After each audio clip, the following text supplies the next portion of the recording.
What is good? My late-night sugar inspectors who definitely didn't need a snack 5 minutes ago.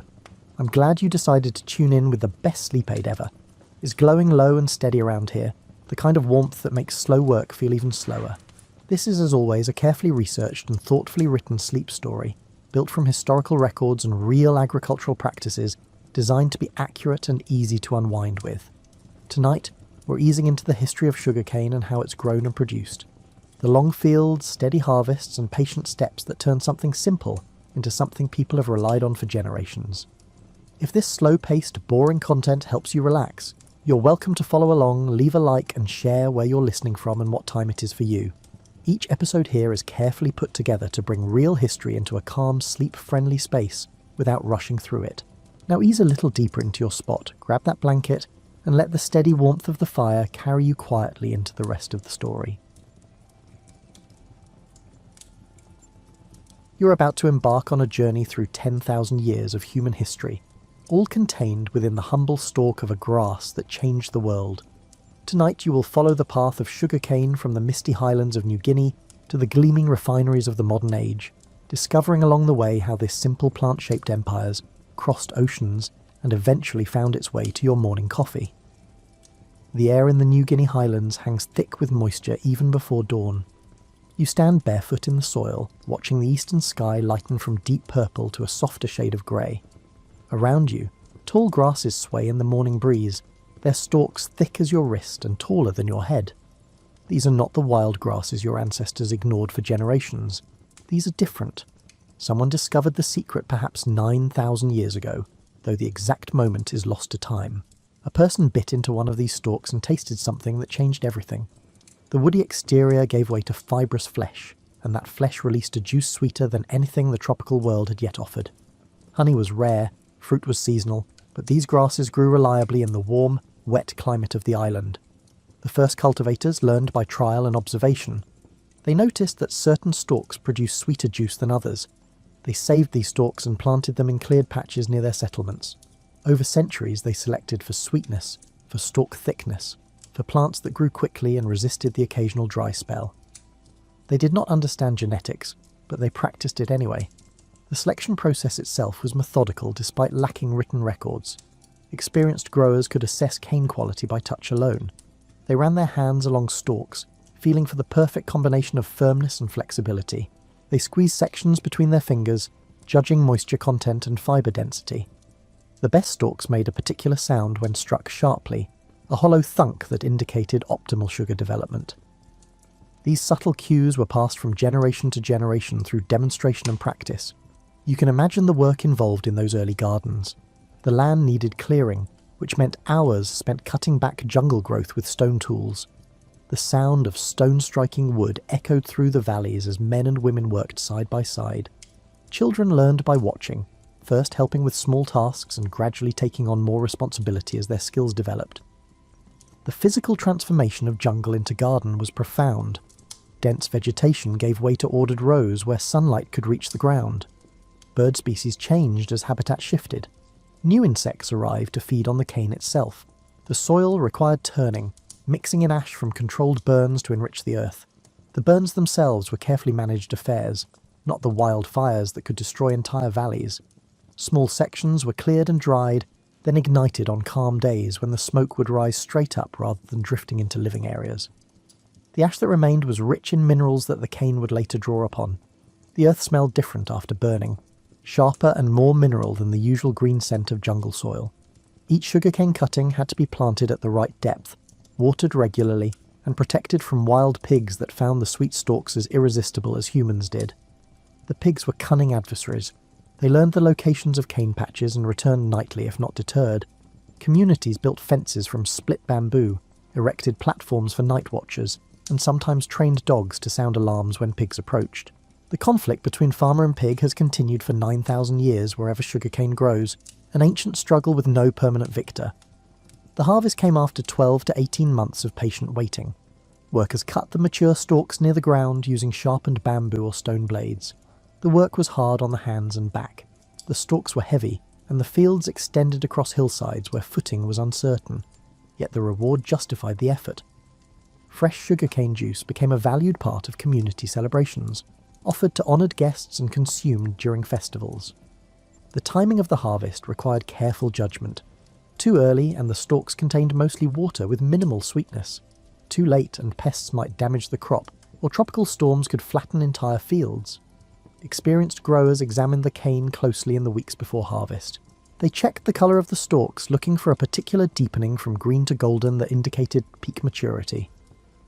They tested random stalks by cutting and tasting, developing a sense memory for the exact level of sweetness that meant readiness. The harvest itself was a communal event in many early societies. Extended families and neighbouring groups would gather to help, knowing that their own harvests would receive similar support. The work began at first light when the air was still cool. Sharp calls and laughter echoed across the fields as people organised themselves into teams. Some cut, some carried, some processed. The division of labour evolved naturally based on strength and skill. The method of extraction was beautifully simple. Workers stripped away the hard outer layer of each stalk to expose the soft pith inside. This stripping required technique rather than mere strength. A skilled worker used a sharp edge to score the tough exterior lengthwise, then peeled it away in long strips that fell to the ground. The exposed interior was pale yellow or white, slightly translucent and visibly moist. Pressing a thumbnail into this pith would release a bead of juice that tasted intensely sweet. They cut this pith into manageable sections and crushed it between stones, or pounded it with wooden mallets. The crushing stones were often paired, one flat and one rounded, positioned so gravity and leverage did most of the work. A worker would place cane sections on the flat stone and roll the rounded stone over them with firm, steady pressure. The sound was rhythmic. A wet crunch repeated hundreds of times as the fibres broke down and released their treasure. The juice that ran out was cloudy and pale green, nothing like the clear liquid you might expect. It carried bits of fibre and had a slightly vegetal smell underlying the sweetness. Fresh from the crushing, it was barely cool, taking the ambient temperature of the tropical air. The first taste was always remarkable. The sweetness hit your tongue immediately, but it came with complexity. There were grassy notes, a faint earthiness, and a clean finish that invited another sip. This juice did not keep well. In the tropical heat, it began fermenting within hours, bubbling and developing a sharp, alcoholic edge that was not entirely unpleasant. The fermentation was visible and audible. Small bubbles rose to the surface, creating a light foam. The liquid made tiny popping sounds as carbon dioxide escaped. The smell shifted from purely sweet to something more complex, with fruity esters developing as yeasts began their work. Some communities embraced this transformation, creating the world's first sugarcane wines. Others preferred their juice fresh and developed rituals around immediate consumption. Children received small amounts as treats. Healers mixed it with medicinal herbs to make bitter remedies more palatable. The sugarcane plant itself became woven into the cultural fabric of New Guinea societies. Its leaves, long and blade-like, found use as roofing material for temporary shelters. The bagasse, or crushed fibre left after juice extraction, dried into a useful fuel for cooking fires. Even the thick stalks, once their juice was depleted, could be split and woven into rough baskets or temporary fencing. Archaeological evidence suggests that sugarcane cultivation spread slowly across the island, carried by trading networks and marriage alliances between different groups. A successful harvest in one valley would inspire neighbours in the next valley to try their own plantings. Knowledge passed from one generation to the next through observation and oral instruction. There were no written manuals, no agricultural extension services, just patient teachers showing attentive students which stalks to choose, when to plant, and how to recognise a field ready for harvest. The plant thrived in its native environment. New Guinea offered everything sugarcane needed. Temperatures stayed warm year-round. Rainfall was abundant but not overwhelming. The volcanic soil provided rich nutrients. Sugarcane had found its perfect home, and for thousands of years it stayed there, unknown to the wider world. Then traders began to notice. The outrigger canoe rides low in the water, heavy with cargo. You sit among bundles of dried fish, stone tools, and carefully wrapped sections of sugarcane stalk. The journey from New Guinea to the islands of Southeast Asia will take weeks, following established trade routes that connect distant peoples through the exchange of goods, stories, and agricultural knowledge. Sugarcane cuttings travelled well, better than many other plants. Unlike seeds that might spoil or fail to germinate in foreign soil, these thick sections of stalk contained everything needed to start a new plant. Each node along the stalk held a dormant bud that could sprout roots and shoots when planted. Traders wrapped the cuttings in damp leaves to keep them alive during sea voyages. The success rate was surprisingly high. Island communities in what we now call Indonesia received sugarcane with interest around 5,000 years ago. The plant adapted readily to new homes across the archipelago. Each island offered slightly different growing conditions, and the cane responded by developing local variations. Some varieties grew taller, others developed thicker stalks or sweeter juice. Farmers selected for traits that matched their specific needs and environments. The cultivation techniques evolved along with the plant. Indonesian farmers developed more sophisticated irrigation systems, channeling water from mountain streams to their cane fields through carefully constructed ditches and bamboo pipes. They learned to time plantings to take advantage of seasonal rainfall patterns. They discovered that ash from volcanic eruptions, while devastating to existing crops, enriched the soil and led to exceptional growth in subsequent plantings. India received sugarcane sometime around 4,000 years ago, though pinpointing the exact date remains impossible. The plant arrived via trade networks that connected Southeast Asian islands with the Indian subcontinent. Indian farmers recognised its potential immediately. The warm climate of the Ganges River Valley proved ideal for cultivation, and sugarcane fields spread rapidly across the region. Here, in India, something remarkable happened. Someone discovered that sugarcane juice could be boiled down into a concentrated syrup, and that syrup could be dried into crude crystals. This was not a sudden revelation, but rather a gradual process of experimentation. Perhaps a pot of juice was left too long over a fire. Perhaps someone noticed that spilled juice, when dried by the sun, left behind a sweet residue. However it occurred, the discovery of crystallization changed everything. The process of arriving at workable crystallization techniques took generations. Early attempts must have resulted in burned batches, sticky messes that refused to solidify, and crystals so impure they barely resembled sugar. But persistence paid off. Careful observation revealed the critical factors. The juice had to be boiled to precisely the right consistency, thick enough to crystallize but not so thick it burned. The cooling had to happen at the right speed, not so fast that the crystals remained tiny and useless, not so slow that the syrup spoiled before solidifying. The temperature control was the trickiest part. Ancient Indian sugar makers had no thermometers, only experience and tests passed down through apprenticeship. They would dip a finger into the boiling syrup, then quickly touch it to water. The way the syrup behaved in the water told them everything. Too thin and it would dissolve immediately. Too thick and it would form hard balls that were difficult to work with. The perfect consistency formed soft threads that could be stretched between finger and thumb. This thread test became foundational knowledge for sugar makers across the centuries that followed. The earliest sugar production was small-scale and labour-intensive. Workers cut and crushed the cane, then boiled the juice in clay pots over wood fires. The pots themselves were specialised vessels, wide at the mouth to maximise surface area for evaporation, and thick-walled to distribute heat evenly. A single pot might hold 10 or 20 gallons of juice. Larger operations used multiple pots arranged around a central fire, allowing workers to monitor several batches at different stages simultaneously. The liquid reduced slowly, thickening as water evaporated. The process took hours and required constant attention. If the fire burned too hot, the sugar would caramelise prematurely, turning dark and developing bitter notes. If the fire died down too much, the juice would cool and the process would stall. Workers learned to read the smoke, the sound of the boiling liquid and the colour of the syrup. These cues told them when to add wood, when to reduce heat, and when the batch approached readiness. When the concentration reached the right point, workers poured the syrup into shallow moulds where it cooled and hardened into dark, sticky crystals that bore little resemblance to the refined white sugar you know today. The moulds were often nothing ending more than half coconut shells or shallow clay dishes. The cooling syrup contracted slightly as it hardened, making removal from the moulds easier once the process completed. The resulting blocks were crude, studded with impurities, and varied in colour from light brown to nearly black depending on the skill of the maker and the quality of the original juice.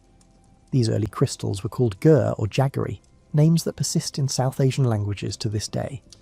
The product was crude but revolutionary. Unlike fresh juice, these crystals could be stored for months without spoiling. They survived monsoon humidity that would ruin grain. They resisted the insects that plagued other stored foods. The crystalline structure itself provided protection, creating an environment so dry and energy-rich that microorganisms could not gain a foothold. They could be transported long distances without losing their sweetness. They could be traded, taxed, and turned into wealth. Sanskrit texts from around 2,000 years ago contain the first written references to sugar production. The Arthashastra, an ancient Indian treatise on statecraft and economics, mentions sugar as a commodity subject to taxation. Medical texts describe its use in various preparations. Religious writings reference it in rituals and offerings. Sugar had moved from being a simple treat to an important part of economic and cultural life. Indian sugar production techniques continued to improve over centuries. Workers discovered that adding lime to the boiling juice helped clarify it, removing impurities and producing lighter-coloured crystals. They learned to use multiple boiling stages, each one producing sugar of different qualities. The darkest, least refined product went to common people. The lighter, more refined crystals were reserved for wealthy households and religious institutions. The knowledge spread westward with remarkable speed. Persian traders carried sugar to their homeland around the 6th century. They brought not just the finished product, but also the knowledge of how to grow the cane and extract its sweetness. The Persian word for sugar, shakar, entered Arabic as sukkar and eventually became the sugar you use in English today. Arab merchants recognized a profitable opportunity. They established sugarcane plantations across their expanding territories, from North Africa to Spain. The Islamic Golden Age saw significant improvements in sugar processing technology. Arab engineers designed more efficient mills for crushing cane, using animal power instead of human muscle. They developed better furnaces for boiling juice, achieving higher temperatures and faster evaporation. They refined the crystallization process, producing purer sugar in greater quantities. The Crusades brought European soldiers into contact with Arab sugar production. These warriors, more accustomed to honey as their primary sweetener, encountered sugar in the Middle Eastern cities they besieged and briefly occupied. They brought the taste home with them, creating demand in European markets. Venice became the primary trading port for sugar entering Europe, and Venetian merchants grew wealthy facilitating this trade. Sugar remained expensive in medieval Europe, affordable only to the nobility and wealthy merchant class. A single pound of sugar might cost as much as several days' wages for a common labourer. It was used sparingly, mostly for medicinal purposes or as a display of wealth at elaborate banquets. The high cost created strong incentives to find ways to produce sugar more cheaply and closer to European markets. Portuguese explorers carried sugarcane to the Atlantic islands they colonised in the 15th century. Madeira and the Canary Islands proved suitable for cultivation, though not ideal. The climate was adequate but not perfect. Still, these plantations produced enough sugar to slightly reduce prices in European markets and whet appetites for more. Then came the discovery of the Americas, and everything changed again. The Caribbean sunlight hits differently than any light you have experienced. It bounces off turquoise water and white sand with an intensity that makes you squint even in early morning. The islands Columbus encountered in 1492 seemed like paradise to European eyes, but they lacked one crucial element. They had no sugarcane. Christopher Columbus brought cane cuttings on his second voyage to the New World in 1493. The plant took to Caribbean soil with enthusiasm that surprised even optimistic planters.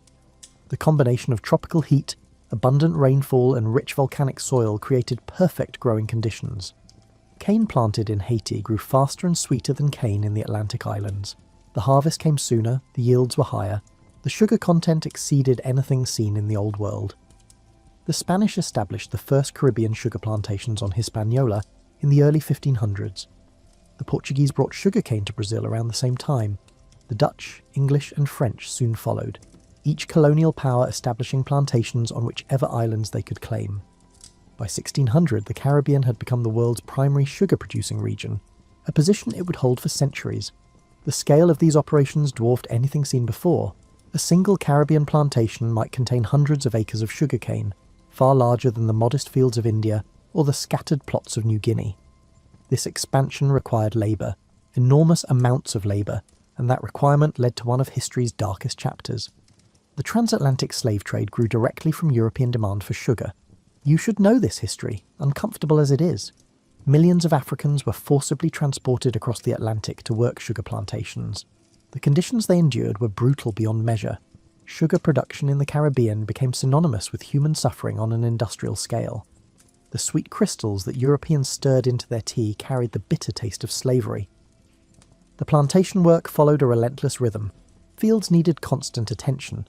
Workers planted new cane, weeded existing fields, irrigated during dry spells, and harvested mature stalks in a cycle that never truly ended. The harvest season brought the most intense labour. Cane had to be cut, transported to the mill, and processed quickly before the juice content declined. Workers laboured in shifts around the clock during harvest. working by torchlight when darkness fell. The cutting itself was back-breaking work. A skilled cutter could harvest a ton of cane per day, but the physical toll was severe. Workers bent at the waist for hours, swinging machetes to sever thick stalks near the ground. The cane leaves had sharp edges that cut exposed skin. The tropical sun beat down without mercy. Dehydration was constant. Injuries were common. Once cut, the cane had to reach the mill within 24 hours, or the sugar content would begin to drop. Workers bundled the stalks and loaded them onto carts pulled by oxen or mules. On larger plantations, narrow-gauge railways eventually transported cane from distant fields to central processing facilities. Speed mattered. Every hour of delay meant lost profit. The mills themselves were impressive pieces of engineering for their time. Early versions used animal power, with oxen or horses walking in circles to turn the crushing mechanism. Later mills employed water wheels where geography permitted, or wind power on flatter islands. The crushing rollers were massive cylinders of hardwood or iron that pressed the cane stalks, squeezing out the juice. The bagasse, that fibrous material left after crushing, found immediate use as fuel for the boiling house furnaces. This was elegant recycling. The waste product from one process powered the next step in production. Large plantations burned bagasse as their primary fuel source, requiring minimal additional wood or coal. The boiling house was the hottest place on any plantation. Imagine a long building open on the sides for ventilation, containing a series of copper kettles arranged over brick furnaces. The kettles decreased in size, starting with large vessels that might hold hundreds of gallons, and ending with smaller ones used for final concentration. This arrangement, called the Jamaica train, became standard across the Caribbean. The building itself was designed around the process. The roof was high to allow hot air and steam to rise and escape. The floor was stone or brick, chosen for durability and ease of cleaning. The furnaces were built from local materials, often coral rock or clay brick, with carefully constructed flues that drew smoke away from the work area. The heat was tremendous, even with the open walls. Workers near the final kettles laboured in temperatures that approached unbearable, their skin slick with sweat that evaporated almost as quickly as it formed. The process began when fresh cane juice flowed into the first kettle, called the Grand Copper. This initial vessel was massive, sometimes 6 feet across and 3 feet deep. The juice arrived through wooden or bamboo pipes directly from the mill, entering the kettle in a steady stream that workers monitored constantly. Too fast and the kettle would overflow, too slow and the batch would burn before enough volume accumulated. Workers maintained a constant fire beneath, bringing the juice to a rolling boil. The fuel was bagasse from the mill, that crushed fibre left after juice extraction. It burned hot but fast, requiring constant feeding. A worker assigned to fire duty spent the entire shift carrying armloads of bagasse from the mill to the furnaces, maintaining temperature through sheer persistence. The glow of the fires turned the boiling house orange at night, visible from miles away. The light drew insects, which perished in the heat or fell into the boiling liquid below. As water evaporated, they ladled the concentrating syrup into the next kettle in line, and then the next, each one smaller and hotter than the last. The transfer required skill and nerve. Workers used long-handled copper ladles, plunging them into boiling liquid and transferring heavy scoops to the next kettle without spilling. Burns were common. A splash of thick, sticky syrup adhered to skin and continued burning until scraped away. Experienced workers bore scars on their forearms and hands, marks of apprenticeship earned through painful lessons. The entire sequence took hours, with workers monitoring carefully to prevent burning. Each kettle had an optimal boiling rate. Too gentle, and the process stalled. Too vigorous, and impurities failed to separate properly. The workers learned to judge by observing the surface of the boiling liquid. The right boiling action produced large, lazy bubbles that rose slowly and burst with soft pops. Wrong boiling appeared frantic and chaotic, with small bubbles breaking rapidly and foam threatening to overflow the kettle. The addition of lime helped clarify the juice, causing impurities to coagulate and float to the top where they could be skimmed away. The lime arrived as quicklime, calcium oxide produced by burning coral or limestone. Mixed with water, it became calcium hydroxide, a caustic substance that required careful handling. Workers learned through experience how much lime each batch needed. Too little, and the clarification was incomplete. Too much, and the sugar developed an unpleasant taste. The optimal amount varied with the quality of the cane and the mineral content of local water. The skimming process removed the scum that formed as impurities rose. Workers used perforated copper skimmers, wide shallow ladles with holes that allowed liquid to drain while retaining the solid material. The The scum itself was a mix of plant waxes, proteins, soil particles, and crystallized minerals. It had no commercial value and was usually discarded, though some plantations fed it to pigs or spread it on gardens as fertilizer. The colour ranged from pale green to dark brown, depending on the impurities present. The skill lay in knowing exactly when the syrup reached the right consistency for crystallization. Too soon, and the sugar would be grainy and incomplete. Too long, and it would caramelize, turning dark and bitter. Experienced workers judged by eye, watching how the syrup behaved when a small amount was dropped onto a cool surface. When the moment came, they removed the final kettle from heat and poured the thick syrup into cooling trays. As the syrup cooled, sugar crystals formed, surrounded by a dark liquid called molasses. Workers separated the two by draining the molasses through perforated containers, leaving behind raw sugar crystals that were brown, sticky, and far from the refined product you know. This raw sugar was called muscovado, and it was the main export product of Caribbean plantations. Some plantations attempted further refining, boiling the raw sugar again with water and lime to remove impurities. The process was imperfect, but produced lighter-coloured sugar that commanded higher prices in European markets. The truly white sugar you take for granted required additional refining in specialised facilities in Europe itself, adding another step and another layer of profit to the supply chain.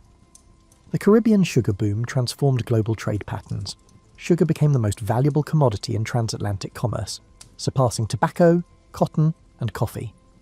Port cities like Bristol, Liverpool, and Nantes grew wealthy on sugar profits. The sweetener that had once been a luxury reserved for royalty became affordable to the working classes of Europe. Tea and coffee drinking exploded in popularity, both beverages made palatable by generous additions of sugar. This democratization of sweetness changed European diets fundamentally. Sugar consumption in England increased from near zero in 1500 to about £4 per person annually by 1700, and to £18 per person by 1800. The human appetite for sweetness, once satisfied only occasionally by honey or fruit, now had access to unlimited supply at decreasing cost. The environmental impact was severe. Virgin forests were cleared to make room for cane fields. Entire island ecosystems were transformed into agricultural monocultures. The intensive cultivation depleted soil nutrients, requiring constant expansion into new areas. The sugar economy was fundamentally extractive, taking wealth from land and people while giving little back. Yet sugarcane cultivation spread beyond the Caribbean. Portuguese Brazil became a sugar powerhouse, at one point producing more than all the Caribbean islands combined. The French colony of Saint-Domingue, now Haiti, was the world's largest sugar producer before the slave revolution of the late 1700s destroyed the plantation system there. Spanish Cuba rose to prominence in the 1800s, becoming the last major sugar producer to abolish slavery, finally doing so only in 1886. The Industrial Revolution brought new technologies to sugar production. Steam-powered mills replaced animal and water power. Vacuum evaporation systems allowed boiling at lower temperatures, preserving more sugar and improving efficiency. Centrifuges spun raw sugar at high speeds, separating crystals from molasses far better than the old gravity drainage method. These innovations increased output while reducing labour requirements per tonne of sugar produced.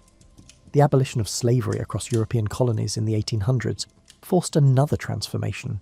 Plantation owners turned to indentured labourers from India and China, people who were technically free but worked under contracts that barely differed from bondage.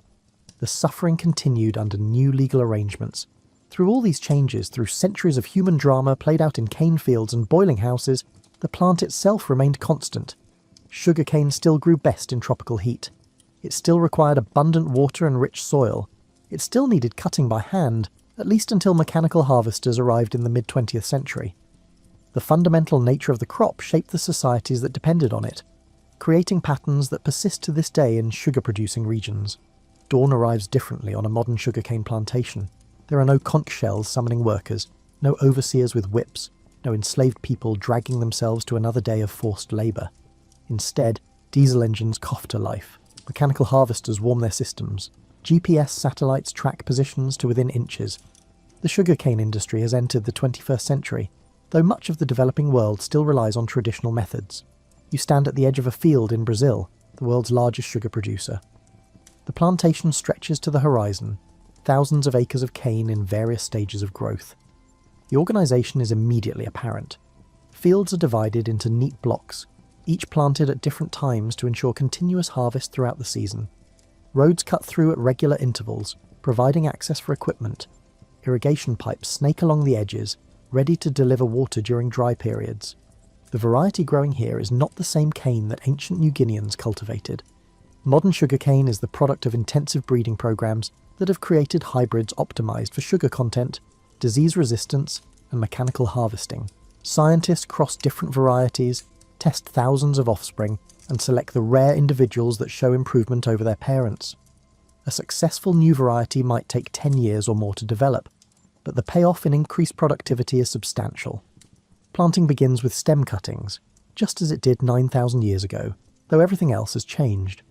Modern plantations use mechanical planters that dig furrows, place cuttings at precise intervals, cover them with soil, and apply fertilizer in a single pass across the field.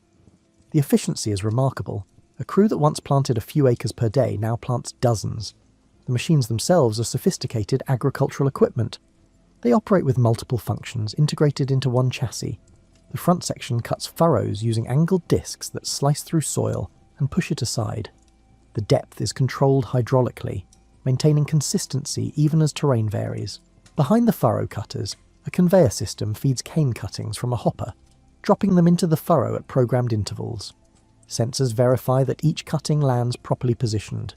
If a cutting jams or falls incorrectly, the system alerts the operator who can stop and correct the problem. The cuttings come from dedicated seed nurseries, not from the main crop. These nurseries maintain pure strains of each variety, free from diseases and pests. Workers inspect each cutting before it leaves the nursery, ensuring quality control that would have amazed earlier generations of cane farmers. The attention to detail reflects the economic stakes. A plantation might invest hundreds of thousands of dollars in planting a single field, and poor quality seed stock could jeopardize that entire investment. The nurseries themselves are carefully managed environments. Irrigation is precise and scheduled. Pest monitoring is constant. Any sign of disease results in quarantine and destruction of affected plants. The cuttings taken for propagation come from mother plants that have been tested and verified disease-free. This system prevents the spread of viruses and other pathogens that can devastate sugarcane crops. Some diseases have no cure once established. Prevention through certified clean planting material is the only reliable defense. Once planted, the cuttings sprout within 2 to 3 weeks if conditions are favourable. First comes a single green shoot, then more, until each cutting produces a cluster of stems called a stool. These stems grow rapidly in the tropical climate, adding several inches per day during peak growth periods. The growth is visible if you watch long enough. A field that was bare soil in the morning shows green shoots by evening. Within a week, the transformation is dramatic. The young plants are vulnerable during this establishment phase. They need consistent moisture but not waterlogging, which promotes root rot. They require protection from weeds that would compete for light and nutrients.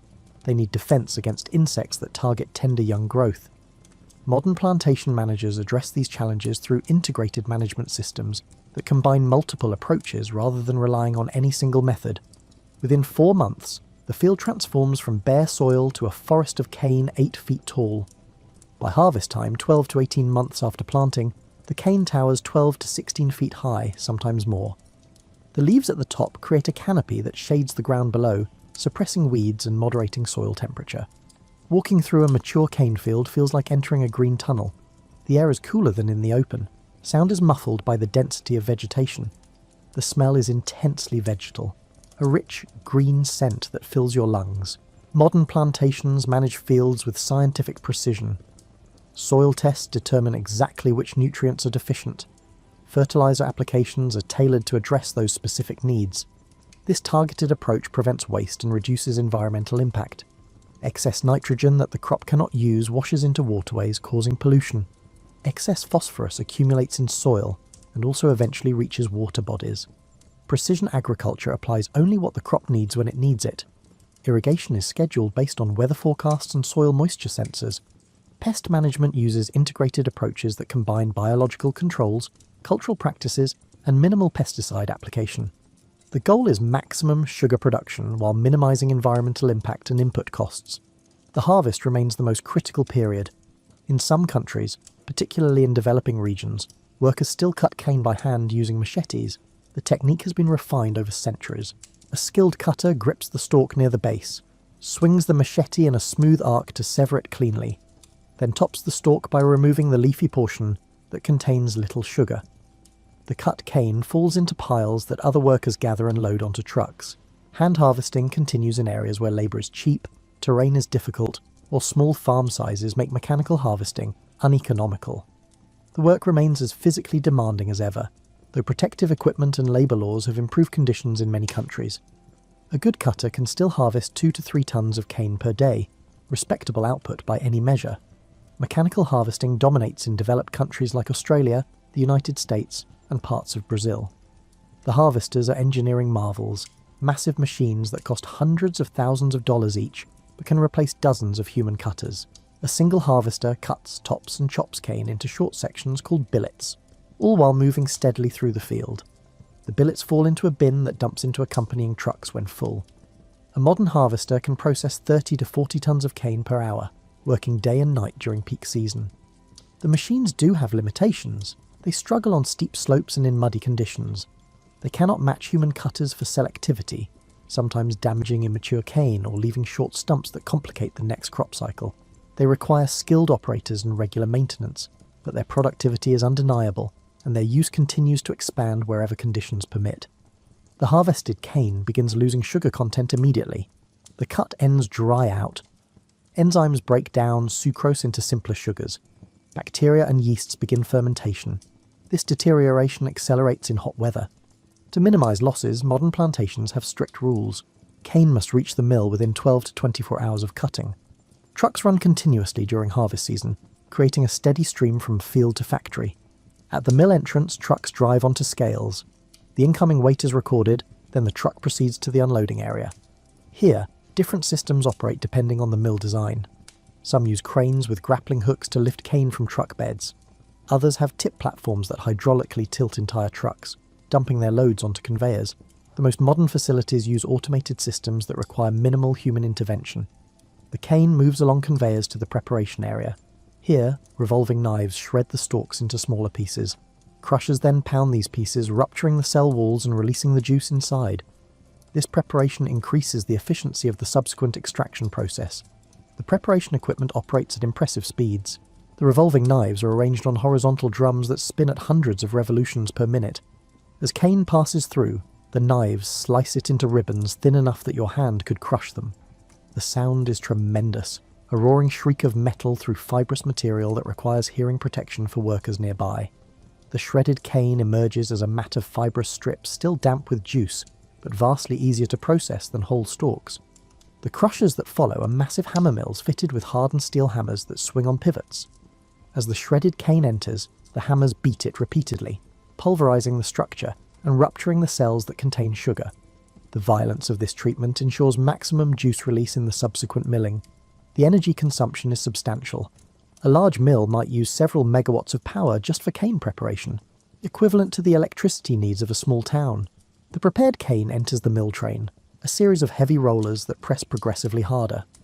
The first mill removes most of the juice. The crushed material, called bagasse, passes to a second mill where water is added and the pressing repeated. This extracts additional sugar from the fibre. Some mills have 4 or 5 stages, each one squeezing out a little more juice until the bagasse emerges nearly dry. Each mill in the train consists of 3 massive rollers arranged in a triangular pattern. The cane mat passes between the top roller and the 2 lower rollers, which squeeze it from both sides simultaneously. The pressure applied measures in tons per linear inch, enough to compress the fibrous material to a fraction of its original thickness. Hydraulic systems maintain constant pressure even as the thickness of the cane mat varies. Sensors detect any unusual resistance that might indicate a metal object or other foreign material that could damage the rollers. The rollers themselves are engineering accomplishments. Each one weighs many tons and is machined to tolerances measured in thousandths of an inch. The surface has a pattern of grooves that help grip the cane and force it through the mill. Over time, the surface wears and requires resurfacing or replacement. A complete roller replacement is a major undertaking requiring specialised equipment and several days of downtime, so mills schedule such maintenance carefully during off-season periods. The juice extracted runs out into collection troughs and flows by gravity to the clarification plant. The bagasse continues on conveyors to the boiler house where it becomes fuel. This elegant loop, where waste from extraction powers the processing, is one reason sugarcane facilities can operate with minimal external energy input. A well-designed mill produces all its own power from bagasse combustion, with surplus electricity often sold to the local grid. The extracted juice is cloudy and greenish, contaminated with bits of fibre, soil, and various organic compounds. It looks unappetizing, nothing like the clear liquid you associate with sugar. The colour comes from chlorophyll leached from crushed leaves, from iron compounds dissolved from the soil, and from other plant pigments that give cane its characteristic appearance. Allowing this juice to settle would eventually produce some clarification, but the process would take hours and still leave substantial impurities. The first step in cleaning it is screening, passing the juice through fine mesh to remove large particles. The screens are continuous loops of woven metal mesh, similar to large conveyor belts. The juice flows onto the moving screen, which allows liquid to drip through while carrying solid material to a collection point for disposal. The screening removes the bulk of the fibrous material, reducing the load on subsequent clarification steps. Then comes clarification, traditionally done by adding lime and heating the juice. The chemistry involved is elegant. Lime, or calcium hydroxide, raises the pH of the juice from slightly acidic to slightly alkaline. This pH change causes proteins and other organic compounds to denature and form larger molecules that aggregate into visible particles. Adding heat accelerates this process and causes additional coagulation of materials that would otherwise remain dissolved. The lime raises the pH, causing proteins and other impurities to coagulate into particles that settle out when the juice is allowed to stand. Modern mills use clarifiers, large tanks where the juice flows slowly, giving solids time to sink to the bottom. The clear juice is drawn off from the top, while the muddy sediment at the bottom is pressed to recover any remaining sugar, then discarded. The clarifiers are typically 30 to 50 feet in diameter and 10 to 15 feet deep. Juice enters at the centre and flows slowly outward toward the rim, taking an hour or more to traverse the tank. This slow movement allows even small particles to settle under gravity. Rakes rotating slowly at the bottom gather the settled solids and move them toward a central collection point.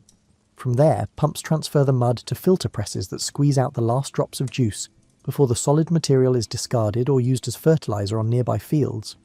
The clarified juice, now a pale amber colour, proceeds to the evaporation stage.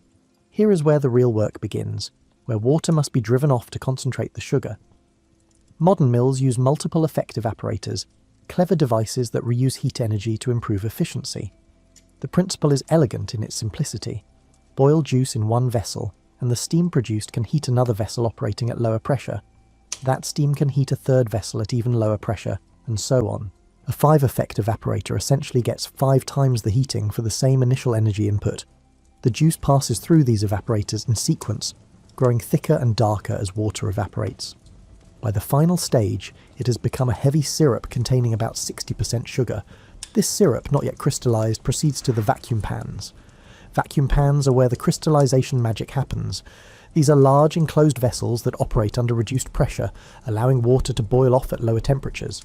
This is crucial because high heat can break down sucrose into other sugars, reducing the yield of recoverable crystals. The syrup is boiled under vacuum until it reaches supersaturation, the point where it contains more dissolved sugar than the laws of chemistry say it should. At this critical moment, workers introduce seed crystals, tiny particles of pure sugar that give the dissolved sugar something to cling to. The seed crystals grow as more sugar molecules arrange themselves into the orderly lattice structure of a crystal. The operator's skill determines the final crystal size. Too much seeding produces small crystals. Too little produces large, irregular crystals. The ideal is uniform medium-sized crystals that drain well and pack efficiently.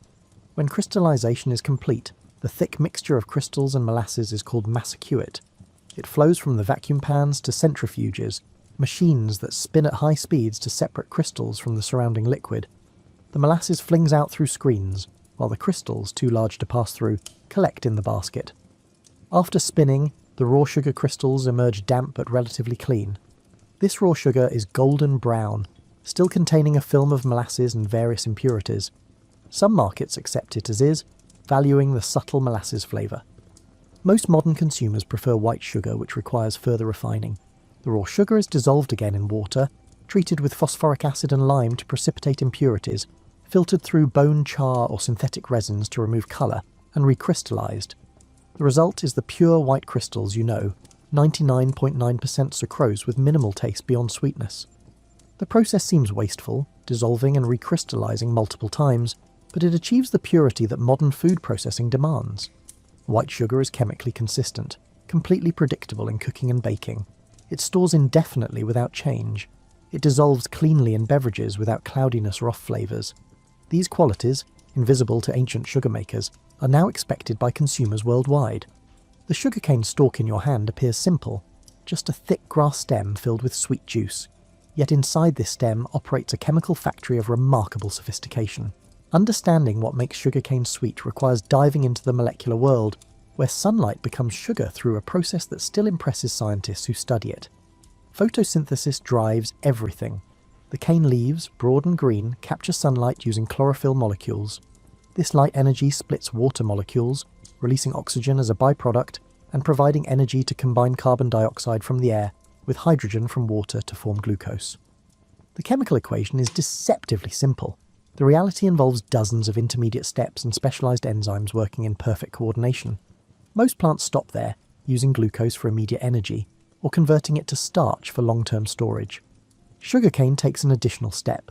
It links glucose molecules in pairs to form sucrose, a disaccharide that consists of one glucose molecule bonded to one fructose molecule. This sucrose dissolves in the sap that flows through the stem, creating a concentrated sugar solution that can reach 20% by weight in prime cane. Why does the plant bother making sucrose instead of storing starch like wheat or rice? The answer lies in tropical biology. Sugarcane grows in hot, humid climates where fungal and bacterial attacks are constant threats. Starch granules are easy targets for these microbes. Sucrose dissolved in liquid is harder to access and easier to defend with antimicrobial compounds. The plant's choice of storage form reflects its evolutionary history in disease-prone environments. The sucrose concentration varies along the stalk. The bottom sections, oldest and most mature, contain the most sugar. The top sections, still growing actively, contain less sugar and more water. This gradient matters to harvesters, who top the cane to remove the leafy, low-sugar portions. In hand harvesting, workers learn to judge the cutting point by feel and appearance. Mechanical harvesters use less precise methods, accepting some loss of efficiency for the sake of speed. Temperature affects sugar accumulation dramatically. Sugarcane grows best with warm days and slightly cooler nights. The warmth promotes photosynthesis, while the cooler nights slow respiration, allowing the plant to accumulate sugar rather than burning it for energy. In regions with distinct seasons, sugar content peaks just before harvest, as cooler weather reduces growth and respiration rates. Water availability plays an equally important role. Too much water dilutes the juice, reducing sugar concentration. Too little water stresses the plant, reducing overall growth and juice production. The ideal is plentiful water during the growth phase, followed by a drier period before harvest that concentrates the sugar without severely limiting photosynthesis. Irrigation management in modern plantations tries to mimic this pattern. The soil beneath the cane matters more than you might think. Sugarcane is a heavy feeder, extracting large quantities of nitrogen, phosphorus and potassium from the soil. A crop that yields 100 tons of cane per hectare removes nutrients equivalent to what several grain crops would take.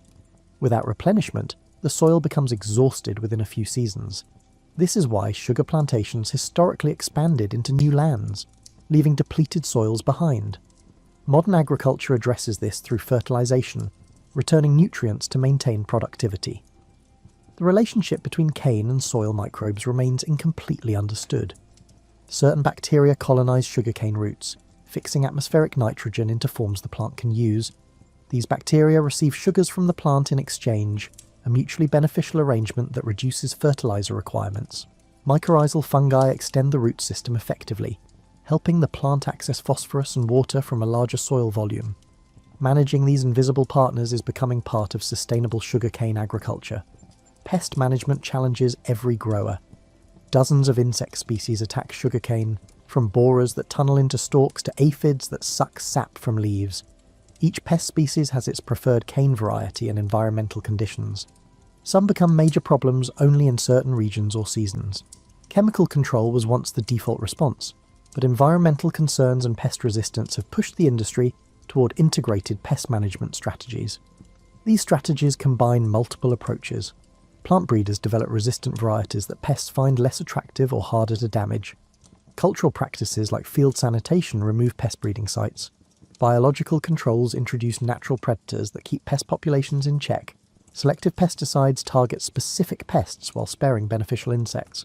The goal is stable, manageable pest pressure rather than complete eradication, which is neither possible nor ecologically wise. Disease management poses similar challenges. Fungal rusts turn leaves orange and reduce photosynthesis. Smut fungi produce whip-like structures instead of normal stalks, eliminating sugar production. Viral diseases stunt growth and yellow leaves. Once established in a field, many diseases are impossible to eliminate, only managed. This is why disease-free planting material from certified nurseries is so important. Prevention is far easier than cure. Climate change is altering the calculus of sugarcane production. Rising temperatures favour growth in some regions while making others too hot. Changing rainfall patterns create water stress in historically reliable areas. More intense storms damage standing cane, complicating harvest and causing lodging where stalks fall over and rot. Increased atmospheric carbon dioxide might boost photosynthesis, but could also favour weeds that compete with the crop. Researchers are developing cane varieties adapted to these new conditions. Drought-tolerant varieties that maintain sugar content with less water, heat-tolerant varieties that photosynthesize efficiently at higher temperatures, storm-resistant varieties with stronger stalks and better root anchorage. These breeding efforts take years to yield results, but they represent the industry's best hope for maintaining productivity as the climate shifts. The science extends beyond the field to the factory. Understanding the chemistry of juice clarification allows engineers to design better processes. Knowing how sugar crystals form enables operators to control crystal size precisely. Recognizing the thermal properties of molasses helps optimize evaporator design. Modern sugar production is as much applied chemistry as agriculture. One fascinating area of research involves turning sugar into things other than sweetener. The same sucrose molecules can be starting materials for biodegradable plastics, pharmaceutical compounds, and industrial chemicals. Fermentation of sugar produces ethanol, which Brazil has used as vehicle fuel for decades. The vision is a sugarcane biorefinery that produces not just sugar, but a range of valuable products, maximizing the value extracted from each hectare planted. The environmental footprint of sugar production is under increasing scrutiny. Growing cane requires water, fertilizer, and often pesticides. Processing consumes energy and produces waste. Yet sugarcane is relatively efficient compared to many crops. It captures solar energy well, produces high yields per hectare, and the bagasse provides renewable fuel for processing. Life cycle analyses suggest that sugar from cane has lower environmental impact than sugar from beets, the other major sugar crop. Improving this footprint further is possible. More efficient irrigation systems reduce water use. Precision agriculture applies fertilizers only where needed in the amounts needed. Biological pest controls reduce pesticide requirements. Factories recover more energy from bagasse and invest in cleaner technologies. The economics increasingly favour these improvements as resource costs rise and environmental regulations tighten. The story of sugar, from a molecular perspective, is one of elegant efficiency. Sunlight becomes glucose, becomes sucrose, becomes crystals, becomes the sweetness on your tongue. Each step involves precise chemistry occurring at room temperature, without harsh reagents or high pressures. The plant does most of the work. Human ingenuity simply extracts and purifies what the cane produces. The sugar bowl on your breakfast table contains no hint of the history inside it. The white crystals could have come from Brazil, India, Thailand, or any of dozens of producing countries. They might have been extracted from cane or from sugar beets, the European crop that eventually challenged cane's dominance. The only certainty is that somewhere, recently, a plant photosynthesized sunshine into sweetness, and industrial processes transformed that sweetness into the pure, crystalline form you casually spoon into your coffee. Your annual sugar consumption, if you are average, amounts to about 60 pounds. This is down from the peak in the late 20th century, but still far more than any pre-industrial person consumed. Some of this sugar you add directly, sweetening beverages or sprinkling on cereal. Most of it arrives hidden in processed foods. Bread contains sugar, pasta sauce contains sugar, yogurt, salad dressing, and canned soup all contain sugar. The food industry discovered long ago that a touch of sweetness makes almost everything more palatable and keeps customers coming back. The health implications of this high consumption have become impossible to ignore. Excess sugar contributes to obesity, diabetes, tooth decay, and possibly cardiovascular disease. Public health advocates call for reduced consumption and restrictions on marketing sugary products. The sugar industry defends its product and disputes the strength of the evidence. The debate rages while consumption patterns slowly shift toward less sugar and more artificial sweeteners. Yet sugar's role in food preservation deserves recognition. High sugar concentrations prevent microbial growth through a process called osmotic pressure. Bacteria and fungi need water to survive. In concentrated sugar solutions, water molecules bond to sugar molecules, becoming unavailable to microbes. This is why jams, jellies, and candied fruits last for months without refrigeration. Before refrigeration became common, sugar preservation kept fruits available year-round. Baking relies on sugar for more than sweetness. Sugar tenderizes dough by interfering with gluten formation. It helps cakes brown through caramelization and Maillard reactions. It retains moisture, keeping baked goods fresh longer. It provides food for yeast in bread making, speeding fermentation. Pastry chefs could list a dozen additional functions that sugar performs in their craft. Replacing sugar in recipes is rarely simple because it does so many things simultaneously. The beverage industry consumes enormous quantities of sugar.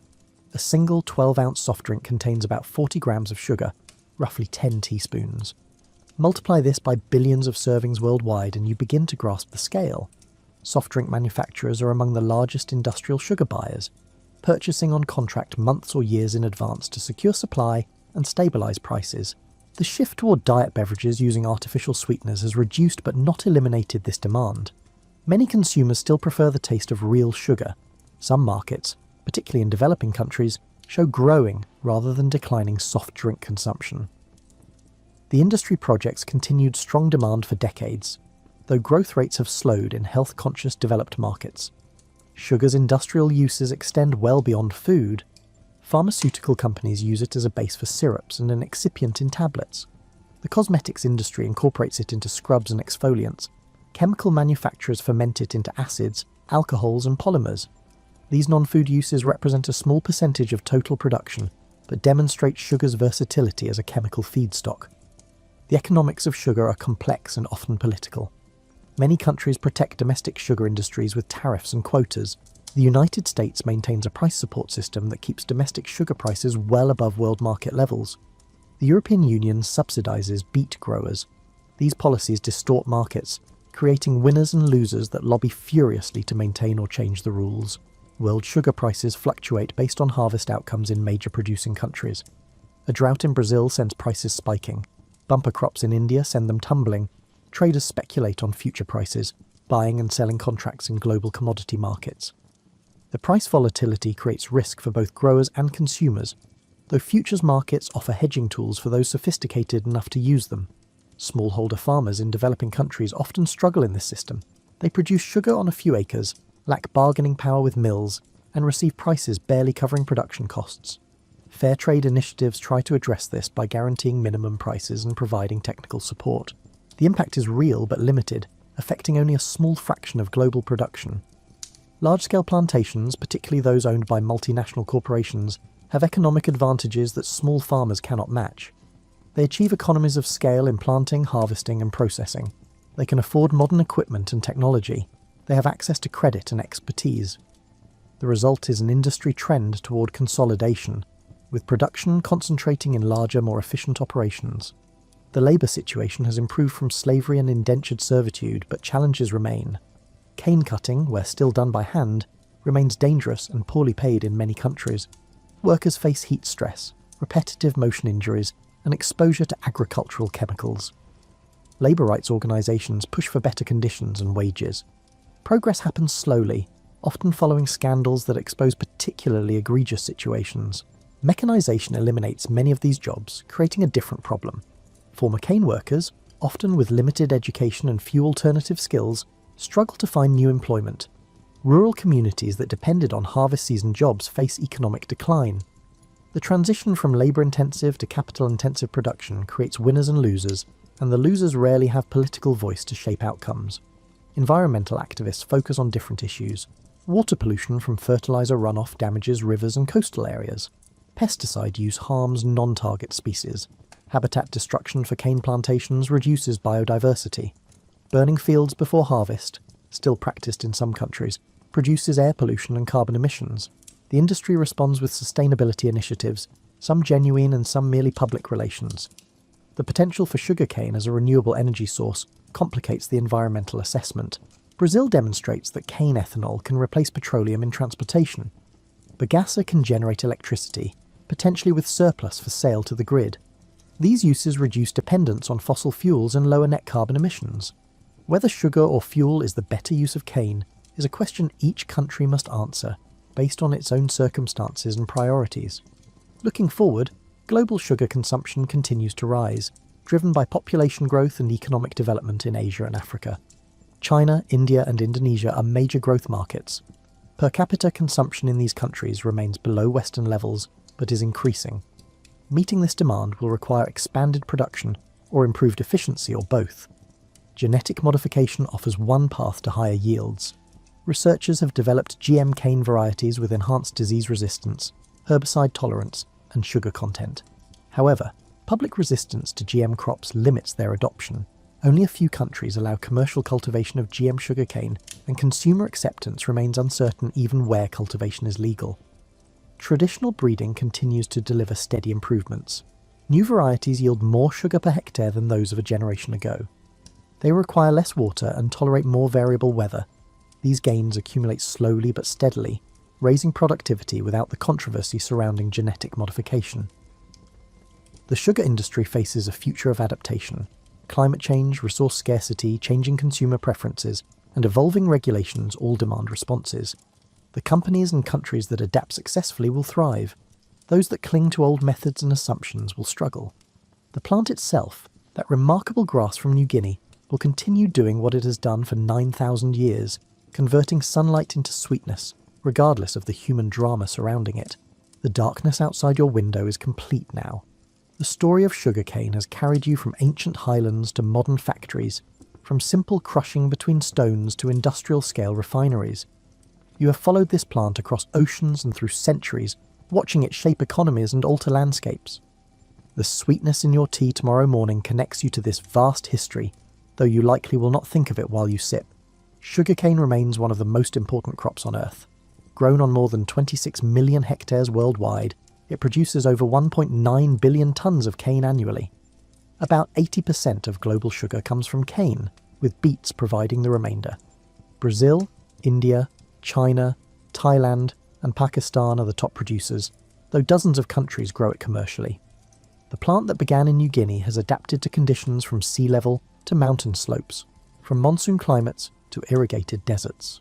Varieties now exist for almost every tropical and subtropical environment. Plant breeders continue developing new varieties, ensuring that sugarcane remains productive in changing conditions. The pace of improvement has actually accelerated with modern genetic tools and better understanding of plant biology. Processing technology continues to advance as well. New mill designs extract more juice with less energy. Crystallization methods produce purer sugar with higher yields. Waste management systems turn byproducts into valuable materials rather than environmental problems. The industry becomes more efficient each year, producing more sugar from each hectare planted and each ton of cane crushed. Yet for all this modernization, something essential remains unchanged. Sugarcane is still a grass that photosynthesizes sunlight. It still requires planting, nurturing, and harvesting. It still yields its sweetness through the same basic processes used thousands of years ago, just at much larger scale and higher efficiency. The fundamental persist beneath the technological overlay. The human relationship with sweetness predates sugarcane. We evolved to crave sweet tastes because they signaled calorie-rich foods in environments where calories were often scarce. Ripe fruit, honey, and sweet roots provided quick energy that improved survival. This biological drive made sugar instantly appealing when humans first encountered it. The plant simply offered a way to satisfy a craving built into our neurology. That craving has led us on a remarkable journey. We have bred the plant into varieties our ancestors would not recognize. We have built industries around it that employ millions. We have created cuisines that depend on its presence. We have fought wars partially motivated by control of sugar supplies. Few plants have influenced human history as profoundly as this humble grass. The future of sugar production will likely involve continued efficiency, improvements, and gradual expansion in developing countries where demand is growing. Climate change will shift production geography, favouring some regions while disadvantaging others. Water scarcity may limit expansion in areas that historically relied on irrigation. Labour costs and availability will continue driving mechanisation where conditions permit. The health debate surrounding sugar consumption will persist and probably intensify. Evidence linking excessive sugar intake to various health problems continues accumulating. Public policy responses, from soda taxes to labelling requirements, will affect consumption patterns. The industry will adapt, likely by diversifying into producing sugar alcohols, natural sweeteners from other plants, and non-food products from cane biomass. Sustainability will become increasingly important as consumers and regulators demand more environmentally friendly production. Organic sugar already occupies a small but growing market niche. Carbon-neutral production, where emissions from growing and processing are offset by carbon sequestration in soils and plants, may become a marketing advantage. Water-efficient production methods will be essential in water-scarce regions. The developing world will likely see the most change.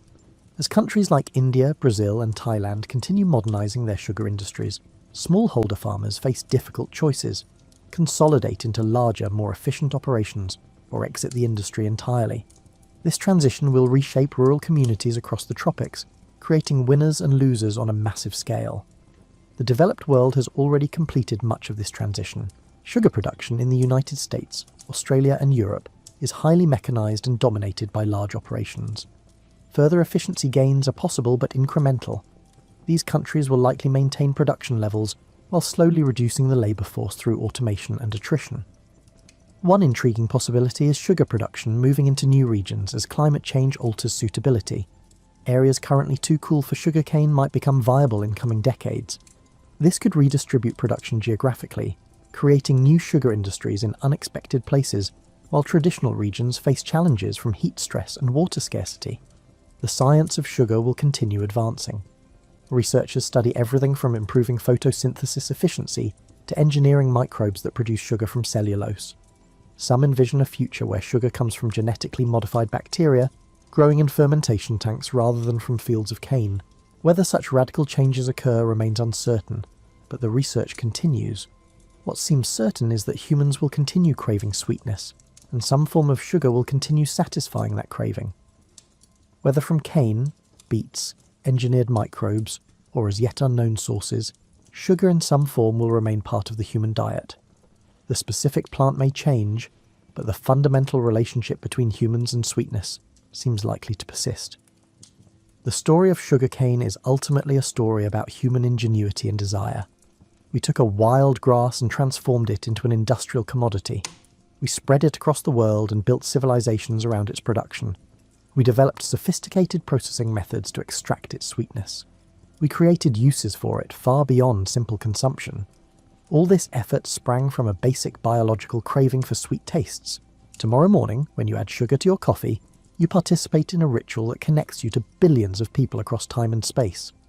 The person in ancient India who first boiled juice into crystals, the enslaved African forced to harvest cane in the Caribbean, the modern Brazilian farmer managing hundreds of hectares with GPS-guided equipment, the factory worker monitoring crystallization in a vacuum pan. All of you are part of the same story, separated by time and circumstance, but united by involvement with this remarkable plant. The sweetness on your tongue is 9,000 years of history condensed into a crystal. It is sunlight captured and concentrated, transformed from photons into molecules through biological processes we barely understand.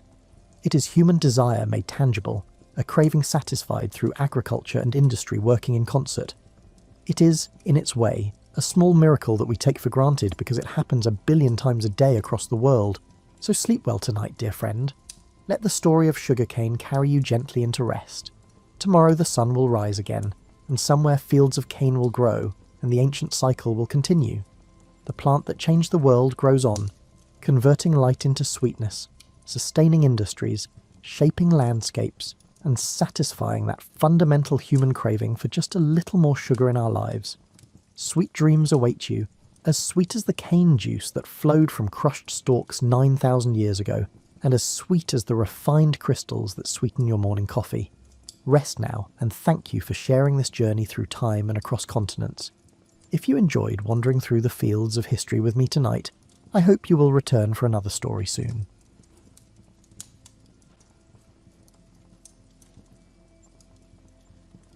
Picture yourself standing at the edge of a vast frozen plain, somewhere in what will one day be called Siberia. The year is approximately 15,000 BCE, though calendars won't exist for thousands of years yet. The landscape stretches endlessly before you, a rolling expanse of tundra grass, patches of snow, and scattered stands of hardy pine trees that somehow survive the brutal cold. The air bites at your exposed skin with a sharpness that makes your eyes water, and when you exhale, your breath crystallizes instantly into tiny ice particles that drift away like miniature stars. This is the Pleistocene epoch, the great ice age that has gripped the Earth for millennia. Massive glaciers, some more than a mile thick, cover much of the northern hemisphere. But you're not standing on ice. You're in one of the refuge zones, the areas between the glaciers where life clings stubbornly to existence. The sun hangs low on the horizon even at midday, casting everything in a peculiar amber light that makes the snow sparkle like scattered diamonds. Your clothing is a masterwork of survival technology, though you wouldn't think of it that way. You're wrapped in carefully prepared animal hides, reindeer primarily, with the fur turned inward for warmth. Your boots are stuffed with dried grass for insulation, and your hands are covered in mittens made from the winter coat of a woolly mammoth calf. Every piece of clothing represents hours of work, scraping, tanning and sewing, with needles made from bird bones and thread made from animal sinew. Around you, the Ice Age megafauna go about their business with the casual indifference of creatures who've never learned to fear humans. A small herd of woolly mammoths moves slowly across the plain, about half a mile away, their shaggy rust-coloured coats swaying with each ponderous step. They're smaller than modern elephants, actually, only about 9 feet tall at the shoulder, but their enormous curved tusks, some reaching 16 feet in length, make them look like creatures from a fever dream. The matriarch uses her trunk to sweep away snow, exposing the dried grass beneath, and the others follow her lead, creating a scattered pattern of feeding spots across the white expanse. Further out you spot a woolly rhinoceros, its 2 horns catching the low sunlight. It's a solitary creature, this one, methodically working its way across the tundra, in search of the woody shrubs it prefers.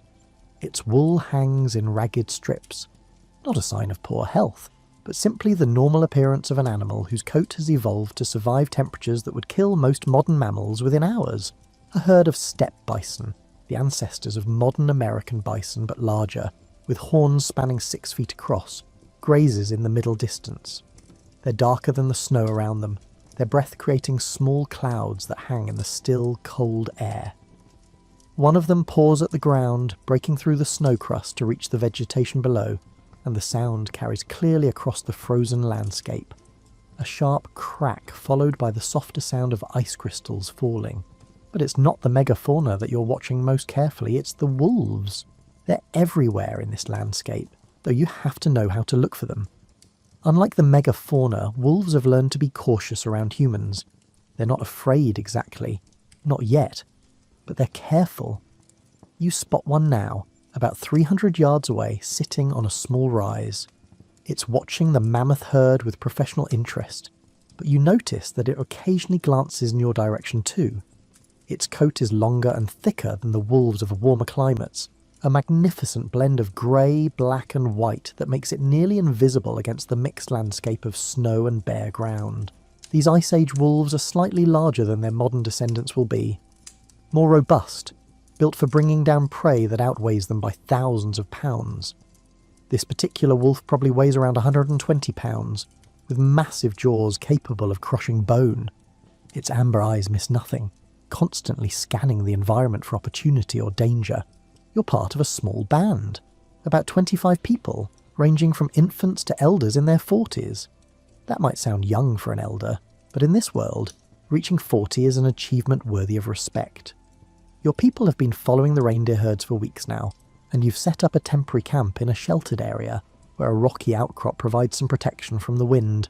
The camp itself is a collection of sturdy structures, not quite tents, not quite huts.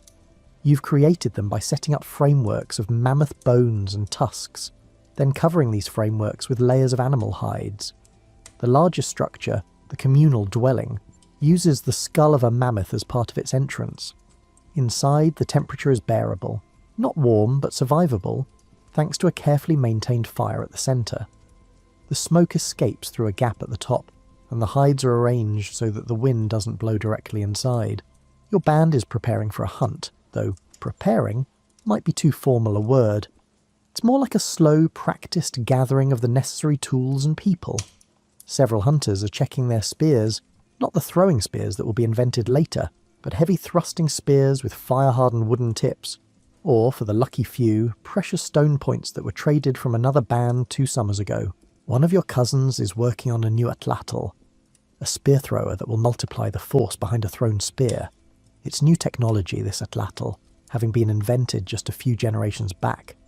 The older hunters were sceptical at first, but the young people have proven its worth. Your cousin is shaping the wood with a piece of sharp flint, occasionally pausing to sight along its length, checking for straightness. The target today is not the mammoths. They're too dangerous and too large, requiring more planning and more hunters than your band can spare right now. Instead, you're hoping to ambush a reindeer that strayed from its herd. You spotted one yesterday, a young buck that seems to have injured its leg slightly. In the harsh mathematics of Ice Age survival, that slight injury marks it as your best chance for success. But as you move out with the hunting party, you notice something unusual. There are more wolves around than normal. They're keeping their distance, but they're definitely watching. You count at least 6 of them, scattered across the landscape in positions that suggest they're not together. Not a pack, but individual wolves or small family groups, each pursuing their own survival strategy. One wolf in particular catches your attention. It's smaller than the others, with a slightly reddish tint to its grey coat. Unlike the other wolves, which are carefully maintaining their distance, this one seems less concerned with the usual safety protocols. It's maybe 200 yards away, sitting calmly on its haunches, watching your hunting party with an expression that almost looks curious rather than cautious. You've seen wolves follow hunting parties before. It's not uncommon. They've learned that human hunters sometimes leave behind scraps, a gut pile, bones, and pieces of hide too damaged to be useful. In a world where every calorie counts, where a harsh winter can mean the difference between survival and starvation, those scraps represent opportunity. But this feels different somehow. This wolf isn't just following at a careful distance, it's observing, learning. The hunt itself unfolds in the timeless pattern of predator and prey. Your party spreads out, moving slowly upwind toward where the injured reindeer was last seen. The snow muffles your footsteps, and you've rubbed yourselves with the leaves of aromatic plants to mask your human scent. The cold air helps too. Scent doesn't carry as well in extreme cold. You spot the reindeer browsing in a small hollow, using its broad hooves to dig through the snow to reach the lulken beneath. Its injured leg is indeed causing problems. You can see it favouring the other 3 legs, shifting its weight constantly. From a distance, it might not seem like much of an impairment, but you know from experience that this slight imbalance will slow its escape just enough. The hunters move into position with practiced efficiency. No words are spoken. Everyone knows their role. 2 hunters will drive the reindeer toward a narrow passage between 2 large boulders. 3 others, including you, are positioned at that passage, spears ready.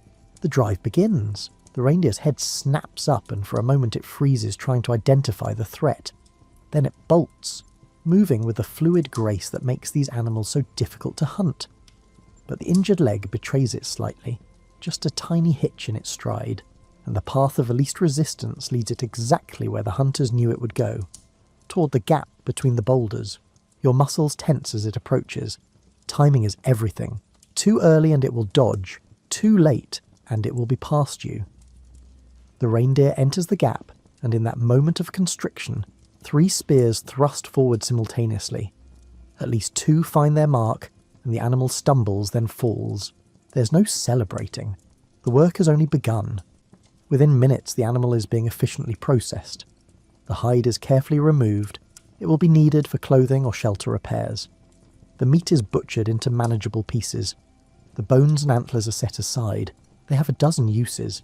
Even the sinews are carefully extracted for making cordage and thread. And throughout this entire process, you're aware of the wolves watching. The reddish-grey one has crept closer, now maybe 150 yards away. It sits perfectly still, but you can see its nostrils flaring, scenting the fresh blood on the cold air. When your party is ready to head back to camp, carrying the butchered reindeer, you notice something. The reddish-grey wolf hasn't left. It's following, maintaining that same distance, its eyes fixed not on the meat you're carrying, but on the gut pile you've left behind, the stomach, intestines, and other organs that are too much trouble to carry back. As soon as your party is about 50 yards away, the wolf trots down to the gut pile. But instead of the frenzied feeding you might expect, it eats quickly and efficiently, then retreats again. It's being careful, but less careful than the other wolves, who haven't approached at all despite the easy meal. That night, in the communal dwelling with the fire crackling and the wind howling outside, you think about that wolf. There was something different about it, a quality you can't quite name, not tameness exactly, more like a willingness to cross the usual boundaries between species. You don't know it yet, but you've just witnessed something extraordinary. You've seen one of the first tiny steps in a relationship that will span millennia. That wolf, with its slightly reduced caution and its observant nature, is on the very edge of something entirely new, not just for wolves, but for the entire trajectory of human and animal life on Earth. Outside, in the darkness beyond the firelight, the wolf circles the camp at a respectful distance. It can smell the cooking meat, can hear the human voices, and can sense the warmth of the fire. And unlike every other wolf in the region, instead of moving on to find its own prey, it settles down in the snow about 100 yards from the camp. It doesn't know why it's staying, instinct mixed with curiosity perhaps, or maybe just the simple calculus of survival. These humans mean food, and in the harsh mathematics of the Ice Age, any reliable source of calories is worth a slight risk. The moon rises over the frozen landscape, illuminating a world that is both beautiful and brutal. And in that world a small change has begun, so subtle that no one could possibly recognise its significance. A wolf sits watching a human camp, and inside that camp a human lies awake thinking about a wolf king. The reddish-grey wolf becomes something of a fixture over the following days, though fixture implies more permanence than is really accurate. It's more like a recurring character in your daily life, appearing near the camp at dawn, following hunting parties at a distance, materialising around butchering sites. You start to recognise it not just by its colouring, but by its behaviour. While other wolves that scavenge from human kills dart in nervously, snatch what they can, and flee, this one moves with a peculiar confidence. You're not the only one who's noticed. One evening, as your band gathers around the fire, your aunt, a woman of about 35 whose survival skills have earned her enormous respect in the band, mentions the wolf casually while working a piece of reindeer hide with a stone scraper. The red one was at the butchering site again, she says, her hands never pausing in their rhythmic scraping motion. Closer than before, maybe 70 paces. Your uncle, sharpening a spear point, grunts acknowledgement. Good thing or bad thing? Neither. Just a thing. Your aunt holds the hide up to the firelight, checking her progress. It's not aggressive. Never approaches the kills until we're well away. Just interested. This is a typical example of how your people discuss the natural world, matter-of-factly, without attributing too much meaning, but also without dismissing observations. Every piece of information about animal behaviour might someday prove useful, so it's worth noting and remembering. 2 weeks pass, then 3. The deep cold of winter begins its slow, grudging transition towards something slightly less brutal. The sun's arc across the sky grows incrementally longer each day. The change is subtle enough that you might not notice it day to day, but over weeks, it's unmistakable. Your band has remained in the same general area. The hunting has been decent, and the sheltered spot you've chosen offers good protection from the wind. And through all of this, the reddish-grey wolf remains part of the landscape. You start to notice patterns. The wolf appears most reliably in the early morning, shortly after dawn, and in the evening around dusk. During the brightest part of the day, it's usually nowhere to be seen, off hunting its own prey, presumably. But in those liminal times when the light is soft and the world feels suspended between day and night, there it is. One morning you're awake earlier than usual, sitting outside the communal dwelling and watching the sky lighten in the east. The temperature is brutally cold, the kind of cold that makes the insides of your nostrils stick together when you breathe in, but the air is perfectly still, and stillness makes cold more bearable. Everything is touched with frost, each blade of grass, each stone outlined in crystalline white. You see the wolf emerge from behind a distant outcrop, perhaps 200 yards away. It's moving in that efficient ground-covering trot that wolves use to travel long distances, its breath creating rhythmic puffs of vapour in the frigid air. Then it stops, sits, and looks directly at your camp. For several long minutes nothing happens. The wolf sits. You sit. The sky continues its slow brightening from deep blue to lighter shades that hint at the eventual arrival of the sun. Then, acting on an impulse you don't fully understand, you toss a small piece of dried meat in the wolf's general direction. Not close to the wolf, you throw it maybe 30 yards out from where you're sitting, leaving it about 170 yards from the wolf. It's more of a gesture than anything else, an acknowledgement of the wolf's presence. The wolf watches the meat arc through the air and land in the snow. It doesn't move. For long minutes it simply sits there, eyes moving between you and the meat. Then, so smoothly that you almost miss the transition, it stands, trots to the meat, picks it up, and retreats to its original distance before lying down to eat it. Something about this interaction feels significant, though you couldn't explain why. It wasn't fear that made the wolf retreat. It moved too calmly for that. It was more like an acknowledgement of boundaries, a mutual understanding of appropriate distances. Over the following weeks, this becomes an occasional ritual. Not every morning, and not with any regular schedule, but sometimes, when you're up early and the wolf appears, you'll toss it a scrap. The wolf begins to anticipate this. You notice that when it sees you sitting outside at dawn, it sits at a particular distance, no longer 200 yards, but more like 150, and waits to see if you'll throw anything. You're not consciously trying to tame the wolf. That word doesn't even exist in your vocabulary. You're simply engaging in a kind of pragmatic exchange. The wolf cleans up scraps that would otherwise attract less desirable scavengers, hyenas for instance, which are not only more dangerous but also much less pleasant to have around. In return, the wolf gets easy meals. It's a transaction that benefits both parties. But something else is happening too, though it's so gradual that you barely notice it.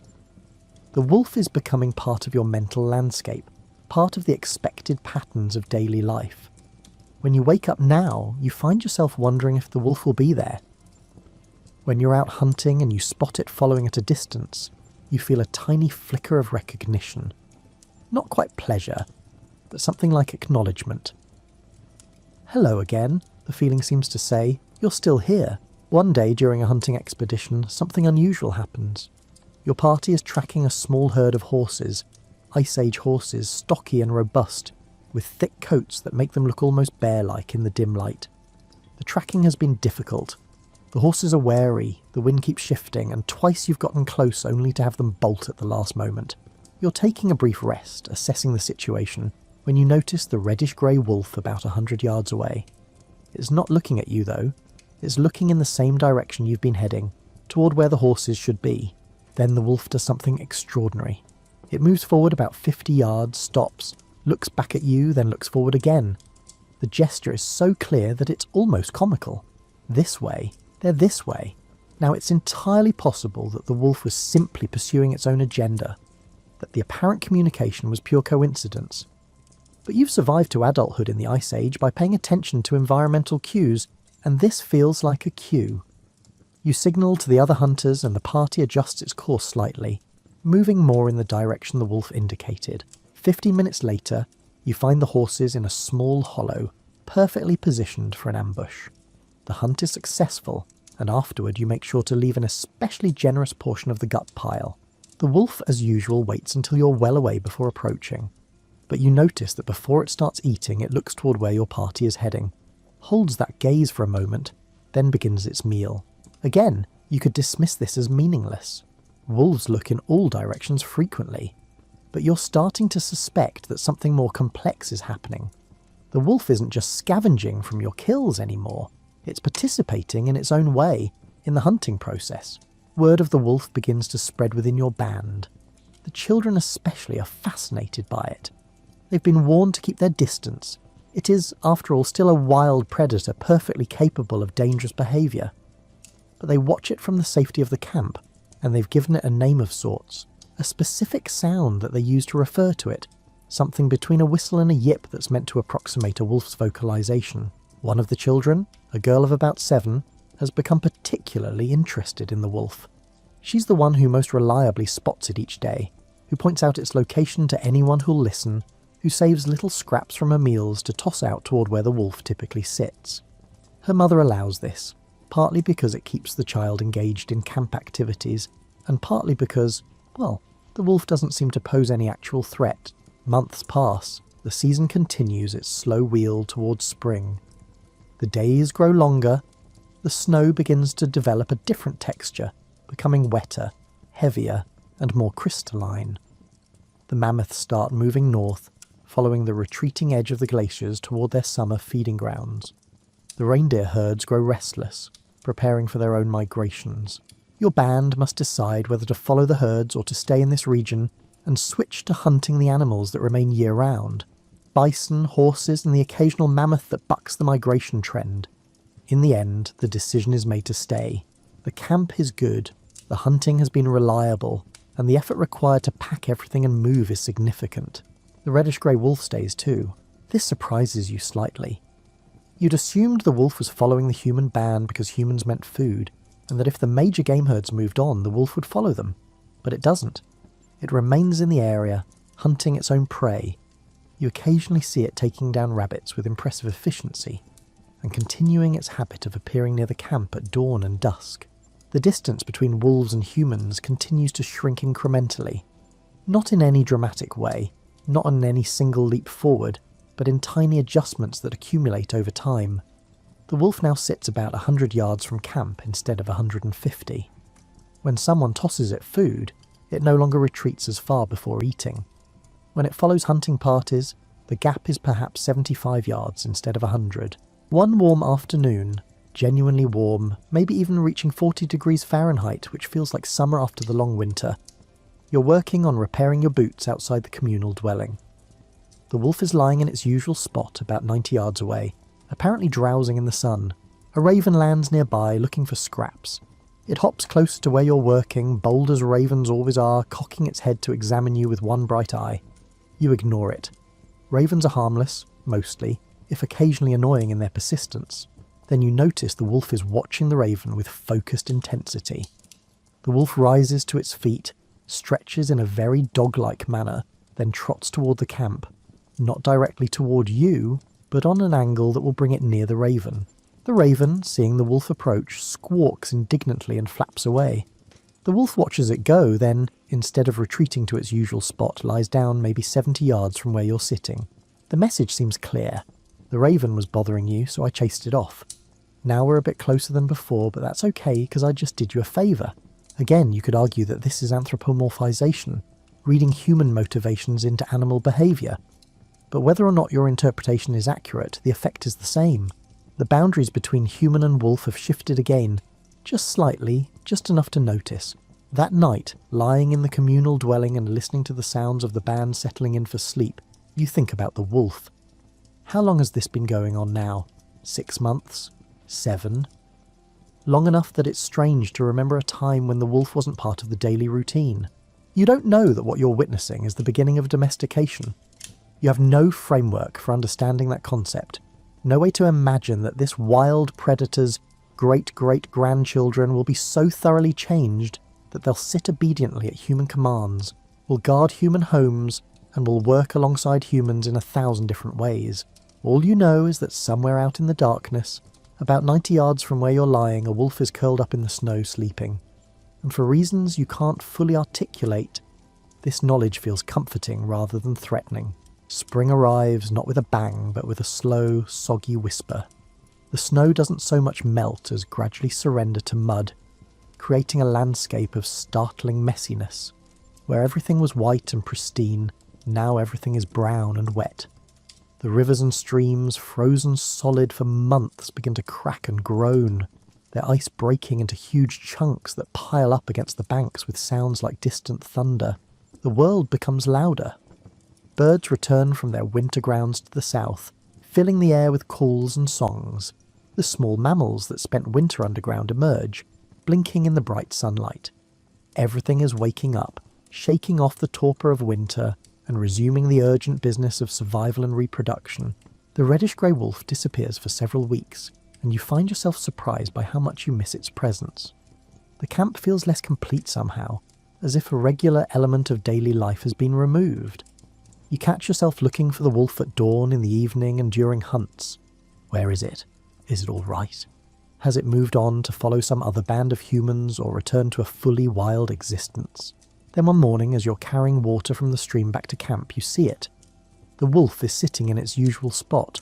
Well, the spot it occupied 2 months ago, about 100 yards from the camp. But there's something different. The wolf looks thinner, its coat rougher.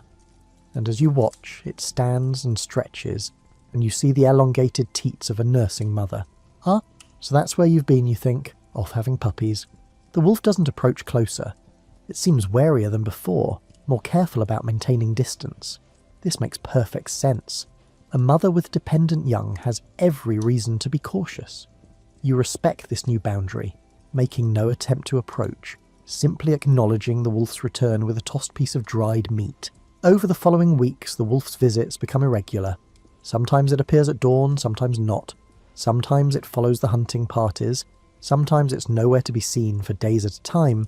You understand that it's dividing its time between its den, wherever that is, and these scavenging opportunities at the human camp. Then one extraordinary morning the wolf appears at its usual spot and it's not alone. You count 3 puppies, though there might be more back at the den.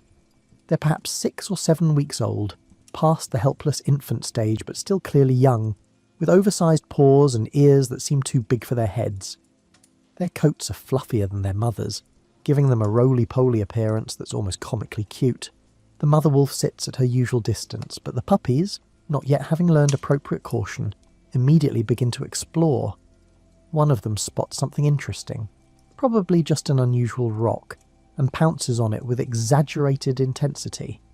Another tackles its sibling, and they tumble together in a blur of grey fur and wagging tails. The entire human camp stops to watch. Even the most pragmatic adults find themselves smiling at the puppies' antics.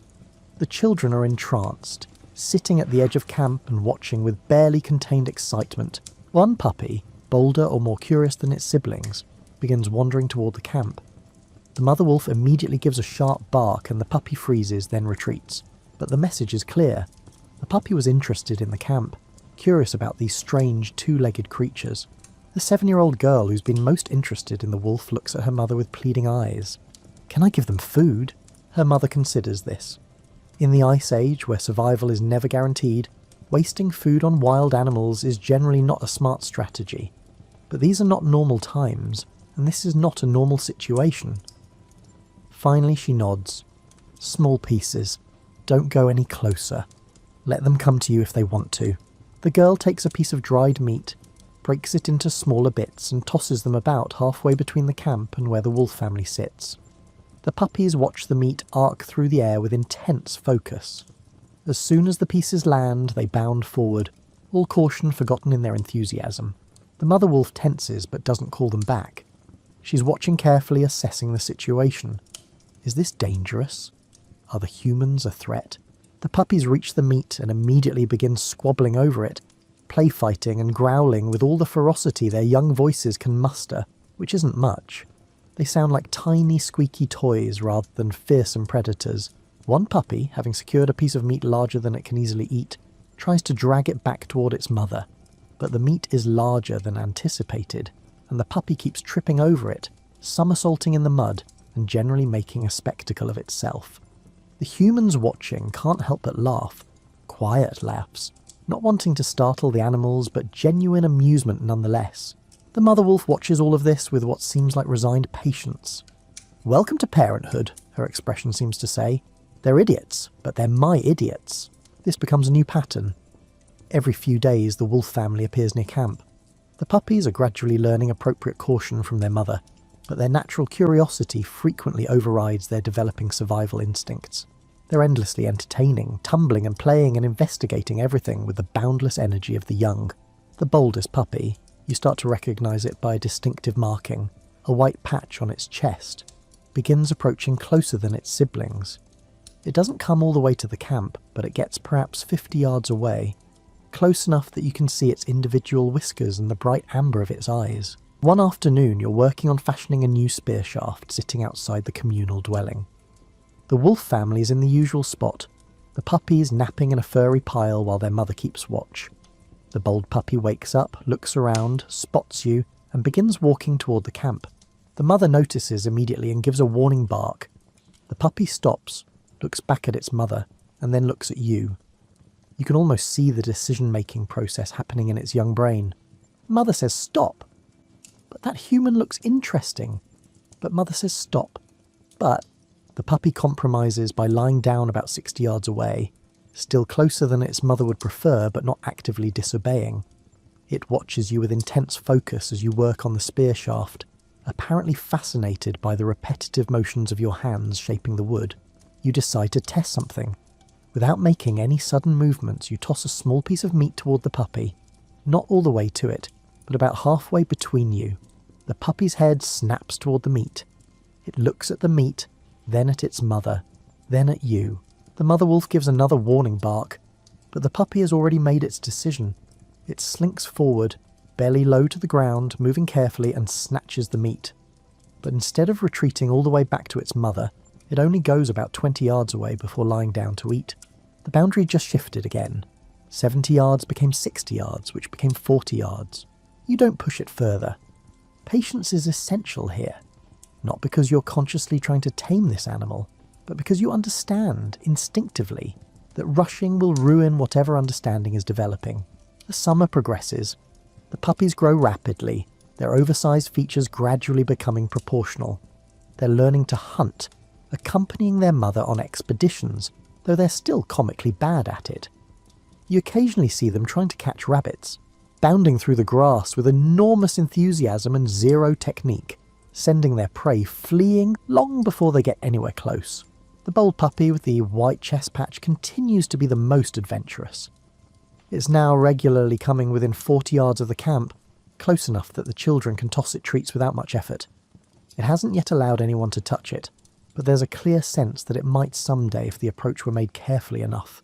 The other two puppies are more cautious, maintaining the distance their mother seems to prefer. They'll take tossed food, but they're not as interested in the humans themselves.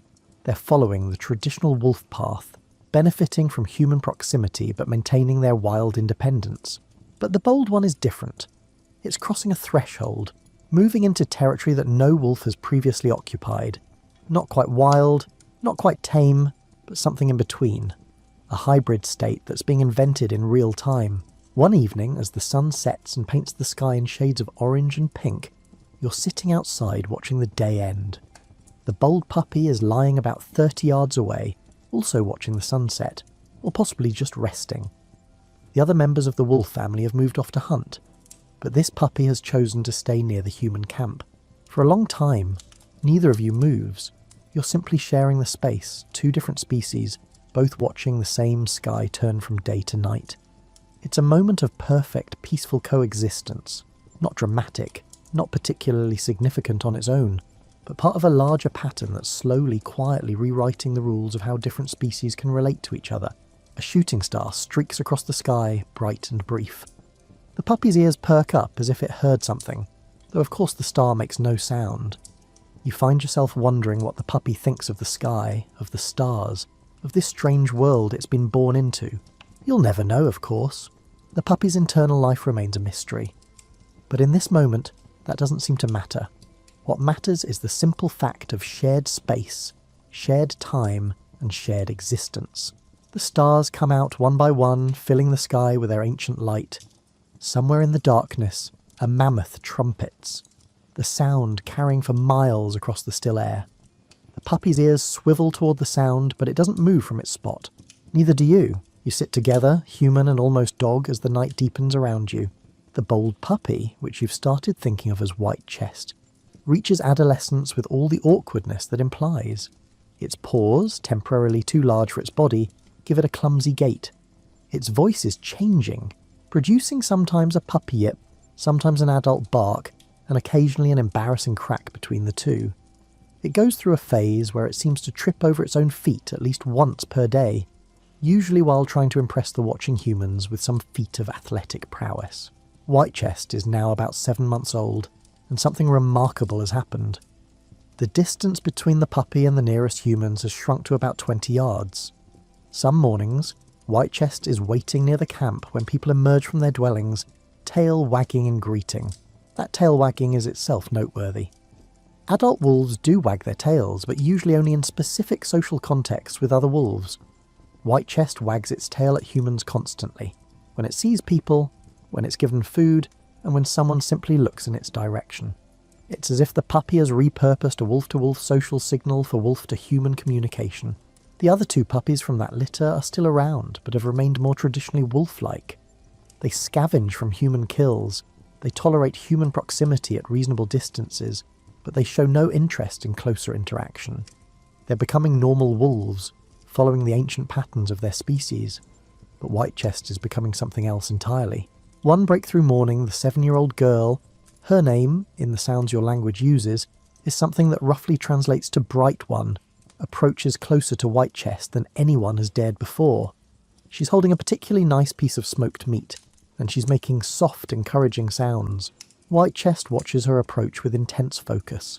Every muscle is tense, ready to flee if necessary, but the puppy doesn't flee. When Bright One gets within about 10 yards, she stops, kneels down to make herself less threatening, and extends her hand with the meat. For long moments, nothing happens. Then, moving slowly, hesitantly, Whitechest approaches. 1 step, 2 steps, 3. The puppy is now close enough that Bright One could touch it if she reached out. Whitechest stretches its neck forward, still keeping its body at a safe distance, ready to bolt. Its nose twitches, scenting the meat. Then, in one quick motion, it snatches the meat from Bright One's hand and retreats about 5 yards. But here's the remarkable part. Instead of running all the way back to the safe distance, Whitechest lies down right there 5 yards away and eats the meat while watching Bright One with an expression that seems almost friendly. Bright One is beaming. She stays kneeling, not moving, not trying to push the boundary any further. She just watches as Whitechest finishes the meat, licks its chops thoroughly, and then, in a gesture that makes Bright One gasp with delight, yawns and stretches out for a nap right there 5 yards from a human. Word spreads quickly through the camp. People emerge from their dwellings to see this extraordinary sight.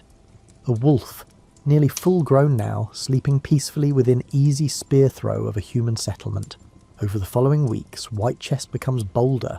The puppy starts following Bright One around when she does her daily tasks, collecting firewood, hauling water, and helping prepare hides.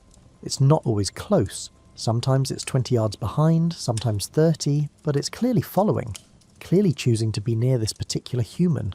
The relationship develops what you might call reciprocity, though you have no word for this concept. Bright One shares food with Whitechest, and Whitechest provides companionship and, increasingly, a kind of early warning system. The puppy's ears are sharper than human ears, and its nose is infinitely more sensitive. When Whitechest's attention suddenly focuses on something distant, people have learned to pay attention. More than once, the puppy's alertness has given warning of approaching animals, sometimes dangerous predators, sometimes potential prey. One afternoon, Whitechest is lying near where Bright One is working on scraping a hide. The puppy's head suddenly lifts, ears pricked forward, and body tensed. It's staring intently toward a rocky outcrop about 200 yards away. Bright One follows the puppy's gaze but sees nothing. Still, she's learned to trust Whitechest's senses. She calls out a warning to the camp, and within seconds several adults emerge with spears. For several minutes, nothing happens. Then a cave bear, a massive creature, easily 9 feet tall if it stood on its hind legs, with a disposition that makes modern grizzlies seem friendly, emerges from behind the rocks. It's not approaching the camp, just passing through the area, but cave bears are notoriously unpredictable.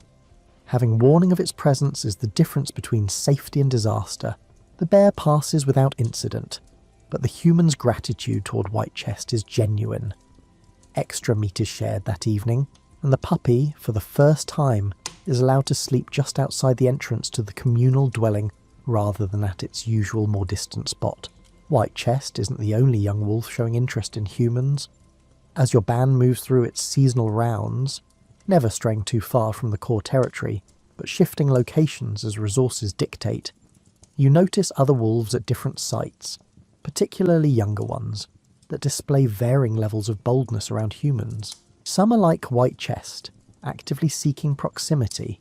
Others are somewhere in the middle, not avoiding humans but not seeking them out either. It's as if there's a spectrum of personality types, and the wolves on the bolder end of that spectrum are the ones who keep gravitating toward human camps. You're beginning to suspect, though you have no framework to articulate this, that some kind of selection is happening. The boldest wolves get the most access to easy food from human scraps. The boldest wolves are the ones learning to cooperate, however loosely, with human hunting activities. The boldest wolves are the ones surviving best near human settlements. And when these bold wolves eventually mate, as whitechest will in another year or so, they'll likely produce offspring that inherit this tendency toward boldness. Generation by generation, the wolves most comfortable around humans are the ones most likely to thrive in this new ecological niche that humans provide. Meanwhile, the shyer, more traditionally wolf-like individuals continue to do fine in the vast wilderness away from human settlements. They're not being replaced or driven out. It's just that two populations are slowly diverging, one remaining purely wolf, one beginning the long journey toward becoming something else. Whitechest reaches full adulthood, about a year and a half old now. The puppy awkwardness is gone, replaced by the lean efficiency of a mature predator. Whitechest now weighs about 75 pounds, smaller than its mother but still formidable, and while the wolf has clearly bonded with Bright One and the rest of the band, it's not tame in any conventional sense. It still hunts its own prey, it still maintains some distance, it still makes its own decisions about when to be near the camp and when to disappear into the wilderness for days at a time. But something fundamental has changed.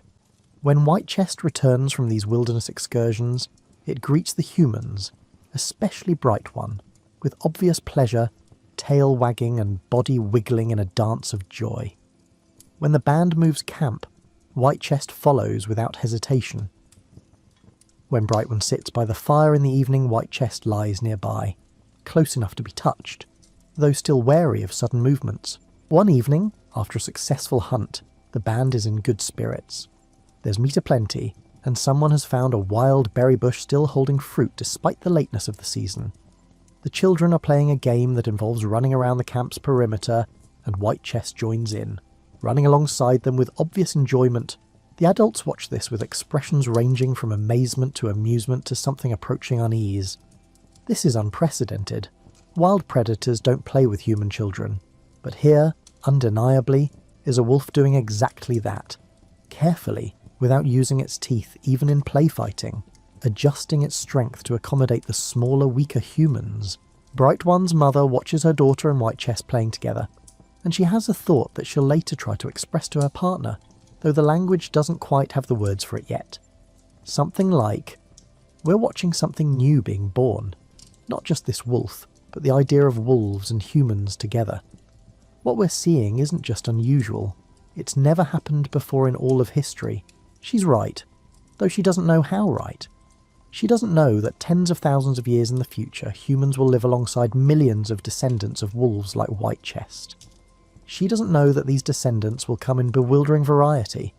Tiny ones that fit in a pocket, huge ones that stand taller than wolves ever did. Some bred for hunting, some for guarding, and some simply for companionship.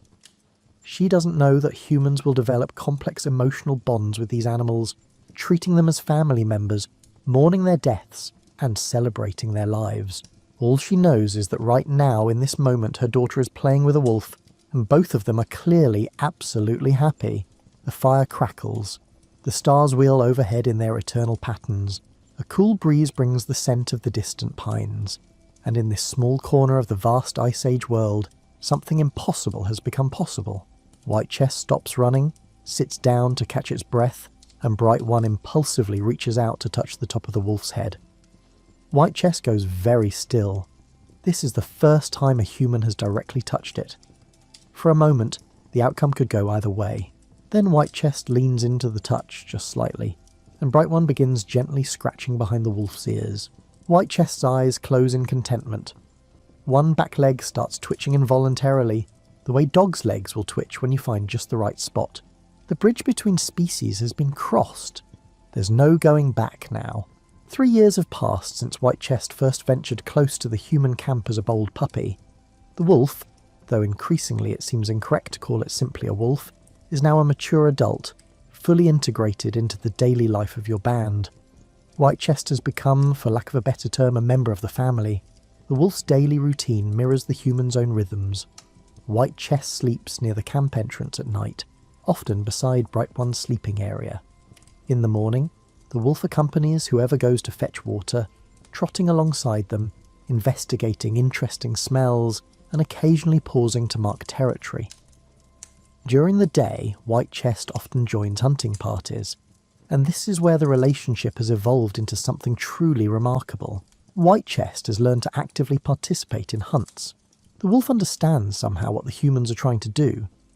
When the hunting party is stalking prey, Whitechest remains silent and stays downwind. When it's time to drive game toward waiting hunters, Whitechest helps with the drive, barking and lunging to push the animals in the right direction.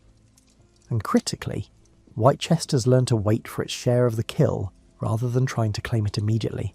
This cooperation isn't perfect.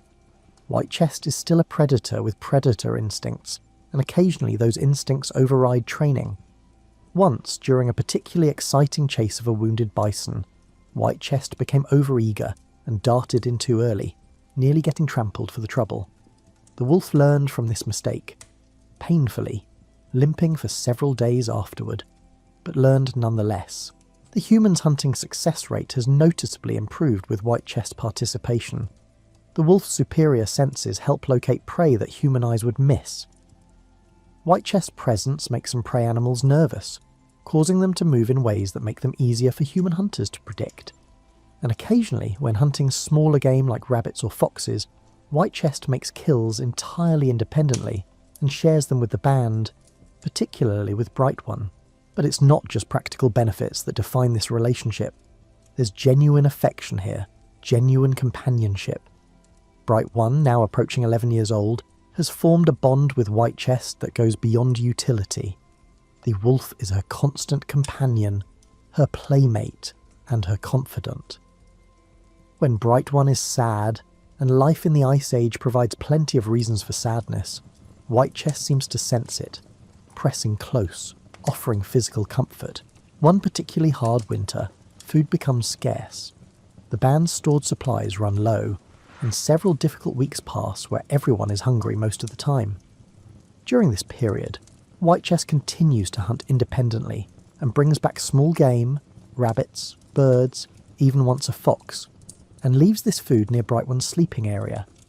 The wolf is choosing to share food with a human, even when food is scarce. This behaviour is so unusual, so contrary to normal predator behaviour, that it cements Whitechest's status within the band. This is not just a useful animal, this is family. Whitechest isn't the only wolf showing this new pattern of behaviour. Over these 3 years, several other young wolves have attached themselves to the band, though none as completely as Whitechest. There's a larger, shaggier wolf that the hunters call Grey Shoulder, who primarily accompanies hunting parties but keeps more distance than Whitechest does. There's a younger female with unusual pale colouring, light coat, who seems most interested in staying near the camp and getting handouts, showing little interest in hunting. These different wolves display different personality traits, different preferences, and different degrees of integration with human society. It's becoming clear that not all wolves who associate with humans do so in the same way. Some are primarily interested in food. Some seem to crave companionship. Some appear to enjoy the cooperative hunting. Each wolf is an individual with its own motivations and temperament. Grey Shoulder, for instance, is all business. The wolf shows up when there's hunting to be done, participates efficiently, takes its share of the kill, and then often disappears for days at a time. There's no tail wagging, no playing with children, and no sleeping near the camp. But Grey Shoulder is reliable. When the hunting party sets out, they can usually count on Grey Shoulder appearing within a few hours, ready to work. Lightcoat, conversely, seems to have no interest in hunting whatsoever. This wolf has perfected the art of looking pathetic, sitting at the edge of camp with big, sad eyes until someone takes pity and tosses it food. Lightcoat is gentle enough that even the smallest children can approach it safely, and the wolf seems to enjoy being petted and fussed over. If wolves could purr, Lightcoat would purr constantly. The variety in these wolves' behaviours is teaching your band something important. These animals are not all the same. They have personalities, preferences, and individual quirks. This seems obvious now, but it's actually a significant shift in thinking.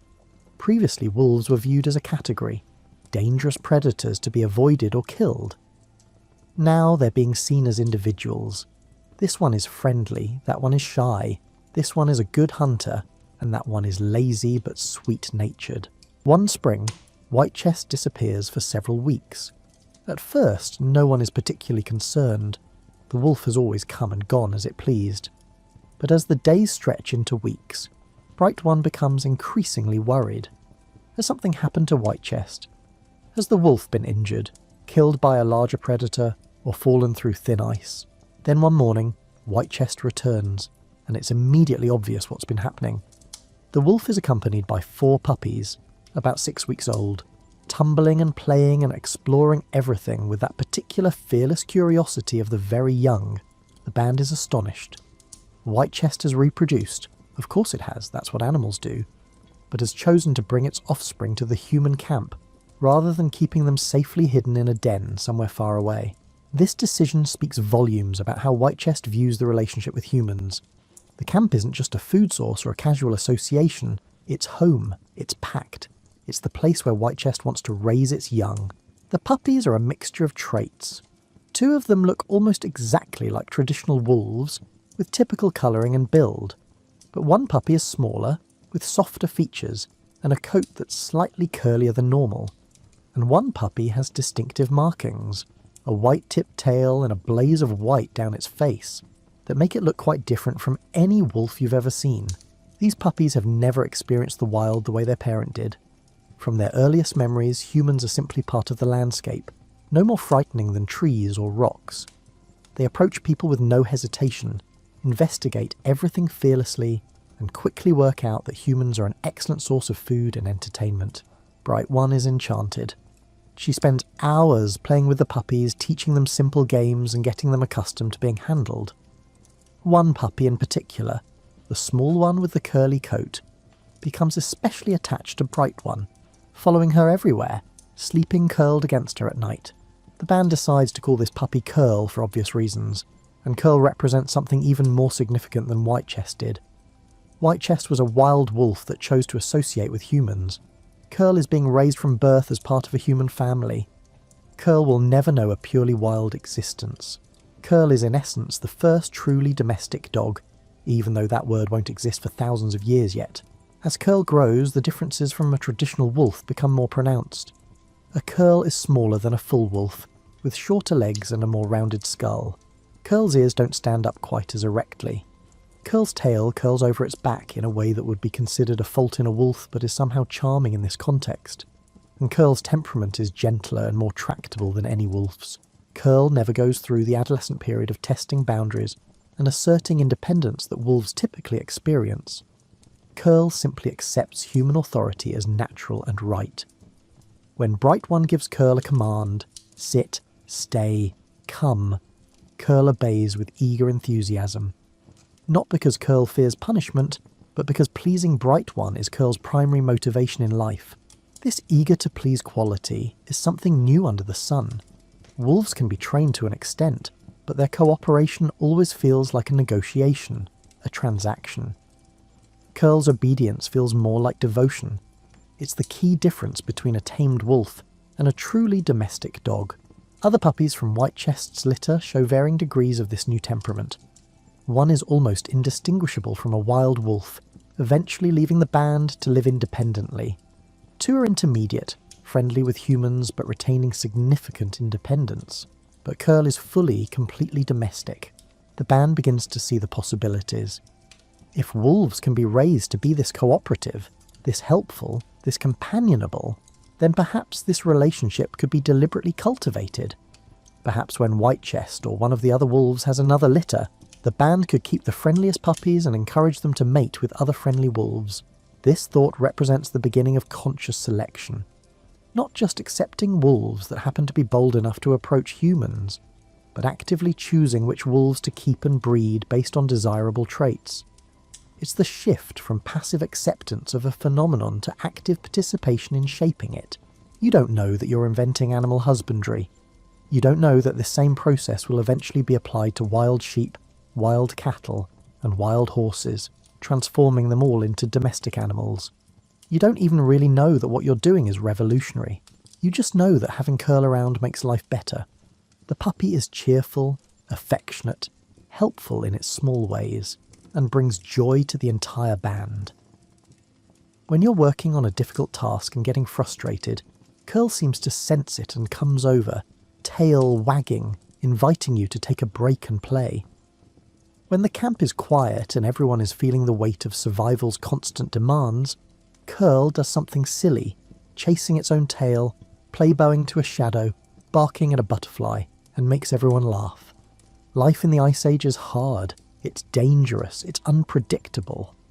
But with a curly-coated little dog curled up against you at night, with a wolf dog bringing you fresh-killed rabbits, with a gentle pale wolf accepting scratches from your children, some of that hardness feels a bit more bearable. The sun sets over the tundra, painting everything in shades of gold and amber. Whitechest sits on a rise near the camp, silhouetted against the sky, looking out over the landscape. Curl sits beside its parent, attempting to match the adult's dignified pose, but somewhat undermining the effect by occasionally scratching vigorously at its ear. You watch them from the camp, and you feel something that might be the Ice Age equivalent of contentment. Things change slowly in this world. The seasons cycle. The herds migrate. Life continues in its ancient patterns. But here, in this small detail of wolf dogs sitting peacefully near a human camp, something genuinely new is happening. The future is being born, one wagging tail at a time. 10 years have passed since Whitechest first approached the camp as a bold puppy, and the landscape of human-wolf relationships has transformed in ways that would have seemed impossible back then. Your band now lives alongside not 1 or 2 wolf dogs, but an entire community of them, perhaps 15 in total, ranging from very wolf-like individuals who maintain significant independence to animals like Curl's offspring, who are so thoroughly integrated into human society that calling them wolves feels completely wrong. The terminology is becoming a problem, actually. You need to distinguish between the animals that live with you and the wild wolves that still roam the tundra. The word your band has settled on for the domesticated ones roughly translates to hand-fed ones, or possibly chosen ones, depending on context. It's clunky, but it serves its purpose. Whitechest is now elderly by wolf standards, approaching 11 years old, with a greying muzzle and stiff movements that speak to arthritis in the hips. The wolf no longer accompanies hunting parties, spending most days sleeping near the camp's warmest spots. But Whitechest remains deeply beloved, respected as the founding member of this new relationship. The younger wolf dogs treat Whitechest with clear deference, and Bright One, now a woman of 21 with children of her own, still sits beside the old wolf in the evening, stroking its greying fur and talking softly. The wolf dogs have become essential to the band's survival strategy. Their contributions are multiple and significant. In hunting, a well-trained wolf dog can be worth 2 human hunters. The animals can run down prey that would escape humans and can track wounded animals through terrain too difficult for people to navigate, and can hold a cornered animal until the hunters arrive.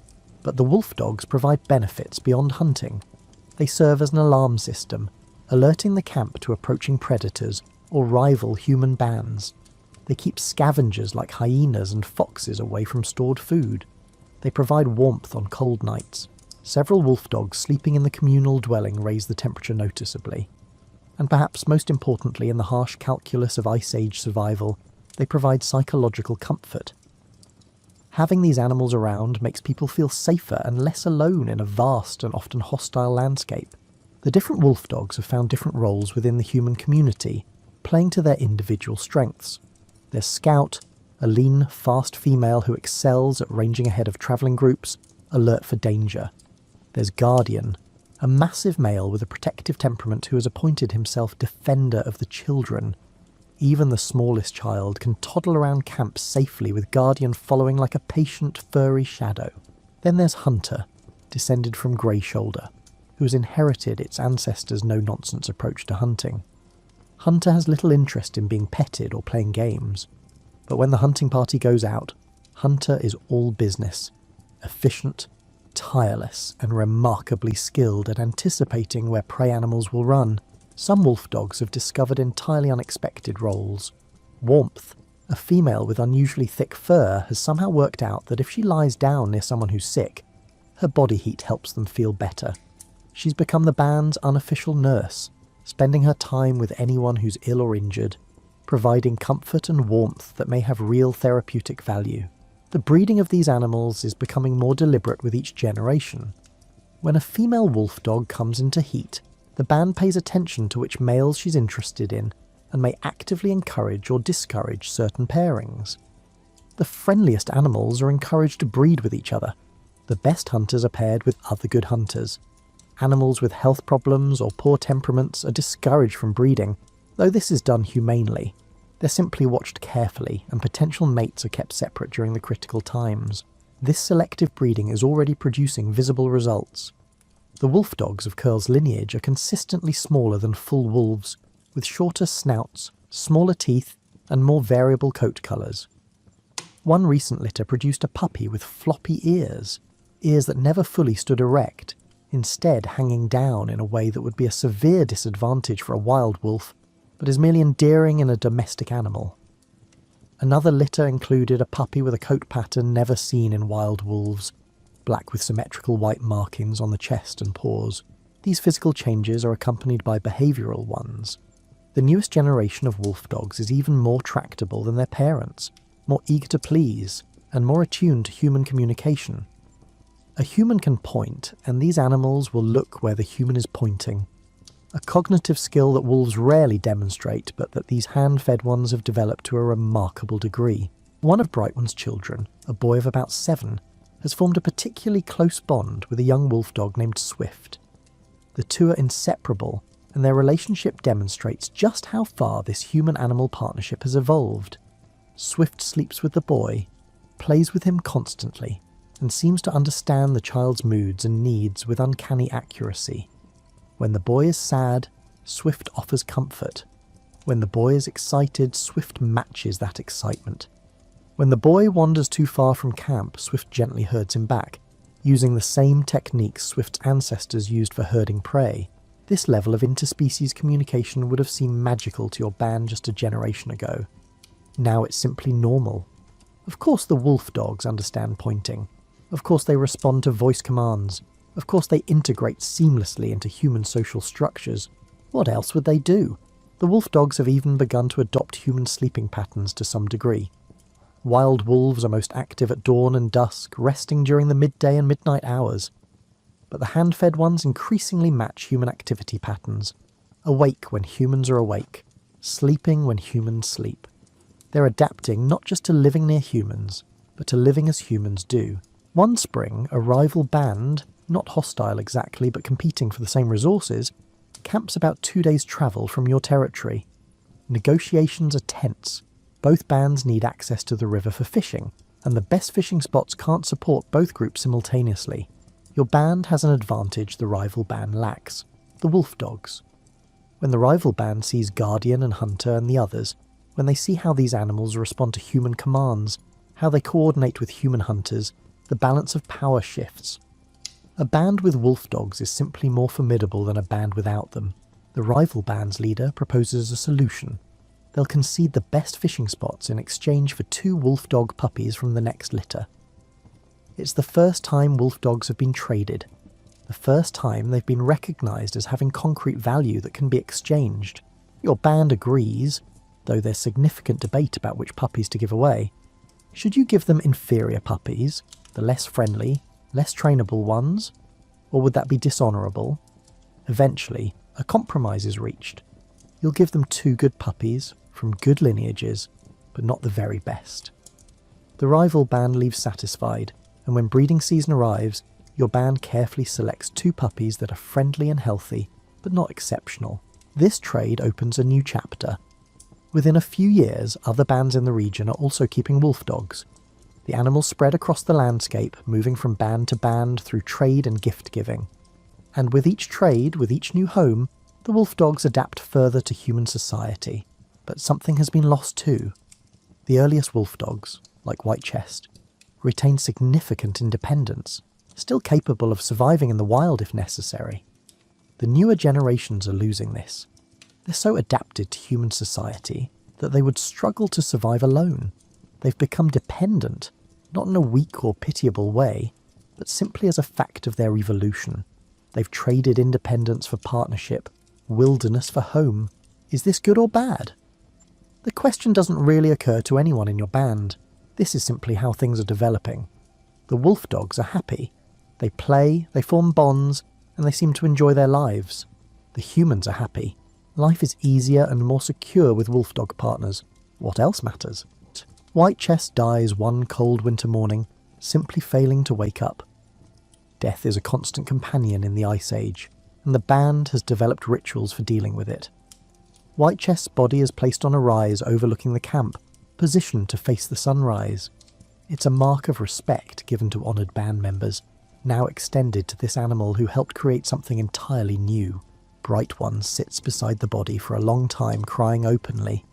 She's mourning not just an animal, but a friend, a companion who's been part of her entire life from childhood into adulthood. The other wolf dogs seem to understand that something significant has happened.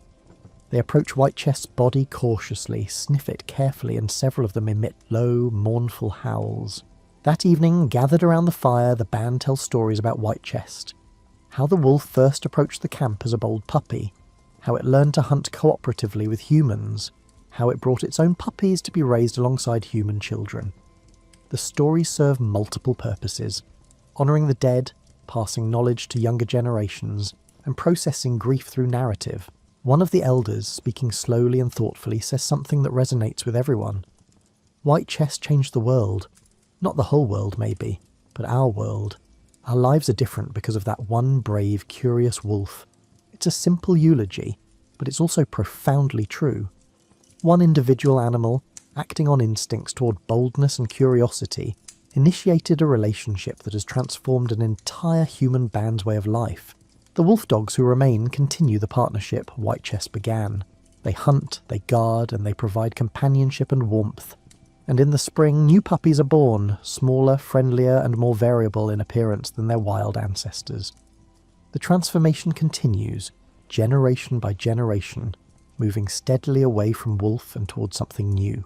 In the distance, a wild wolf howls, one of Whitechest's contemporaries perhaps, or a descendant of the wolves who chose to remain wild. The sound is beautiful and eerie, echoing across the tundra under the stars. Guardian, lying near the fire, lifts his head and howls in response. But Guardian's howl is different from the wild wolf's, shorter, less sustained, and mixed with what almost sounds like a bark. Two species, once one, two futures, diverging. And somewhere in that divergence, in that space between wild and domestic, between independence and partnership, something precious has been created. The fire crackles, the stars wheel overhead, and the next generation of wolf dogs sleeps peacefully, dreaming whatever wolf dogs dream, in a world that their ancestors' courage helped create. 50 years have passed since Whitechest first approached that camp. Your band's descendants have moved to new territories, following the slowly shifting climate as the Ice Age begins its long, gradual retreat.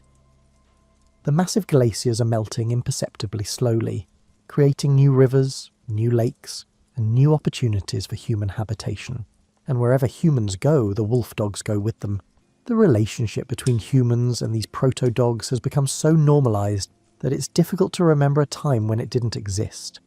Every human band in the region now has wolf dogs. They've become as essential to human survival as fire, as tools, as language itself. The wolf dogs have continued to diversify. Some bands prefer larger, more wolf-like animals for hunting large game. Other bands favour smaller, friendlier animals better suited to life in increasingly settled communities. Some bands have wolf dogs that specialise in guarding stored food from pests. Others have animals trained to help drive fish into nets during seasonal salmon runs. This diversification is the beginning of what will eventually become distinct breeds, though that concept is far in the future. For now, it's simply practical adaptation. Different human communities have different needs, and they're unconsciously selecting for the traits that serve those needs best. One particularly interesting development is happening in coastal communities, where humans are beginning to exploit marine resources more systematically. The wolf dogs in these communities have learned to eat fish, something wild wolves rarely do. Some have even learned to help with fishing, diving into shallow water to drive fish toward waiting nets, or even catching fish independently. These coastal wolf dogs are developing slightly different physical characteristics, more webbing between their toes and slightly oilier coats that shed water better. They're adapting to their environment within just a few generations, demonstrating the remarkable plasticity of the wolf-dog genome under selective pressure. Meanwhile, in the interior regions where big game hunting remains the primary survival strategy, the wolf dogs remain larger and more wolf-like. These animals need strength and endurance to help bring down mammoths, bison, and other megafauna. But even these hunting specialists are more tractable than their wild ancestors, more responsive to human direction, and more integrated into human social structures. The trade in wolf dogs has become extensive. Prized animals might be traded across territories spanning hundreds of miles. A particularly good hunting dog might be exchanged for tools, for furs, or for access to prime hunting grounds. Female wolf dogs in heat are sometimes taken long distances to be bred with males from other lineages, preventing inbreeding and introducing new genetic variation. This trade has unexpected benefits. It creates connections between human bands, facilitating the exchange of knowledge, tools, and genetic material, both dog and human. Bands that might previously have been rivals find common ground in their shared interest in wolf dogs. A man from one band might travel to another specifically to breed his female wolf dog with a male known for its hunting prowess, and during that visit trade other goods, share stories, and perhaps even arrange marriages between the bands.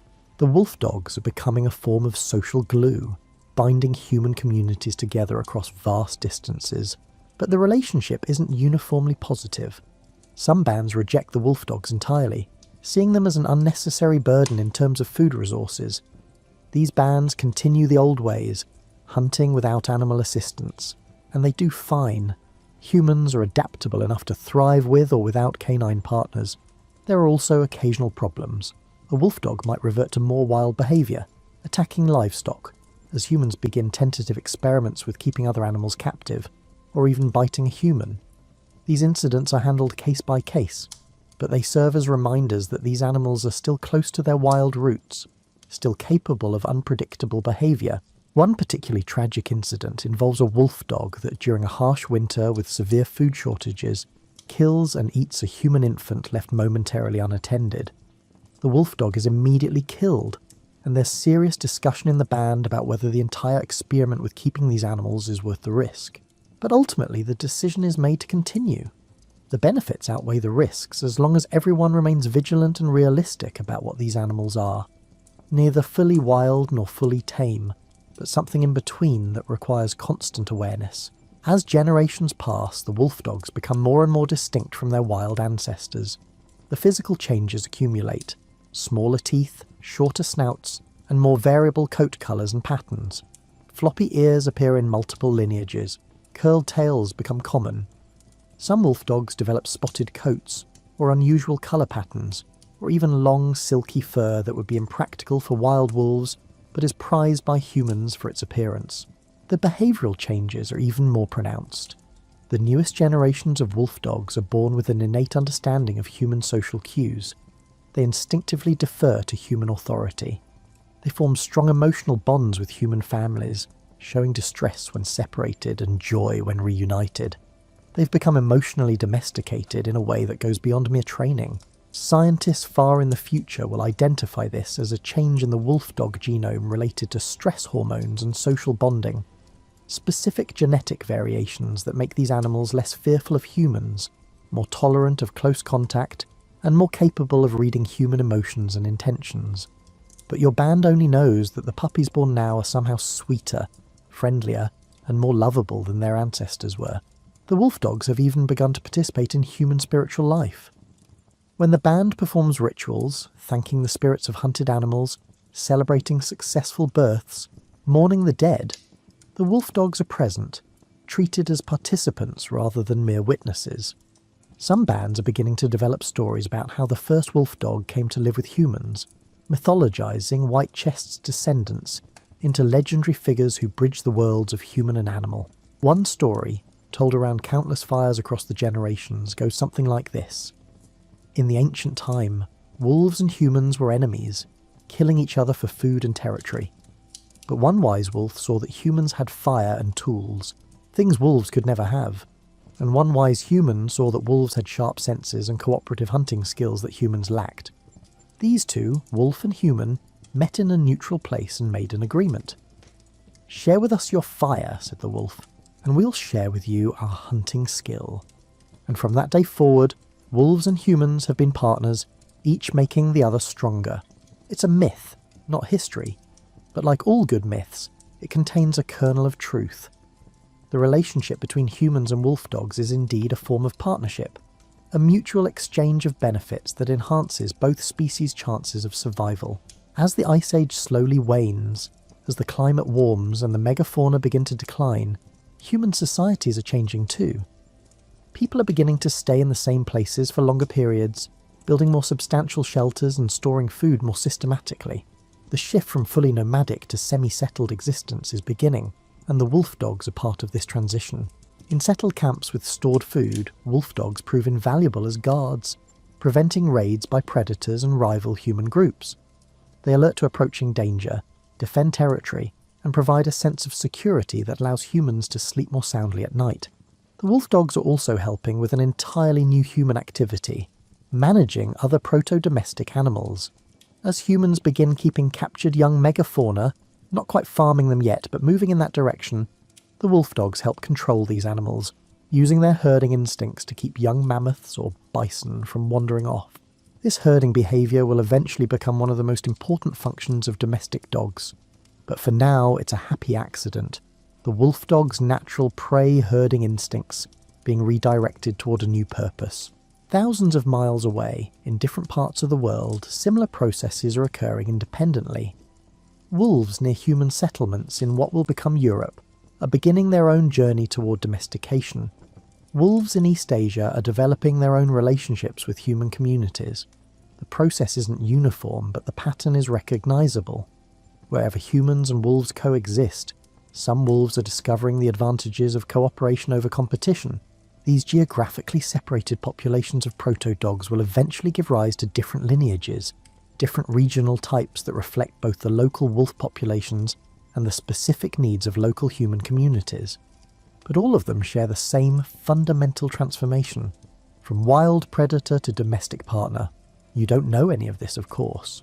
Your world is limited to your band, your territory, and your direct experience. But your great-great-grandchildren's descendants will spread across continents, and they'll bring their wolf dogs with them. When humans eventually cross the land bridge from Asia to the Americas, wolf dogs will be among the first domesticated animals to reach the New World. When humans develop boats capable of crossing open ocean, wolf dogs will be in those boats, heading to islands and new continents. The partnership that began with one curious wolf and one willing to experiment human band has become a global phenomenon that will persist for millennia. Long after the mammoths and woolly rhinos and giant sloths have gone extinct, long after the Ice Age has faded into geological history, this relationship will endure. Your band's current generation of wolf dogs includes a young female named Echo, descended from Curl's lineage through multiple generations. Echo is small, barely 60 pounds, with a curly coat, floppy ears, and a tail that curls so tightly it almost makes a full circle. Echo's temperament is gentle and playful, and the animal has become particularly attached to the band's children, serving as an unofficial guardian and playmate. One warm summer evening, as the sun sets over a landscape that's noticeably greener and less harsh than the tundra of your ancestors' time, Echo lies surrounded by children. They're petting the wolf dog, telling stories, and laughing at Echo's clownish attempts to catch moths that flutter around the fire. An elder watches this scene with satisfaction. This elder is the great-great-grandchild of Bright One, carrier of stories passed down through multiple generations. The elder remembers the tales of White Chest, of Curl, of the early days when having a wolf dog near the camp was strange and frightening. Hard to imagine being afraid of them now, the elder says to no one in particular, speaking softly enough not to disturb the children's play. Another adult sitting nearby laughs quietly. Hard to imagine living without them. What did our ancestors do without wolf dogs? How did they hunt? How did they feel safe at night? It's a good question. The answer, of course, is that humans survived for hundreds of thousands of years without canine partners. But now that the partnership exists, it's difficult to imagine going back. The relationship has become so integral to human society that its absence would be felt like the loss of a limb.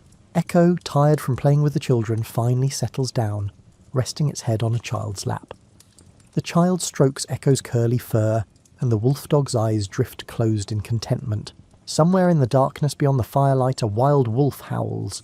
Echo's ears perk up and the wolf dog lifts its head briefly, but there's no answering howl, no urge to run off and join that wild song.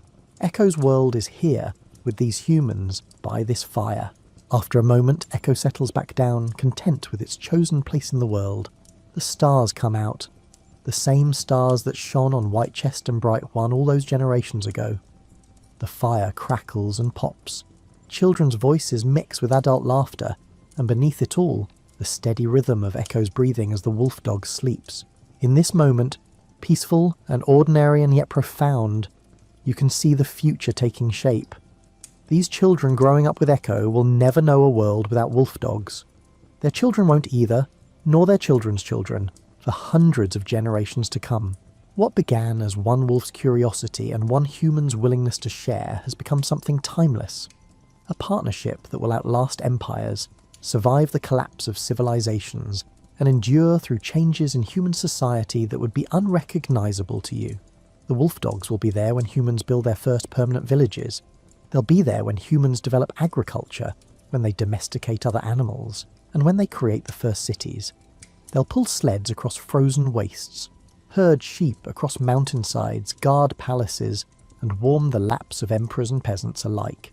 They'll change, of course. They'll diversify into forms that would seem impossible. Tiny dogs that fit in a pocket, giant dogs larger than wolves ever were, dogs with pushed-in faces, dogs with legs so short they can barely run, and dogs bred for every conceivable purpose, from hunting rats to guarding temples to simply being beautiful. But underneath all those changes, underneath all that diversity, they'll still carry the same essential nature that Echo demonstrates tonight.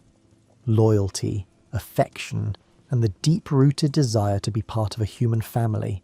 The fire burns low. People begin heading to their sleeping areas. Echo rises, shakes vigorously, and follows the children to the shelter where they sleep. The wolf dog settles down among them, and within moments 3 children are using Echo as a pillow. Outside, the summer night is mild and clear. Tomorrow will bring new challenges, new work, and new adventures. But tonight, there's just this. Humans and wolf dogs, sleeping peacefully together, partners in the grand adventure of survival. The stars wheel slowly overhead. The moon rises, casting silver light across a world that has changed profoundly, even though most of those changes are too subtle to see day to day. But they're there, accumulating. Genetic shifts, behavioural adaptations, and the slow but inexorable transformation of wolf into dog. And in the morning, when the sun rises, Echo will be among the first to wake, tail already wagging, ready to greet the new day alongside the humans who have become, in every meaningful sense, Echo's pack. The story that began 15,000 years ago with a reddish-grey wolf watching a human camp continues, generation after generation, changing slowly but never ending. A partnership that has enriched both species beyond measure. And that, more than anything else, is the legacy. Not just that humans tamed wolves, but that together, humans and wolves created something entirely new. A relationship of mutual benefit, mutual affection, and mutual transformation that has persisted across millennia and will continue long into whatever future awaits.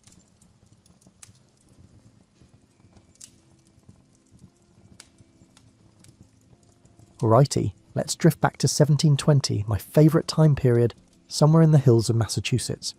You wake up one December morning, and your breath creates little puffs of fog inside your own bedroom. The water in your wash basin has a thin skin of ice that crackles when you touch it. Outside, snow has been falling for 3 days straight, and the wind sounds like it's having a heated argument with your house. Your modern self might panic, but colonial you've got this figured out in ways that would surprise even yourself. The secret wasn't just one brilliant invention or technique. It was a whole symphony of small, clever adaptations that colonial families orchestrated together. Think of it like a recipe where every ingredient mattered, from the way they built their homes to the undergarments they wore, from the foods they ate to the very way they arranged their daily lives around the rhythm of staying warm. Your colonial house wasn't trying to win any beauty contests. It was built like a fortress against winter, with every beam and board placed with survival in mind. The first thing you'd notice about colonial architecture is how these homes seem to huddle into themselves, like people pulling their coats tight against the cold. Those thick wooden walls weren't just for show. Colonial builders understood something that gets lost in our age of perfect insulation: thermal mass. Your walls were often filled with a mixture of clay, straw, and sometimes even seaweed. Yes, seaweed, that created a natural barrier against the cold. The walls breathed just enough to prevent moisture build-up, but held heat like a grandmother holds onto family recipes. The windows were small, and you might think that made the houses dark and gloomy, but colonial families knew that large windows were just expensive ways to let heat escape. Those tiny panes of glass, often no bigger than your hand, were practical gems. They let in enough light during the short winter days while keeping the warmth where it belonged, inside with you. But here's where colonial ingenuity really shines. The way they positioned their rooms. Your kitchen, the heart of winter warmth, sat at the centre of the house like a beating heart pumping heat through the arteries of hallways and doorways. The bedrooms clustered around this central warmth, and the coldest rooms, like storage areas or workshops, got pushed to the edges, where they acted as buffer zones against the winter winds. Those famously low ceilings that make tall modern visitors bump their heads? Pure genius. Heat rises, and colonial builders knew that an 8-foot ceiling meant your heat stayed where you could feel it, not floating uselessly above your head like hot air balloons of warmth drifting away. The colonial fireplace was the crown jewel of home heating, but not in the way you might expect. These weren't the decorative fireplaces of later eras. They were massive, practical beasts that could swallow whole logs and radiate heat like miniature suns. Your fireplace opening might be 4 feet wide and 3 feet tall, big enough to roast an entire pig if the mood struck you. The thick stone or brick construction absorbed heat during the day and released it slowly through the night, turning your fireplace into a thermal battery that kept giving long after the flames died down. Some colonial homes featured what were called beehive ovens, dome-shaped chambers built into the side of the main fireplace. You'd heat these by building a fire right inside the dome, then rake out the coals and slide in your bread, your stew, or whatever needed slow, even cooking. The thick walls of these ovens held heat for hours, turning them into auxiliary heaters that warmed the kitchen long after dinner was done. Your relationship with fire in colonial times was intimate in a way that modern people can barely imagine. Fire wasn't just something you turned on with a switch. It was a living thing that you fed, tended, and coaxed through the long winter months. Letting your fire die was like letting a beloved pet starve, except the consequences were much more dire. The art of fire maintenance began before winter even arrived. In late summer and early fall, you and your family would spend weeks gathering, cutting, and splitting firewood. A typical colonial family needed somewhere between 15 and 25 cords of wood to make it through winter. That's enough wood to fill a modern 2-car garage, floor to ceiling, twice over. Every tree that came down was evaluated like a job candidate. Hardwoods like oak and maple for long, steady burns, softwoods like pine for quick heat and kindling, and different woods for different purposes. Hickory burned hot and long, perfect for those bitter January nights when the cold seemed to seep through solid walls. Applewood gave off a sweet scent that made the whole house smell like a bakery. Birch bark peeled off in perfect strips that caught fire faster than modern paper, making it precious as kindling. You learned to read wood like a book, the grain, the moisture content, and the way it split, all telling you how it would burn and when to use it. But here's something that might surprise you. Colonial families rarely let their fires burn out completely, even in summer. Instead, they banked their fires, covering the coals with ash to slow the burning to almost nothing, preserving a seed of fire that could be coaxed back to life when needed. Banking a fire was an art form. Too much ash and you'd smother it. Too little and you'd waste precious fuel. Get it right, and your fire would sleep peacefully under its blanket of ash, ready to wake up with just a gentle stirring and some fresh kindling. The fireplace tools weren't just functional, they were the surgical instruments of winter survival. Long-handled shovels for moving coals, bellows for breathing life into dying embers, and iron dogs, those metal stands that held logs, that were positioned just so to create the perfect airflow. Your poker wasn't just for stirring, it was for creating the architecture of your fire, building little log cabins and teepees that would burn efficiently and safely. Colonial families developed an almost mystical understanding of fire behaviour. They knew that a fire needed to breathe, that flames liked to dance upward and outward, and that different arrangements of logs created different types of heat. A tight stack burned slow and steady. A loose arrangement burned hot and fast. Green wood hissed and sputtered and filled the house with smoke, while seasoned wood caught quickly and burned clean. The most skilled fire tenders could keep a fire burning for days with minimal attention, banking it at night, and coaxing it back to life each morning like conducting a daily resurrection. They understood the personality of their particular fireplace, knew how their chimney drew air, and could read the colour and behaviour of flames like weather forecasters read clouds. When you think about colonial winter clothing, forget everything you've seen in movies about people shivering in thin cotton shirts. Colonial clothing was engineering in fabric form, a layered defence system that would make modern outdoor gear companies weep with envy. You weren't just getting dressed in the morning, you were constructing a personal environment that would keep you alive and comfortable in temperatures that would send modern people running for their cars.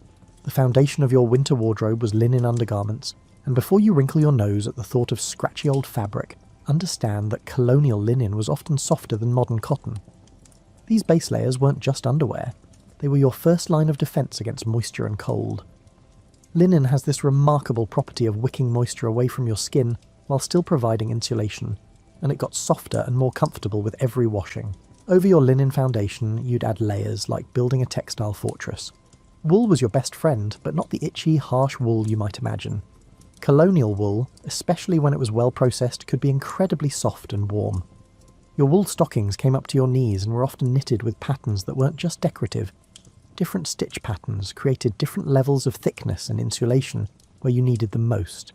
Women wore multiple petticoats, sometimes 3 or 4 layers deep, creating a sort of textile balloon that trapped warm air around their legs. These weren't the dainty petticoats of later eras.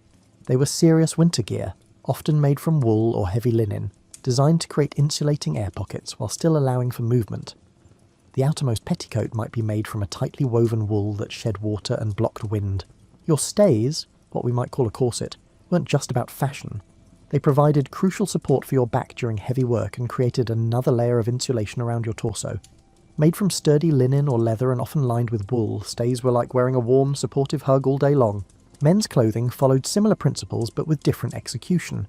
Your shirt was long, extending down to mid-thigh, providing extra coverage and warmth. Over this came your waistcoat, essentially a sleeveless jacket that provided another insulating layer around your core.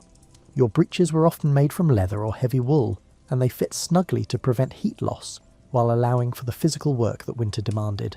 But the real genius of colonial winter clothing was in the extremities. Your hands and feet were far from your heart's warming influence, and colonial clothing makers knew that keeping these warm was crucial for overall comfort. Mittens were preferred over gloves, because keeping your fingers together shared warmth more efficiently. These weren't the thin mittens you see today. They were often made from thick wool or even fur, sometimes with leather palms for durability. Colonial stockings were architectural marvels in their own right. Hand-knitted from wool, they were designed with reinforced heels and toes, and the best ones were knitted in patterns that created thicker insulation over the areas that needed it most. The tops of the stockings were often knitted with patterns that helped them grip your leg, preventing the cold drafts that would sneak in if your stocking slipped down. Your outer garments were where colonial clothing really showed off. Cloaks and greatcoats weren't just large, they were designed to create a personal microclimate around your entire body.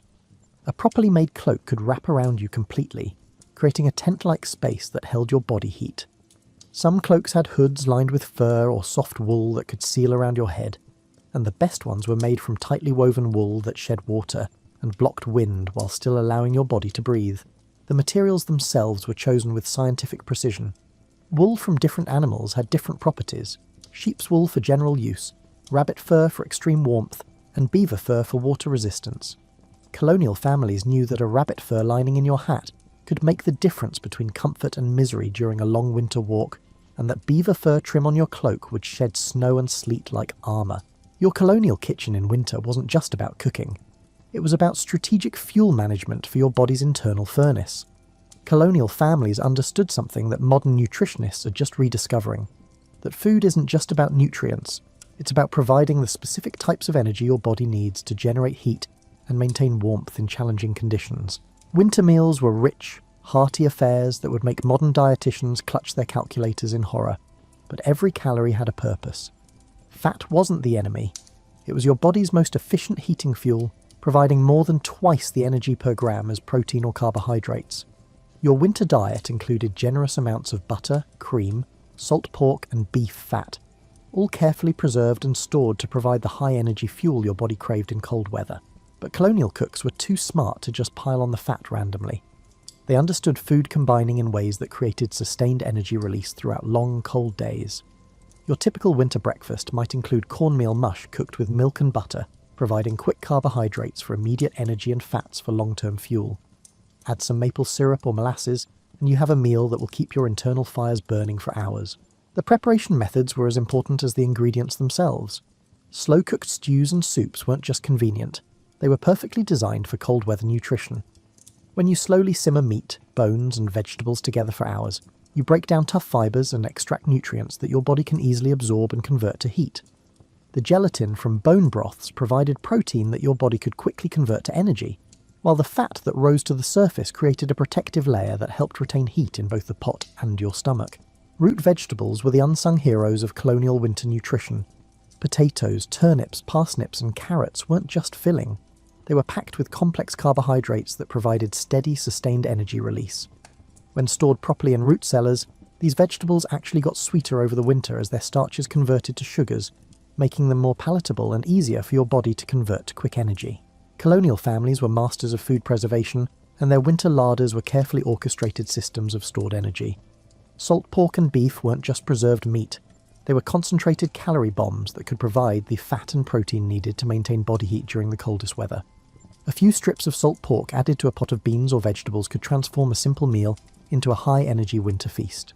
Dried fruits and nuts provided concentrated nutrition and calories in small packages. A handful of dried apples or a small portion of walnuts could provide the quick energy needed for outdoor chores, while also supplying the vitamins needed to prevent scurvy and other winter ailments.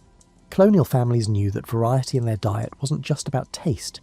It was about providing all the different types of fuel and nutrients their bodies needed to function in harsh conditions. The beverages of colonial winter were strategic too. Hot cider wasn't just a tasty drink.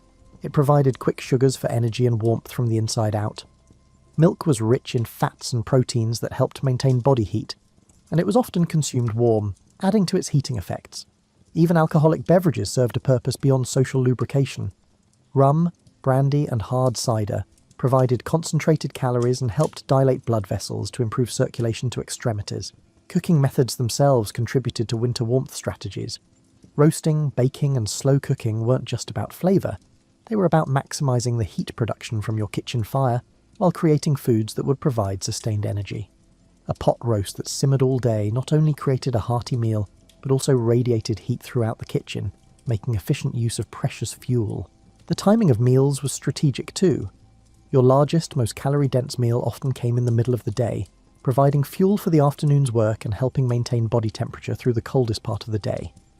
Evening meals might be lighter, but still warm and nourishing, designed to provide the steady energy needed to maintain body heat through the long winter night. Your colonial bedroom in winter was a battlefield where comfort met survival, and losing this battle meant shivering through long, miserable nights that left you exhausted and vulnerable to illness. But colonial families had developed an arsenal of strategies that turned even unheated bedrooms into surprisingly comfortable sleeping spaces. The bed itself was the command centre of your nighttime warmth strategy. Colonial beds weren't just furniture, they were elaborate heating systems disguised as sleeping platforms. The foundation was often a rope bed, where thick ropes were woven in a grid pattern across the bed frame. These ropes could be tightened or loosened to adjust the firmness of the sleeping surface, and they provided excellent support while allowing air to circulate underneath the mattress, preventing moisture buildup that could lead to cold, clammy sleeping conditions. Your mattress wasn't the simple affair you might imagine. The best colonial mattresses were layered systems that created insulation while providing comfort. The bottom layer might be straw or corn husks for basic support and insulation from the cold ropes below. Above this came a layer of wool batting or down feathers for warmth and cushioning. The top layer was often fine linen or cotton ticking filled with the softest down or wool, creating a sleeping surface that was both comfortable and warm. But the real genius of colonial bed warmth was in the warming systems. Bed warmers weren't luxuries, they were essential tools for survival. Your bed warmer was typically a long-handled brass or copper pan that you filled with hot coals from the fire. You'd slide this under the covers for 10 or 15 minutes before bedtime, moving it around to warm the entire sleeping area. The metal pan distributed heat evenly, and the long handle kept your hands safe from both the heat and the coals. Some families used heated bricks wrapped in cloth instead of dedicated bed warmers. These held heat longer than metal pans and could be positioned strategically around the bed to create zones of warmth.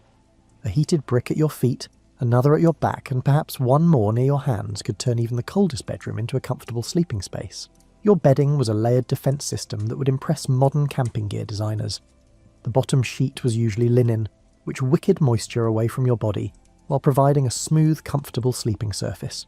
Above this came wool blankets, often multiple layers, each serving a different purpose. A lighter wool blanket next to your body provided warmth without weight, while heavier blankets on top trapped heat and blocked cold drafts. The top layer of your bedding was often a thick comforter or coverlet filled with down or wool. These weren't just warm, they were designed to create a microclimate around your body that held heat while allowing enough air circulation to prevent stuffiness. The best comforters had removable covers that could be washed regularly, keeping your bedding fresh and hygienic even during the months when bathing was infrequent. Bed curtains weren't just for privacy, they were essential heating equipment. Heavy curtains drawn around your bed created a smaller space that was easier to warm and harder for cold air to penetrate. These curtains were often made from thick wool or heavy linen, sometimes lined with additional fabric for extra insulation. Drawing your bed curtains was like creating a tent within your bedroom, a private space that held your body heat and blocked cold drafts from the rest of the room. Your nightgown or sleeping shirt wasn't just sleepwear, it was part of your thermal defence system. Colonial nightgowns were long, often reaching to the ankles, and made from soft but warm materials like flannel or brushed linen. The long sleeves and high necklines prevented heat loss from your extremities and torso, while the loose fit allowed for air circulation that prevented overheating and moisture buildup. Nightcaps weren't fashion statements, they were essential for preventing heat loss from your head, where a significant amount of body heat can escape. These were often made from soft wool or cotton, sometimes lined with silk or fine linen for comfort against your hair and scalp. A well-made nightcap could make the difference between a comfortable night's sleep and hours of shivering wakefulness. The positioning of your bed within the room was strategic too. Colonial bedrooms often placed the bed away from exterior walls and windows, where cold air could seep through gaps in construction. Instead, beds were positioned near interior walls that shared heat from the kitchen or main fireplace. Some colonial homes had bedrooms directly above the kitchen, taking advantage of the heat that rose from the cooking fires below. One of the most ingenious aspects of colonial winter survival was the way families used social dynamics and communal living as heating strategies.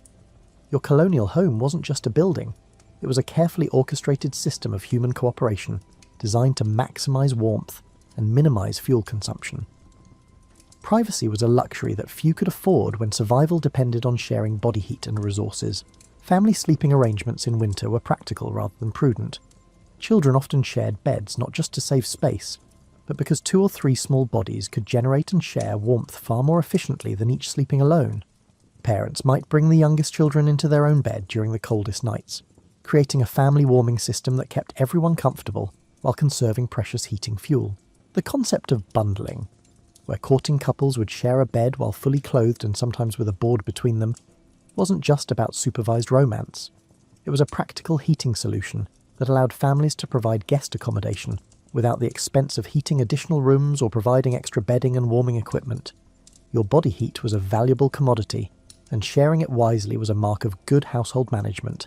Common rooms served as gathering spaces where the entire family's body heat contributed to overall warmth. During the coldest weather, normal privacy and individual space gave way to practical communal living. Your family might spend entire days in the kitchen and main room, working, eating, and socialising in the warmest parts of the house, while letting the peripheral rooms go cold. Work parties and social gatherings weren't just about community bonding, they were strategic heating events. A barn raising or quilting bee brought together dozens of people whose combined body heat could warm even large spaces. Smart colonial families scheduled their social events during the coldest parts of winter, turning necessary community work into opportunities for everyone to stay warm while accomplishing important tasks. The kitchen hearth became the social centre of winter life, and colonial families arranged their activities to take maximum advantage of its warmth. Women would do their spinning, knitting, and mending near the fire, while men might repair tools or work on woodworking projects. Children played games and did their lessons in the warm circle around the hearth. This wasn't just about comfort, it was about making efficient use of heating fuel while maintaining the social bonds that held communities together through the harsh winter months. Evening entertainment was designed around warmth conservation. Storytelling, singing, and games that could be enjoyed while sitting close together near the fire became the primary forms of winter recreation. These activities served multiple purposes. They provided mental stimulation during the long, dark evenings, they kept people sedentary and close to heat sources, and they reinforced the social connections that were essential for community survival. Even religious practices adapted to winter heating realities. Church services in winter were often shorter than summer services, and churches developed strategies like foot warmers, small, portable braziers that could be filled with coals from home and carried to church to provide personal heating during long services. Some congregations would pack into smaller spaces during winter, using their combined body heat to make worship more comfortable. Community resource sharing was another form of social heating. Families would coordinate their heating and cooking schedules to maximise efficiency, perhaps taking turns hosting large meals that could feed multiple families while requiring only one fire, or sharing the use of large ovens for baking bread or roasting meat. These arrangements saved fuel while strengthening community bonds. The concept of neighbouring, helping nearby families with tasks that were easier done in groups, became especially important during winter.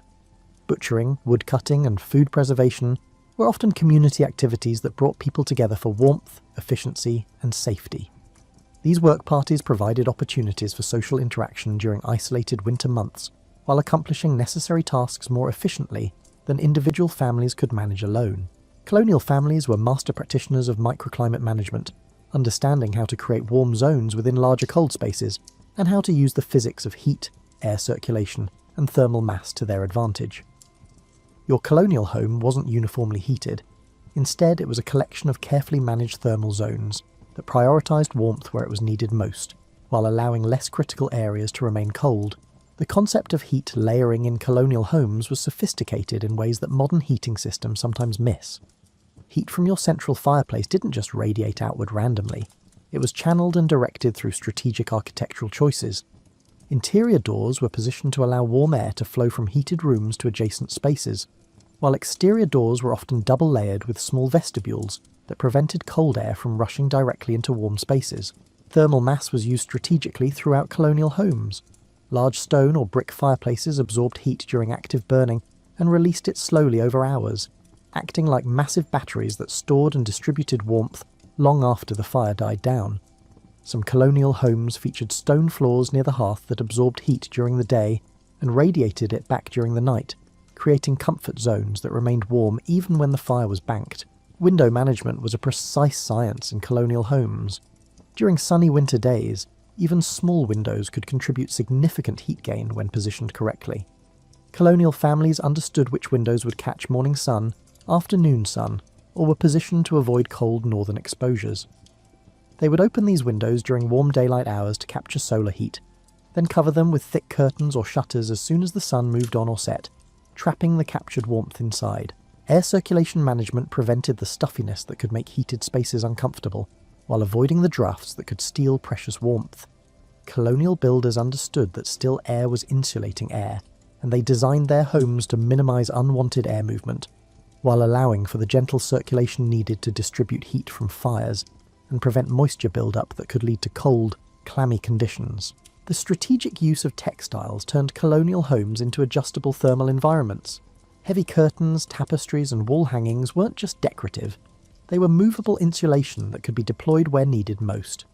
During the coldest weather, families would hang extra blankets or quilts to subdivide large rooms into smaller, more easily heated spaces, or to block off unused areas that would otherwise steal heat from living spaces. Furniture placement was another tool in the colonial thermal management toolkit.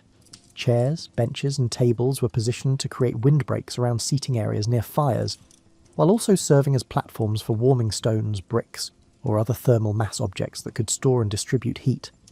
High-backed chairs and settles weren't just about comfort. They created personal heat-reflecting zones that concentrated warmth around individual family members. The timing of daily activities was coordinated with thermal management strategies. Cooking, baking, and other heat-generating activities were scheduled to provide maximum warming benefit during the coldest parts of the day. Laundry might be done during the warmest part of winter days, taking advantage of both solar heat gain and the warmth generated by hot water and steam, while also providing humidity that made cold air feel more comfortable. Even personal thermal management was sophisticated. Colonial families understood that keeping your core body temperature warm was more efficient than trying to heat extremities directly. They wore layers that trapped warm air close to their torsos and major blood vessels, allowing their circulatory systems to carry this warmth to hands and feet. more efficiently than trying to heat these extremities externally. The management of humidity levels was crucial for winter comfort. Too little humidity made cold air feel even colder and could lead to respiratory problems and dry, cracked skin. Too much humidity made spaces feel clammy and cold, while promoting the growth of mould and mildew that could cause illness. Colonial families used cooking, breathing, and strategic ventilation to maintain humidity levels that made their heated spaces feel comfortable and healthy. When winter weather turned truly dangerous, colonial families had emergency protocols that could mean the difference between survival and disaster. Your colonial ancestors weren't just prepared for normal winter weather. They had strategies for blizzards, ice storms, and the kind of bitter cold that could kill unprepared people in hours rather than days. The most critical emergency protocol was fire insurance, maintaining multiple heat sources and backup ignition systems. Your main fireplace might be your primary heat source, but colonial families always maintained secondary fires or heating systems that could take over if the main fire failed. This might mean keeping a small fire going in a bedroom fireplace, maintaining banked coals in a kitchen firepot, or keeping emergency fire-starting materials dry and accessible in multiple locations throughout the house. Emergency food protocols were equally sophisticated. Beyond your normal winter food storage, colonial families maintained emergency food caches, high-energy, long-lasting foods that could sustain life during extended periods when normal cooking wasn't possible.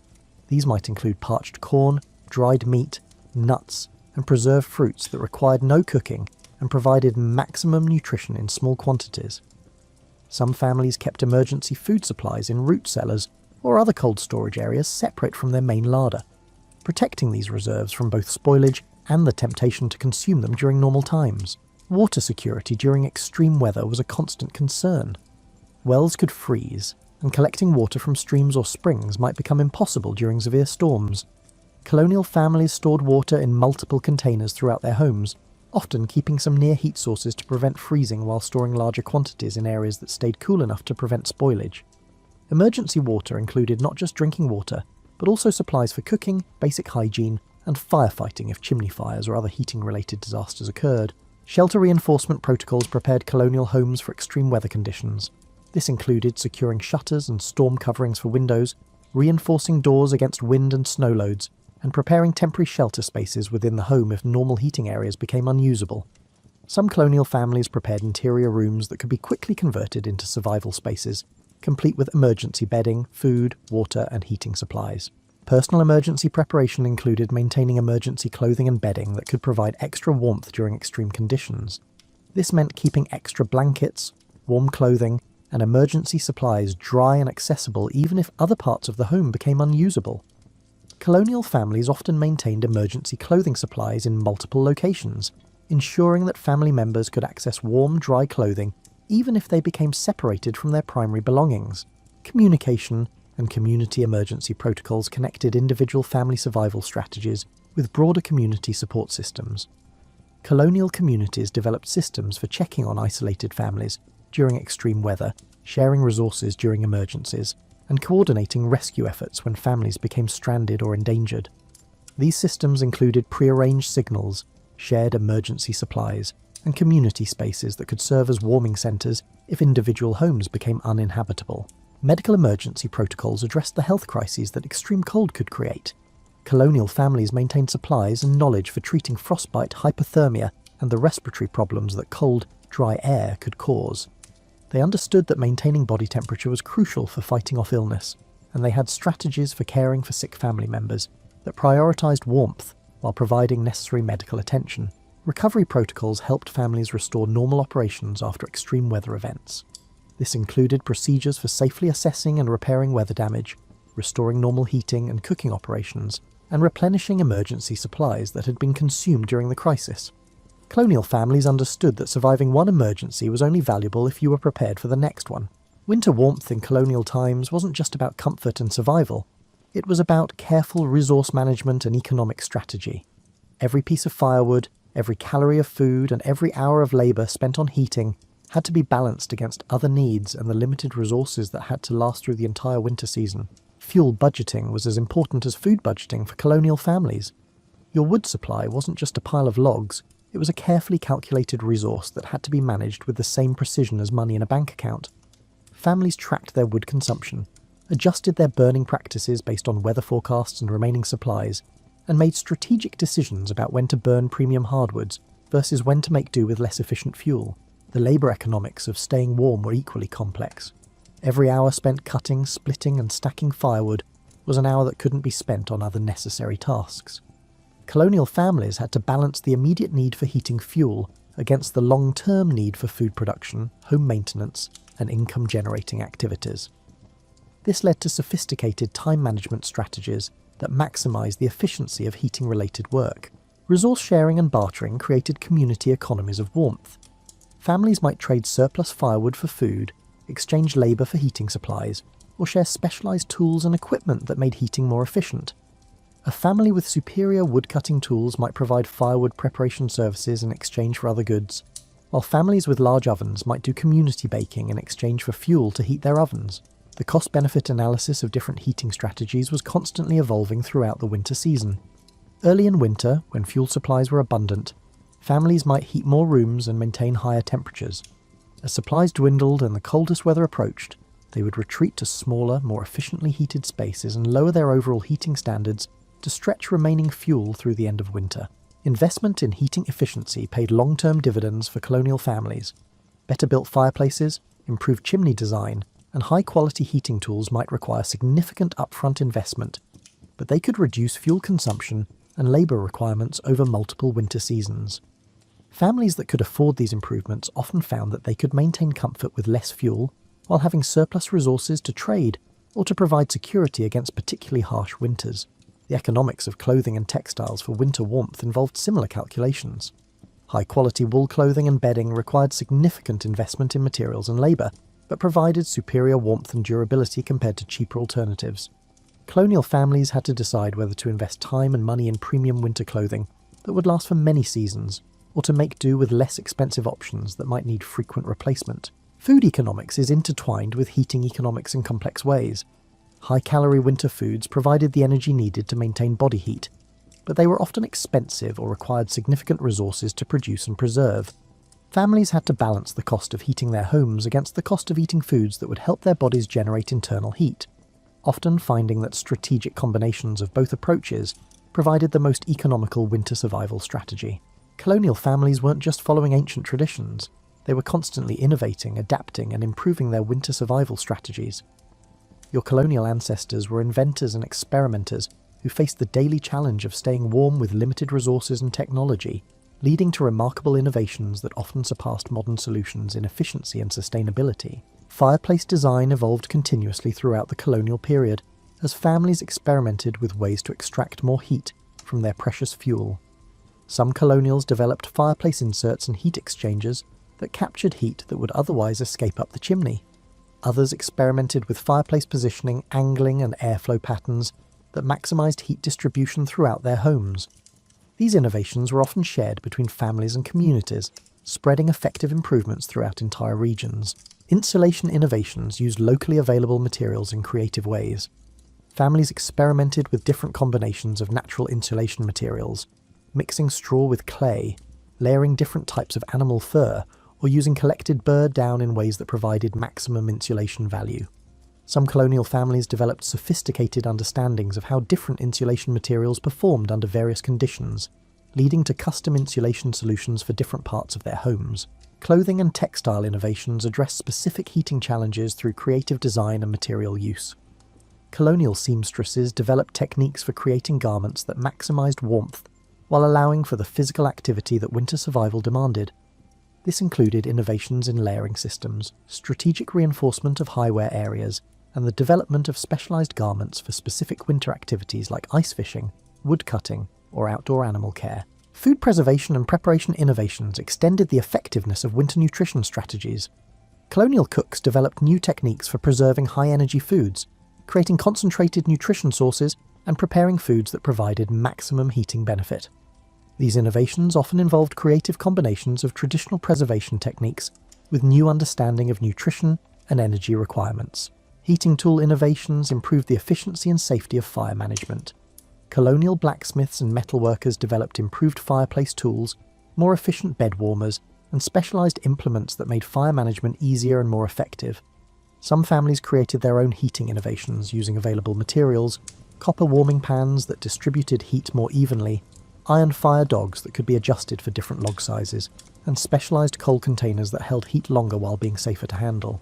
Building technique innovations address specific thermal challenges that colonial families discovered through experience. Some families experimented with double wall construction that created insulating air spaces, while others developed innovative chimney designs that captured more heat before it escaped outdoors. These building innovations were often region-specific, adapting to local climate conditions, available materials, and specific heating challenges.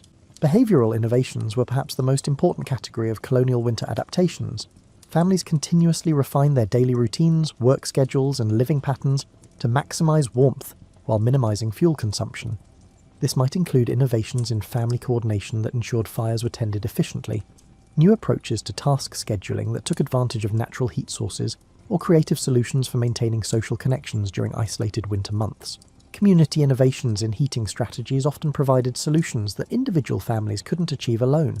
Some communities developed shared heating resources like communal ovens or warming houses that could serve multiple families efficiently. Others created community fuel sharing systems that helped ensure that no family ran out of heating fuel during extreme weather. These community innovations required cooperation and coordination, but they often provided heating solutions that were more efficient and reliable than individual family efforts. The most successful colonial innovations were those that addressed multiple challenges simultaneously. A design improvement that made a fireplace burn more efficiently, while also making it safer to operate, or a food preservation technique that created high-energy winter foods, while also reducing storage space requirements. These multi-benefit innovations were especially valuable because they provided improvements without requiring additional resources or labour. Colonial America wasn't uniform in its climate or resources, and neither were the winter survival strategies that families developed. Your experience staying warm in colonial Massachusetts would be quite different from what you'd encounter in Virginia, Pennsylvania, or the Carolinas. Each region developed specialised approaches to winter warmth that took advantage of local resources, climate patterns, and cultural traditions. New England families, facing the longest and coldest winters, developed some of the most sophisticated heating strategies in colonial America. The combination of harsh weather, abundant forests, and strong community traditions created innovations like the famous New England saltbox house design, where the long, sloping rear roof provided excellent wind protection, while the compact interior layout maximised heating efficiency. New England families also developed complex systems for managing multiple fireplaces and heat sources throughout their homes, creating thermal zones that could be adjusted based on weather conditions and fuel availability. The mid-Atlantic colonies, with their more moderate winters and diverse immigrant populations, created heating systems that blended techniques from multiple European traditions. German colonists brought knowledge of efficient stove designs and thermal mass heating systems, while Dutch families contributed innovations in home layout and insulation techniques. These regional adaptations often combined the best features of different approaches, creating heating systems that were more sophisticated than what any single tradition might have produced alone. Southern colonies faced different challenges, with shorter but sometimes surprisingly harsh winters that could catch unprepared families off guard. Southern colonial families developed heating strategies that could be quickly deployed when needed, but didn't require the massive year-round investment in fuel and heating infrastructure that northern families needed. This led to innovations like portable heating systems, flexible room arrangements that could be quickly adapted for cold weather, and heating strategies that took advantage of the thermal mass of southern building materials like brick and stone. Coastal families, regardless of their latitude, had to deal with the unique challenges of maritime winter weather: high winds, salt air that could corrode heating equipment, and the humidity that made cold air feel even colder. Coastal colonial families developed specialised approaches to wind protection, corrosion-resistant heating tools, and humidity management that kept their homes comfortable despite challenging weather conditions. Mountain and frontier families faced the challenge of extreme weather, combined with limited access to specialised heating equipment and supplies. These families became masters of improvisation and local resource utilisation, developing heating systems that could be built and maintained using only materials available in their immediate environment. Frontier innovations often focused on durability and repairability, creating heating systems that could function reliably, even when replacement parts and professional repair services were unavailable. Urban colonial families dealt with different constraints, including limited space for fuel storage, restrictions on certain types of heating due to fire regulations, and the need to coordinate heating systems with neighbours in close proximity. Urban innovations often focused on space efficiency and fuel economy, creating heating solutions that provided maximum warmth in minimal space while using expensive urban fuel supplies as efficiently as possible. Rural families had different advantages and challenges, with greater access to fuel and space, but also greater isolation during extreme weather. Rural heating innovations often focused on self-sufficiency and emergency preparedness, creating heating systems that could function independently for extended periods without outside support or supplies. The interaction between different regional approaches created continuous innovation and improvement in colonial heating strategies. Families moving between regions brought their heating knowledge with them, leading to cross-pollination of techniques and the development of hybrid approaches that combine the best features of different regional traditions. Your daily life in a colonial winter followed rhythms that were dictated as much by thermal management as by daylight or traditional schedules. The need to maintain warmth created a choreography of daily activities that was both practical and surprisingly elegant in its efficiency. Your winter day began before dawn, not because you were an early riser by choice, but because the fires banked overnight needed attention before they died completely. In the pre-dawn darkness, you'd slip from your warm bed into the shocking cold of the unheated bedroom, quickly pulling on clothes that had been warmed by being kept under the covers with you overnight. Your first task was always fire management, stirring the banked coals in the kitchen fireplace, adding kindling and fresh wood, and coaxing the sleeping fire back to active life. The kitchen became your morning command centre, and breakfast wasn't just about nutrition, it was about warming yourself from the inside while the house fires began to take the edge off the indoor cold. Hot porridge, warm bread, and steaming cider or milk weren't luxuries. They were essential tools for raising your body temperature to the point where you could function effectively in cold conditions. Morning work was planned around the gradual warming of your living spaces. Tasks that could be done near the kitchen fire took priority: meal preparation, mending, and planning the day's activities. As other rooms slowly warmed up, or as outdoor temperatures rose with the winter sun, you could expand your activities to other parts of the house, or venture outdoors for essential chores. The midday period, when the winter sun provided whatever warmth was available from the outside, became the time for activities that required leaving the warm interior spaces. This was when you'd venture out to tend animals, collect firewood, check on stored supplies, or visit neighbours. The key was timing these outdoor activities to take advantage of whatever natural warmth was available, while ensuring you could return to warm spaces before the afternoon cold set in. Afternoon activities centred around preparation for the evening and night ahead. This was when you'd prepare evening meals that would provide warming nutrition through the cold night, bank additional fires in bedrooms if fuel supplies allowed, and prepare the warming equipment, heated bricks, bed warmers, or warmed clothing that would make nighttime comfortable. Evening routines were designed around conservation of both warmth and fuel. As daylight faded and outdoor temperatures dropped, your family would consolidate into the warmest spaces of your home. This was the time for activities that could be done while sitting close together near the fire: storytelling, music, games, handwork, or simply quiet conversation that reinforced family bonds while conserving body heat and heating fuel. The transition to sleep involved careful thermal management that could determine whether you'd sleep comfortably or shiver through a miserable night. Bed preparation wasn't just about clean sheets. It was about ensuring that your sleeping space would retain the warmth generated by heated bricks or bed warmers, and that your bedding layers were arranged to trap body heat while preventing moisture buildup that could make you cold and clammy. Nighttime brought its own thermal challenges and opportunities. Your banked fires needed to provide enough heat to prevent interior temperatures from dropping to dangerous levels, while also conserving enough fuel to make it through to morning. Some families maintained watch schedules during the coldest nights, ensuring that someone was awake to tend fires and address any heating emergencies that might arise. Weekly and seasonal rhythms also revolved around thermal management. Certain tasks, like major cooking projects, laundry, or craft work, were scheduled for the warmest days or times when heating systems were already operating at full capacity. Community activities and social gatherings were planned to take advantage of shared body heat while accomplishing necessary work or maintaining social connections. Weather prediction became a crucial skill for managing these thermal rhythms. Colonial families developed sophisticated abilities to read weather signs and predict temperature changes, allowing them to adjust their heating strategies, activity schedules, and fuel consumption patterns in anticipation of changing conditions. A family that could accurately predict a cold snap could prepare their heating systems and adjust their routines to weather the temperature drop comfortably, while a family caught off guard might struggle through several miserable days of inadequate warmth. Colonial children weren't just smaller adults when it came to winter survival. They required specialised heating strategies that took into account their higher surface area to body mass ratio. their tendency to lose heat more quickly than adults, and their need for protection while still learning the skills necessary for winter survival.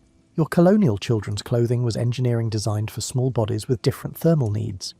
Children's winter clothing often included extra layers around the torso, where vital organs needed protection, while allowing for the active movement that children required. Small hands and feet, being furthest from the heart's warming circulation, received special attention with multiple layers of mittens and stockings, often made from the softest and warmest materials available. Sleeping arrangements for children prioritised warmth over privacy. Small children often shared beds not just for space efficiency, but because their combined body heat provided better warmth than individual sleeping spaces. Parents would position children's beds near heat sources when possible, or bring small children into the master bed during the coldest nights, using parental body heat to ensure that developing bodies stayed warm enough to grow and thrive. Children's daily routines were modified to minimise their exposure to extreme cold, while still allowing them to learn essential skills. Young children might be kept in the kitchen and main rooms during the coldest weather, learning domestic skills near the warmth of fires, while older children gradually took on outdoor responsibilities as their bodies developed the ability to handle cold exposure safely. Educational activities were adapted to winter heating realities. Children learned reading, writing, and arithmetic while sitting close to fires, and many traditional children's games and activities were designed to be played in warm, confined spaces. Storytelling, singing, and memory games weren't just entertainment. They were educational tools that could be used while the entire family huddled together for warmth. Food requirements for colonial children during winter reflected their need for energy to fuel both growth and heat production. Children's winter diets often included extra fats and high-energy foods, and parents would ensure that children had access to warm foods and drinks throughout the day to help maintain their body temperature and provide the calories needed for proper development. Child safety around heating systems required constant vigilance and specialised equipment. Fire guards, specialised clothing that couldn't easily catch fire, and careful supervision ensured that children could benefit from heating systems without being endangered by them. Children learned fire safety and heating system management as essential life skills, but always under close adult supervision. The development of winter survival skills in children was a gradual process that began early and progressed through increasingly complex responsibilities.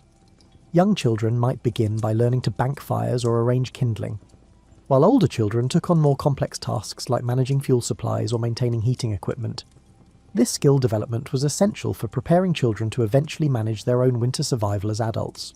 Community support systems often provided additional resources for keeping children warm during extreme weather. Neighbours might take in children from families facing heating emergencies, and community warming spaces could provide backup heating for families with inadequate resources. These community safety nets were especially important for ensuring that children, who were most vulnerable to cold exposure, had access to adequate warmth, even during the most challenging weather. Winter health management in colonial times was inseparable from heating and warmth maintenance. Your colonial ancestors understood that staying warm wasn't just about comfort, it was about preventing illness, maintaining the immune systems to fight disease, and ensuring that existing health conditions didn't become life-threatening during cold weather.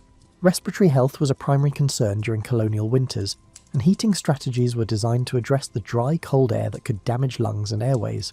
Colonial families used humidity management techniques, steaming pots of water, wet cloths hung near fires, and breathing warm, moist air from heated beverages to protect their respiratory systems from the harsh, dry air that heating fires could create. Circulation problems caused by cold exposure were addressed through both external warming techniques and internal warming foods and beverages. Colonial families understood that maintaining good circulation was essential for overall health, and they used warming foods, gentle exercise, and strategic heating to ensure that blood flow reached extremities and vital organs effectively. Cold-related injuries like frostbite and hypothermia were serious concerns that colonial families addressed through both prevention and treatment strategies. Prevention focused on proper clothing, limited exposure times, and recognition of early warning signs. Treatment involved gradual rewarming techniques that could restore circulation without causing additional tissue damage. Chronic health conditions were often exacerbated by cold weather, and colonial families developed specialised heating strategies for family members with arthritis, respiratory problems, or other conditions that cold weather could worsen. This might include dedicated heating equipment for specific family members, specialised clothing or bedding, or modified daily routines that minimise cold exposure for vulnerable individuals. Herbal medicine and home remedies were adapted for winter health maintenance. Colonial families used warming herbs and spices not just for flavour, but for their therapeutic properties in maintaining body heat and supporting immune function. Hot herbal teas, warming spice combinations, and topical treatments made from warming plants helped support health during the challenging winter months. Nutrition for winter health went beyond simple calorie management to include foods and supplements that supported immune function and cold resistance. Colonial families understood which foods provided the vitamins and minerals needed to maintain health during limited nutrition winter months, and they planned their preserved food supplies to ensure adequate nutrition throughout the winter season. Mental health considerations were important aspects of colonial winter survival. The isolation, limited daylight, and constant focus on survival could create mental health challenges that colonial families addressed through social connections, meaningful activities, and community support systems. Maintaining mental health was understood to be essential for physical survival, as depression or anxiety could impair judgment and decision-making abilities needed for effective winter management. Sleep health during winter required specialised approaches that ensured adequate rest while maintaining safe body temperature throughout long, cold nights. Colonial families developed sophisticated understanding of how to create sleeping conditions that promoted healthy sleep while preventing the temperature drops that could interrupt rest or create health risks. Emergency medical care during winter presented unique challenges when professional medical help might be unavailable due to weather conditions. Colonial families maintained medical supplies and knowledge for treating common winter health problems, and they developed emergency protocols for addressing serious health crises when outside help wasn't accessible. As winter gradually loosened its grip and the first signs of spring appeared, colonial families didn't simply celebrate the end of cold weather. They began the process of evaluating their winter survival strategies, replenishing depleted resources, and preparing for the next year's cold season. The end of winter was both a relief and a beginning, marking the start of preparations that would determine how well the family would survive the next winter. Your colonial family's post-winter assessment was thorough and practical. Which heating strategies had worked well, and which had proven inadequate? How much fuel had been consumed, and what did that suggest about next year's fuel requirements? What equipment had worn out or broken, and what replacements or repairs would be needed? This evaluation process was crucial for continuous improvement in winter survival capabilities. Spring cleaning in colonial homes wasn't just about aesthetics, it was about restoring heating systems and living spaces after months of intensive use. Fireplaces and chimneys needed thorough cleaning to remove soot and creosote buildup that could create fire hazards. Clothing and bedding that had provided winter warmth needed careful cleaning and storage to ensure they'd be ready for next year's cold weather. Resource replenishment began as soon as weather permitted. Firewood cutting and processing started early in spring, taking advantage of favourable weather and the full growing season to ensure adequate fuel supplies for the following winter. Food preservation and storage systems were evaluated and repaired, and planning began for the crops and preserved foods that would provide winter nutrition. Equipment maintenance and replacement addressed the wear and tear that intensive winter use placed on heating tools, clothing, and household equipment. This was the time to repair or replace worn-out bed warmers, damaged fireplace tools, and clothing that had worn thin during the winter months. Investing in equipment maintenance during spring ensured that heating systems would function reliably when they were needed again. Community debriefing and knowledge sharing allowed families to learn from each other's winter experiences. Which families had developed new techniques or innovations? What community resources had proven most valuable? How could community cooperation be improved for the next winter season? This knowledge sharing was essential for continuous improvement in community-wide winter survival capabilities.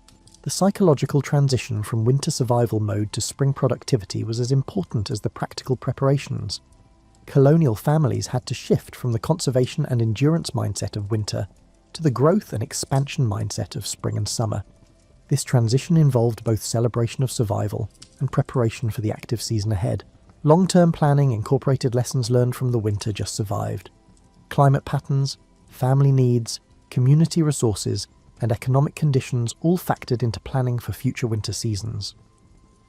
Families that learned from each winter's experiences were better prepared for future challenges and more likely to thrive despite harsh weather conditions.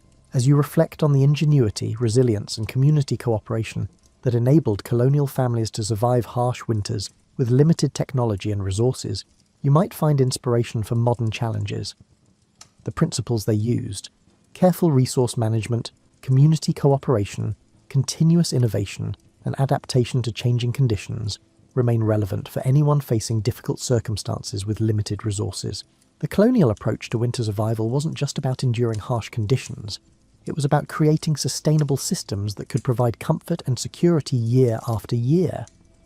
Their success came not from any single brilliant solution, but from the integration of many small innovations and adaptations into comprehensive survival strategies that addressed every aspect of winter living.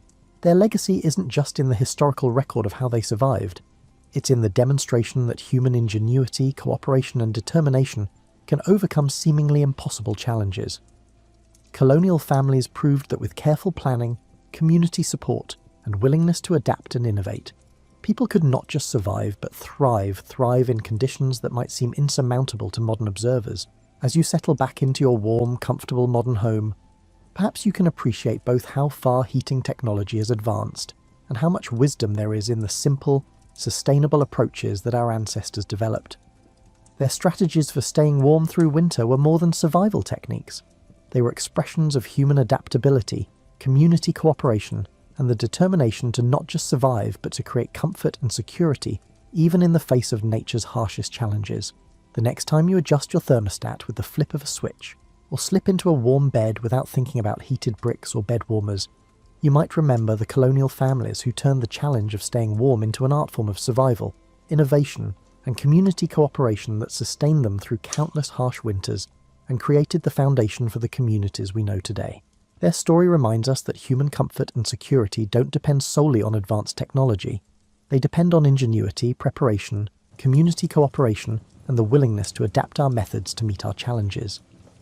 In their success at creating warmth and comfort with simple tools and natural resources, colonial families left us a legacy of practical wisdom that remains relevant whenever we face the challenge of creating security and comfort with limited resources.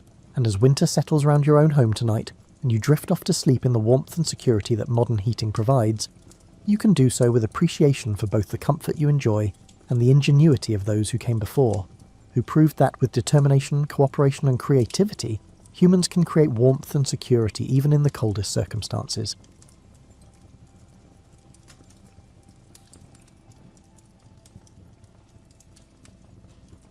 Welcome back, my tired friends. Settle in, get comfy. Tonight we're going to spend some time with one of the strangest and most human stories in the history of art, which is the story of a boy who arrived in the world already knowing what he was going to do with it, and spent the rest of his life doing it with an intensity that never once let up. His first word was pencil, not mama, not the Spanish equivalent of whatever a Malaga infant in 1881 typically produced first. According to his mum, what the infant Pablo reached for with his new mouth was the word for the thing he most wanted, a shortening of the Spanish lapis, pencil, pids peas, a demand dressed up as a word.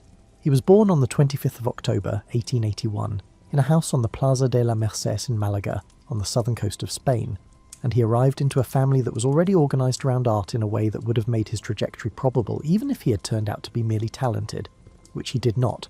His father was José Ruiz Blasco. José was a painter and a teacher of painting, a methodical and technically accomplished man who had spent his career painting the kinds of things that the academic tradition expected of him. Still lifes, pigeons, birds in general, the occasional landscape, the human figure rendered with careful fidelity. He was not a radical. He was not chasing anything new. He taught at the School of Fine Arts in Malaga, and he curated the city's municipal museum, and he painted his pigeons with the patient devotion of a man who had found his subject and intended to stay with it. He also recognised what he had produced. By the time Pablo was 7, José had begun teaching him formally, in the way José understood teaching, which was the way the academic tradition understood it: copy the masters, draw from plaster casts, draw from live models, build the foundation before attempting the structure. The foundation went in very fast. The boy's hand moved with a sureness that José, who understood what sureness in a painter's hand looked like, recognised as something outside the normal range. He began bringing his son into his own work, asking the boy to help finish paintings, to add the legs to a pigeon composition, to complete a section of background. The boy was better at it than he was. At some point when Pablo was around 13, José looked at what his son had painted on a canvas he had started and understood that the thing had happened, that the child had arrived at a place he himself had never reached and was not going to reach. The story that has been passed down, possibly apocryphal but consistent with the accounts of people who knew the family, is that José gave his palette and his brushes to his son and stopped painting. Whether the gesture was as clean and final as the story suggests, or whether it happened more gradually and the legend tidied it into a single moment. The underlying fact is documented in what José produced after that point, which was very little. He had been surpassed by a 13-year-old. The 13-year-old in question had by this point already spent several years compulsively filling every surface available to him. In school, which he hated with the thoroughness of someone who finds the pace of institutional learning genuinely painful, he drew instead of listening. His teacher allowed him to keep a pigeon in the classroom, a live one, because Pablo would not stop drawing pigeons, and the teacher had concluded that the easiest path was to provide the subject. He drew on the margins of his school books. He drew on the walls. He drew the way other children breathe, which is to say without thinking about it, as a continuous baseline activity that ran underneath everything else. The family moved several times during his childhood. Malaga first, until Pablo was 10, and then La Coruña on the northwestern coast of Spain, where José had taken a professorship. La Coruña was cooler and greyer and less beautiful than Malaga, and Pablo missed the south the way children miss the specific textures of the first place they knew. He kept working. The move to La Coruña produced a small formal sketchbook in which he recorded the city around him, the streets and the faces and the harbour, with the observational precision of someone who uses drawing the way other people use language, as their primary method of understanding what they are looking at. In La Coruña, his sister Conchita fell ill with diphtheria. She was 7 years old. Pablo made a private bargain with himself during her illness, the kind of bargain that a 13-year-old makes with the universe, when the universe has not yet demonstrated its terms clearly. He told himself he would stop drawing if she recovered. Drawing was the thing he valued most absolutely, the only currency he had that felt proportionate to what he was asking for. She did not recover. She died in January of 1895, and Pablo did not stop drawing, because the bargain had not been honoured on the other side, and because he was 13, and the need to draw was deeper than any bargain he could make against it. The family moved again that year to Barcelona. Barcelona in 1895 was not what Malaga had been or what La Coruña had been. It was a city in the middle of something, the modernist movement that was reshaping Catalan architecture and art and intellectual life simultaneously. Antoni Gaudí building his impossible organic structures across the city, the cafes full of people who were arguing about what art was allowed to be and what it was not. José had taken a post at the city's School of Fine Arts, the Llotja, and he arranged for his son to take the entrance examination for the advanced course in classical art and still life. The examination normally took students a month. Pablo completed it in a week. The jury admitted him at 13, looked at what he'd produced, and admitted him to the advanced class rather than the standard one. The examiners were astonished, according to the accounts that survive, in the particular way that professionals are astonished when someone young does the thing they have spent their careers building toward, and does it without apparent effort, and is 13. Picasso said later, looking back at these years, that he had never drawn like a child. When he was 12, he said he drew like Raphael. It was a statement about what childhood had actually been for him, which was not a period of gradual development toward competence, but a period of refining something that had arrived essentially complete. He did not yet know he was going to break it. He was 13 years old and living in Barcelona and drawing like Raphael, and the century he was going to reshape was still 17 years away from ending. Barcelona in 1899 was a city with Paris on its mind. The modernist movement that had been reshaping its architecture and intellectual life for the better part of a decade was explicitly oriented toward what was happening in France, toward the painters and poets and musicians of Montmartre, toward the particular electricity of a city that had decided it was at the centre of everything and was conducting itself accordingly. The artists in Barcelona's bohemian circles spoke Catalan rather than Spanish, and called themselves nationalists, but their hearts, as one contemporary observer noted, were set on Paris. They were watching from a distance and preparing to close it. Picasso arrived in this city at 15 and understood it immediately. He began spending his evenings at Els Quatre Gats, the Four Cats, a tavern in a neo-Gothic building in the Gothic Quarter that had opened in 1897 and advertised itself as an inn for the disillusioned. The name referred both to the four founders who had established it and to Le Chat Noir, the famous bohemian cabaret in Montmartre that had been the model and the aspiration. The walls of the Four Cats were hung with paintings by Ramon Casas and Santiago Rusinol, two of the founding painters, and on any given evening the room contained writers and architects and musicians and young painters who were arguing about what art was and was not supposed to be doing, which was the argument that Picasso had been waiting his whole short life to be part of. He made himself useful immediately. Pere Romeu, who ran the tavern, commissioned him to design the menu. Picasso produced a cover that showed a group of clients seated in front of the building's facade, a work that was immediately compared to the style of Ramon Casas, who was the most admired painter in the room and whom Picasso had identified as the person worth studying. Picasso studied him. He also began producing charcoal portraits of the regulars, between 50 and 150 of them, hung in the main room in February of 1900 for what was effectively his first public exhibition. The portraits were pen and ink and watercolour, quick and observational, caricature edging toward genuine likeness, and they showed what the next decade of his work would confirm, that Picasso saw people the way other people see surfaces, all the way in on the first look. He was 17 years old. He met Carl Casagmas at Els Quartgay in the spring of 1899. Casagmas was a painter and poet, the son of the American consul in Barcelona, 1 year older than Picasso, and drawn to the same bohemian experimentation that drew everyone in that room. They recognised something in each other immediately, the particular recognition that happens between two people who are both in the early stages of becoming something and can sense the same quality of becoming in the other person. They set up a shared studio at Riera de Sant Joan 17, decorated the walls with murals, and spent their days working side by side in the way that young artists work when they have found someone who keeps pace with them. Casagemas was funny and brilliant and already in some difficulty with himself that his friends managed as best they could. In September of 1900, the two of them left Barcelona for Paris together. This was the thing they had been building toward. Everyone in that room at the Four Cats had been building toward it, and now they were going. The Universal Exposition was open in Paris, and Picasso had a painting accepted for exhibition there, the first time his work had been shown outside Spain. They arrived in Montmartre and moved into a studio that had been vacated by the Catalan painter Isidre Nonel, a cramped and productive space in which they worked and argued and went out into Paris and tried to absorb as much of it as possible in the time available. In Paris, Casagemas fell in love. Her name was Germaine Gargallo, a model who had become part of their circle, and the love was not returned in the way Casagemas needed it to be. He had always been volatile, mood swings and depression that the people who knew him had learned to manage, and Germaine's refusal opened something in him that did not close. Picasso, watching his friend deteriorate, suggested they leave Paris for the holidays, come back to Spain, get some distance from the situation. They went to Barcelona and then to Malaga, where Casagemas's behaviour became erratic enough that Picasso, in an act he would later struggle with, put him on a boat back to Barcelona alone and went to Madrid to work. They never saw each other again. On the evening of the 17th of February, 1901, Casagemas organised a farewell dinner at the Café de l'Hippodrome in Paris. After many rounds of wine and absinthe, he asked Germaine one final time if she would marry him. When she refused, he drew a pistol and fired at her. The bullet grazed her. Believing he had killed her, Casagemas turned the gun on himself and shot himself in the right temple. He died in the hospital that night. He was 20 years old.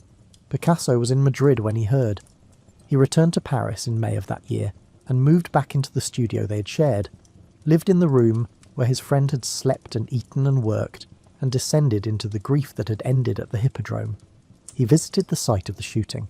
He began painting Casagemas, his face, his body in the coffin, the scene of his death and burial, a series of works that were simultaneously portraits and an attempt to understand what had happened and what Picasso's own share of responsibility for it might be. In the preliminary sketches for the most significant painting of this period, a large allegorical work called La Vie, the face of the central male figure was Picasso's own. In the finished painting, he changed it to Casagemas. The grief did not resolve into something discreet and manageable.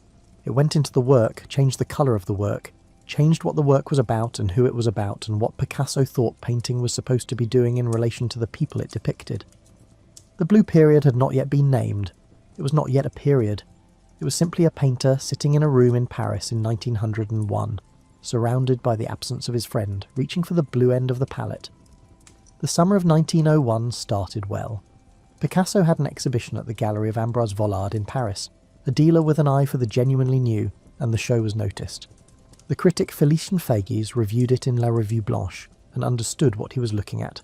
The paintings Picasso produced for that show were bright, energetic, full of colour, depicting the life of Paris with the hungry attention of a 20-year-old who had just arrived in the city he had been dreaming about since the Four Cats. He was young, and his friend had just died, and the paintings he was making that summer showed almost none of it. The second half of the year was different. Picasso's psychological state deteriorated as 1901 wore on. the grief for Casahamas moving from fresh shock into something deeper and more settled, and as it did, the palette changed. Not all at once, not as a decision. The blues came in the way that grief itself comes in, gradually and then all at once, and then simply present, the new baseline condition of things. By late 1901, Picasso had painted a self-portrait in which he showed himself at 20 as a man with hollowed features and a patched coat. The face gaunt, the eyes inward. No trace of the energy of the Vollard paintings. He looked like someone much older and much colder. He was also genuinely poor. This is the detail that the retrospective fame of the blue period tends to obscure. The paintings from this period are now among the most reproduced and most beloved in the history of Western art, hanging in major museums, reproduced on everything imaginable, sold at auction for figures that would have constituted several lifetimes of income for the 20-year-old who made them. At the time, he could not sell them. The critics who had praised the Vollard show retreated when the blue paintings arrived. The market did not want elongated beggars and blind old men and emaciated mums and the quiet misery of people on the margins of a city. Picasso went without food during stretches of 1902. He burned drawings to stay warm. He knew what poverty looked like from the inside because he was inside it. This shaped what he painted. He began visiting the women's prison of Saint-Lazare in Paris, where nuns served as guards and women were housed with their nursing infants. He went repeatedly, drawing the women there, the mums with their children, the particular combination of confinement and tenderness that the prison produced. The visits gave him models and material and something else harder to name, a contact with human suffering at its most unadorned, with people who'd been removed from ordinary life and placed somewhere that stripped away everything except the essential fact of their existence.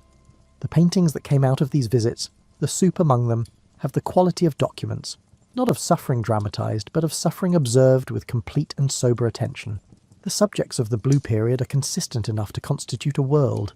Beggars, the blind, prostitutes, old men alone at bare tables, mums hunched over children, figures stretched tall and thin against empty backgrounds, elongated in the way that El Greco had elongated his figures 4 centuries earlier, a technique Picasso had studied in the Prado and was now applying to the people he saw on the streets of Barcelona and Paris. The elongation is not distortion in the pejorative sense. It is a formal choice that gives the figures a kind of ghostly grace, a presence that is both entirely human and slightly beyond it. The National Gallery of Art, writing about these works, described the effect as Picasso metaphorically allowing his subjects to escape their fate, to occupy something like a utopian state of grace. Blindness recurs throughout the period with an almost obsessive frequency. The Blind Man's Meal, painted in 1903, shows a single figure at a bare table, one hand reaching toward a wine jug, the face turned slightly away in the unseeing orientation of the permanently blind. The Old Guitarist, also 1903, is the most famous of these works. A hunched old man cradling an enormous instrument, the body angular and compressed, the guitar taking up most of the space around him, the man himself reduced to the bare minimum of presence required to hold the thing and play it. The guitar is brown, the single warm note in a painting otherwise built entirely from blue-grey cold. X-ray examination of the canvas has revealed that other figures are painted beneath the surface, the guitarist laid over them, Picasso working through several compositions before arriving at this one. The blindness in these paintings was not merely descriptive. Picasso was aware of the symbolist movement's interest in blindness as a condition that opened toward inner vision rather than closing it. The idea that those without sight might see something others could not. Whether he subscribed to this idea fully, or used it as a formal resource, is a question the paintings do not answer cleanly. What they establish, painting after painting, is a sustained attention to the people who exist at the edge of the social world, the people who are present in cities and invisible in them simultaneously, and a consistent refusal to sentimentalize what he found there.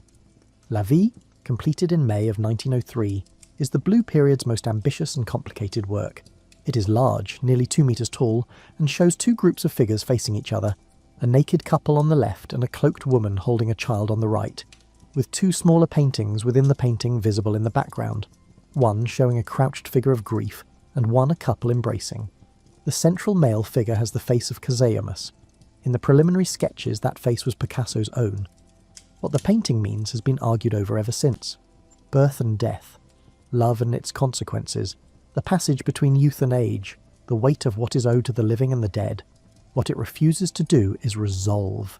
It holds all of these readings simultaneously and will not choose among them, which is either a weakness or the most honest thing the painting could do, depending on how you look at it. The blue period ended as gradually as it began, the cold colours warming slowly in late 1904 as Picasso's circumstances changed. He settled permanently in Paris, moving into the Bateau Lavoir in Montmartre, a ramshackle building where a community of artists lived in overlapping poverty and mutual support. He met Fernand Olivier, who became his companion. The depression that had organised the previous 3 years began, not to lift exactly, but to shift, the way weather shifts, the same sky but a different quality of light. The paintings changed colour. The blue period has a strange relationship to its own fame. Picasso struggled to sell these works for years. They were not what the market wanted. They were not what critics had learned to praise. They came out of grief and poverty, and a sustained attention to the people that prosperity tends not to look at directly.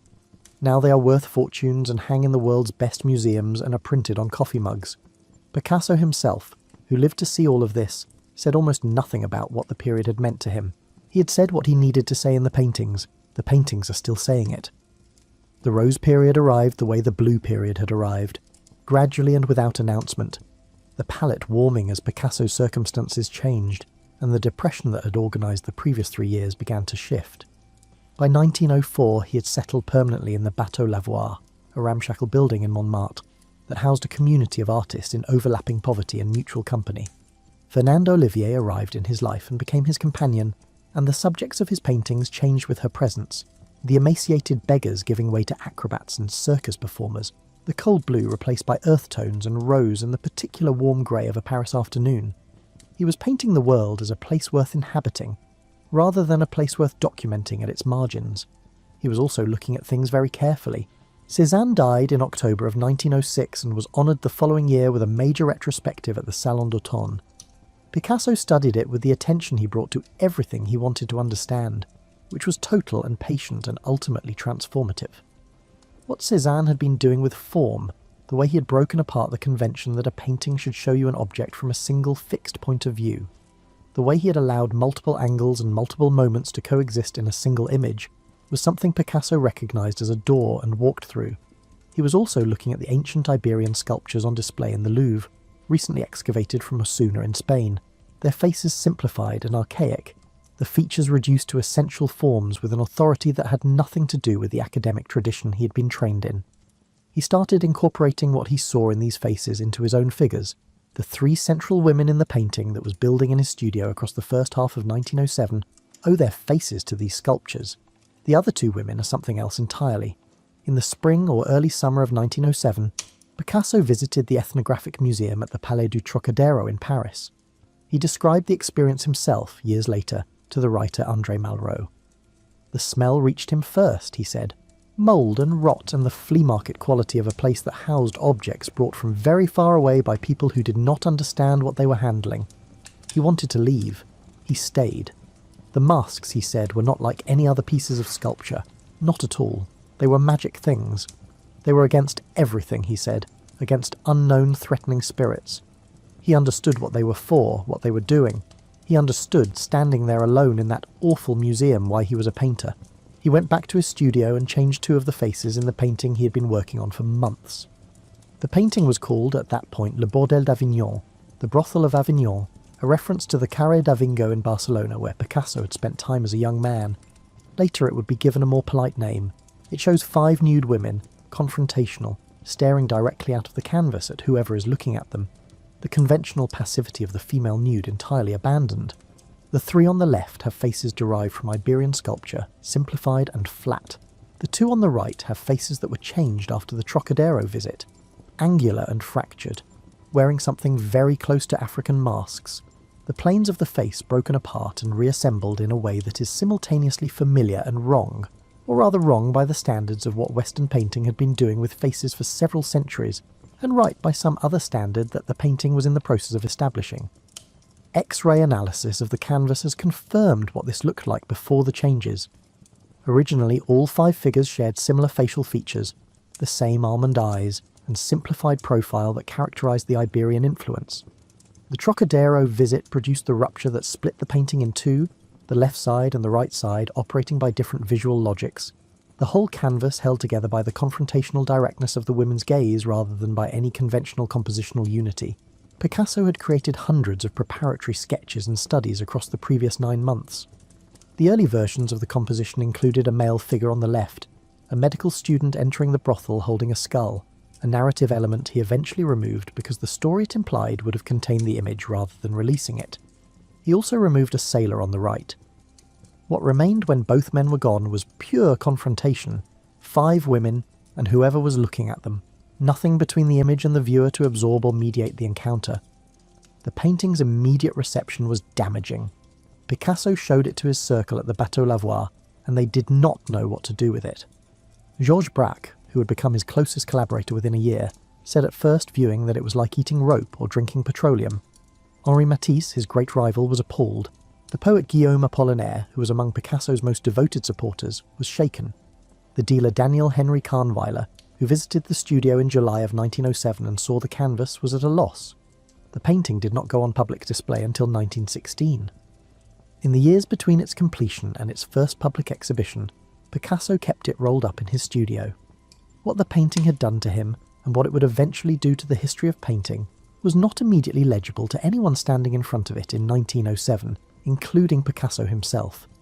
He had produced something that did not fit any existing category, that had broken the expectation of what a painting was supposed to do when it depicted a human figure, that had made the question of how to show a body in space into an open problem rather than a settled convention. The problem, once opened, could not be closed. The collaboration with Braque that began almost immediately after Les Demoiselles, the 2 men working in such proximity that they sometimes could not tell which paintings were whose, would push that open problem into what became Cubism, and Cubism would change what painting was allowed to attempt for the rest of the century. But that is the next chapter. At this moment, in 1907, there is only the canvas, still damp, too large to hang easily in the studio, showing 5 women who will not look away from you, their faces assembled from Iberian stone and African wood, and Picasso's own particular way of refusing to show you things the way you expect them to look. He understood, he said later, that it was his first exorcism painting.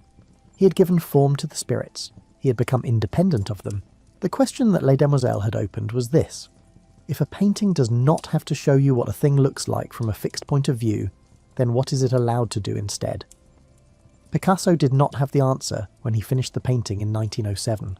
He had the question, which is a different thing and in some respects a more valuable one. The question needed another person to help develop it, and that person arrived in November of 1907, when the poet Guillaume Apollinaire arranged a meeting between Picasso and a young French painter named Georges Braque. Braque had already seen Les Demoiselles, and his initial response had been the rope and petroleum remark, the opinion that the painting was as unwelcome to him as eating rough fibre or drinking kerosene.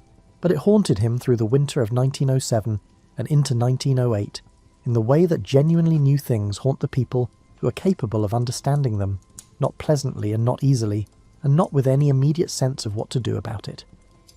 He went south to L'Estaque, where Cézanne had worked, and spent the summer shedding the colours of Fauvism and working through the structural problems that the older painter had left unresolved and that Picasso had now ripped wide open. When he came back to Paris, he came back with paintings that were doing something Picasso recognised. The collaboration began almost immediately after. Almost every evening, Picasso said later. Either he went to Braque's studio or Braque came to his. Each of us had to see what the other had done during the day. The statement, which Picasso made in a late interview, sounds almost domestic in its rhythm. The 2 painters checking in with each other daily like colleagues running a project together, which is precisely what they were.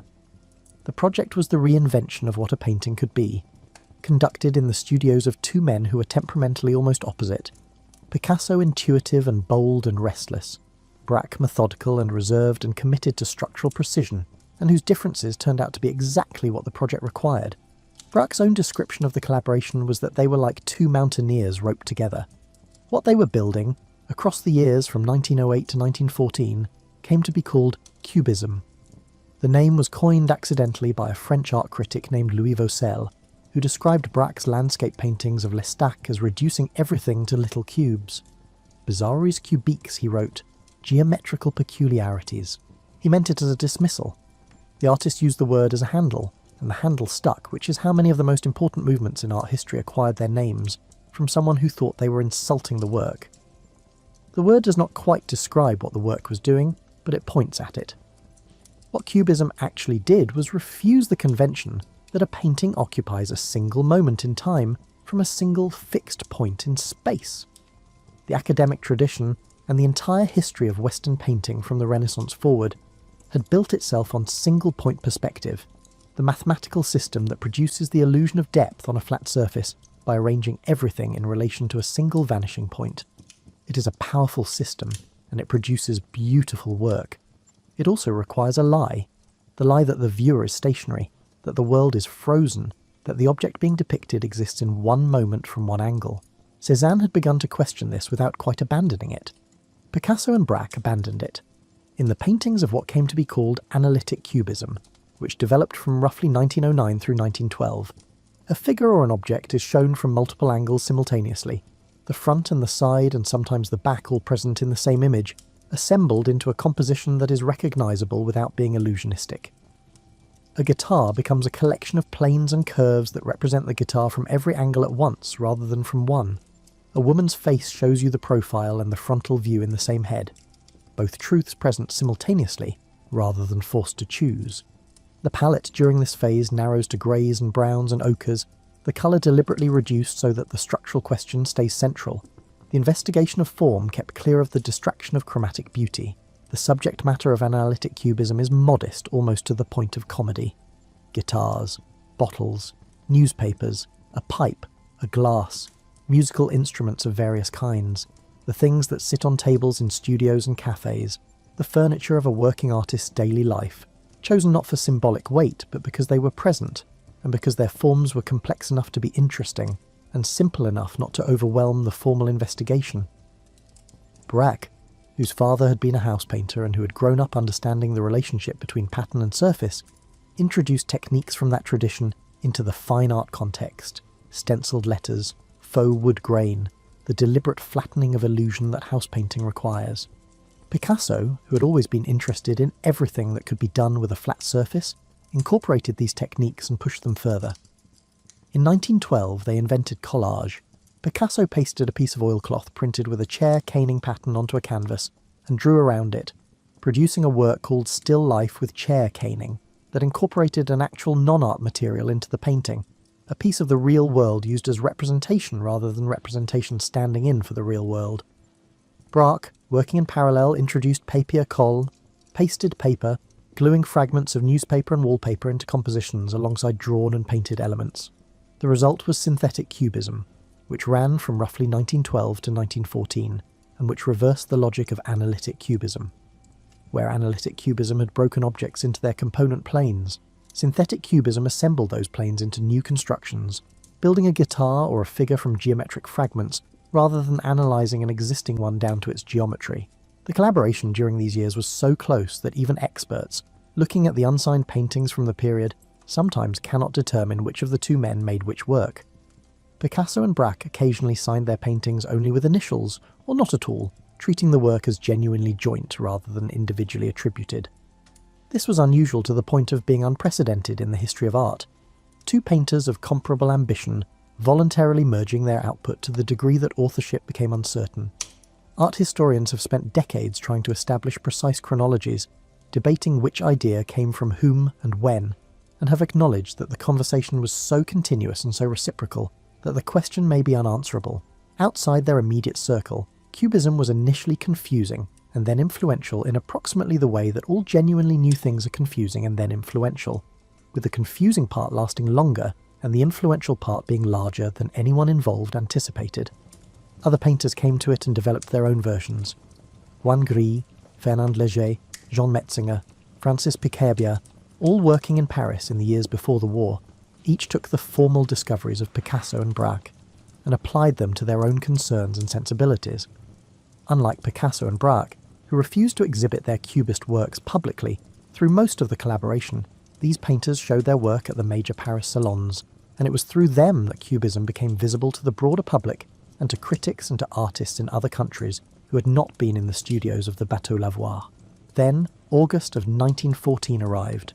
Picasso saw Braque and their friend André Derain off at the train station in Avignon as they left for military service. Braque later recalled the moment. Picasso recalled it too, saying that after seeing Braque off that day he never saw him again. meaning that the Braque of the collaboration, the Braque who had been his other half in the most intense creative partnership in the history of modern art, was gone even if the man himself survived the war. Braque was wounded at the front and did not paint again until 1917. The partnership that had produced Cubism was over. Picasso, Spanish and therefore not conscripted, stayed in Paris. He continued to work. He always continued to work. But the particular quality of those 6 years, the daily studio visits, the constant conversation conducted through canvas, the two mountaineers roped together on a face that no one had climbed before, was finished. It had lasted long enough to change what painting was. In January of 1937, the Spanish Republican government approached Picasso with a commission. They were building a pavilion for the Paris World's Fair that summer, and they wanted a mural, something large and significant, something that would assert the legitimacy of the Republic at an international event in the city, where Picasso had lived for most of his adult life. Picasso accepted. Spain had been in civil war since July of 1936, when the nationalist general Francisco Franco had launched a military coup against the elected Republican government, and Picasso, who had not been back to his birthplace in years, and who rarely mixed politics and his art, understood that this was not a moment to stay out of it. For 3 months he stared at a blank canvas and produced nothing. The commission had not given him his subject. He had several preliminary ideas, none of them convincing, none of them finding the particular quality of necessity that Picasso required, before he could commit himself to a canvas of this scale. His personal life was in turmoil. The civil war was intensifying. He was working dispassionately on something he did not yet believe in, which was for Picasso the worst possible working condition. Then, on the 26th of April, 1937, the German Condor Legion bombed Guernica. The town sat 10 kilometres from the front lines in the Basque country in northern Spain, a quiet agricultural community that was also the ancient symbolic capital of the Basque people, the place where the traditional rights and liberties of the Basques were historically centred. It was a market day, Monday, which meant the town's centre was full of people. The German aircraft arrived in the afternoon and bombed for approximately 2 hours. They dropped high explosives first to break the buildings open, then incendiaries to burn what was exposed. The nearest military target, a factory on the town's outskirts, went through the attack untouched. What burned was the town. The journalist George Steer, a correspondent for the Times of London, was nearby and reached Guernica shortly after the bombing. His account appeared 2 days later on the front pages of the Times and the New York Times, and then in the French paper L'Humanité. It described the deliberate destruction of an open civilian town with no significant military value, the bodies in the streets, the animals running through the rubble, the particular completeness of the destruction, tile roofs and wooden porches burning long after the planes had left. Picasso read the account in the newspaper in Paris. He made his first sketch the next day, the 1st of May. He had found his subject.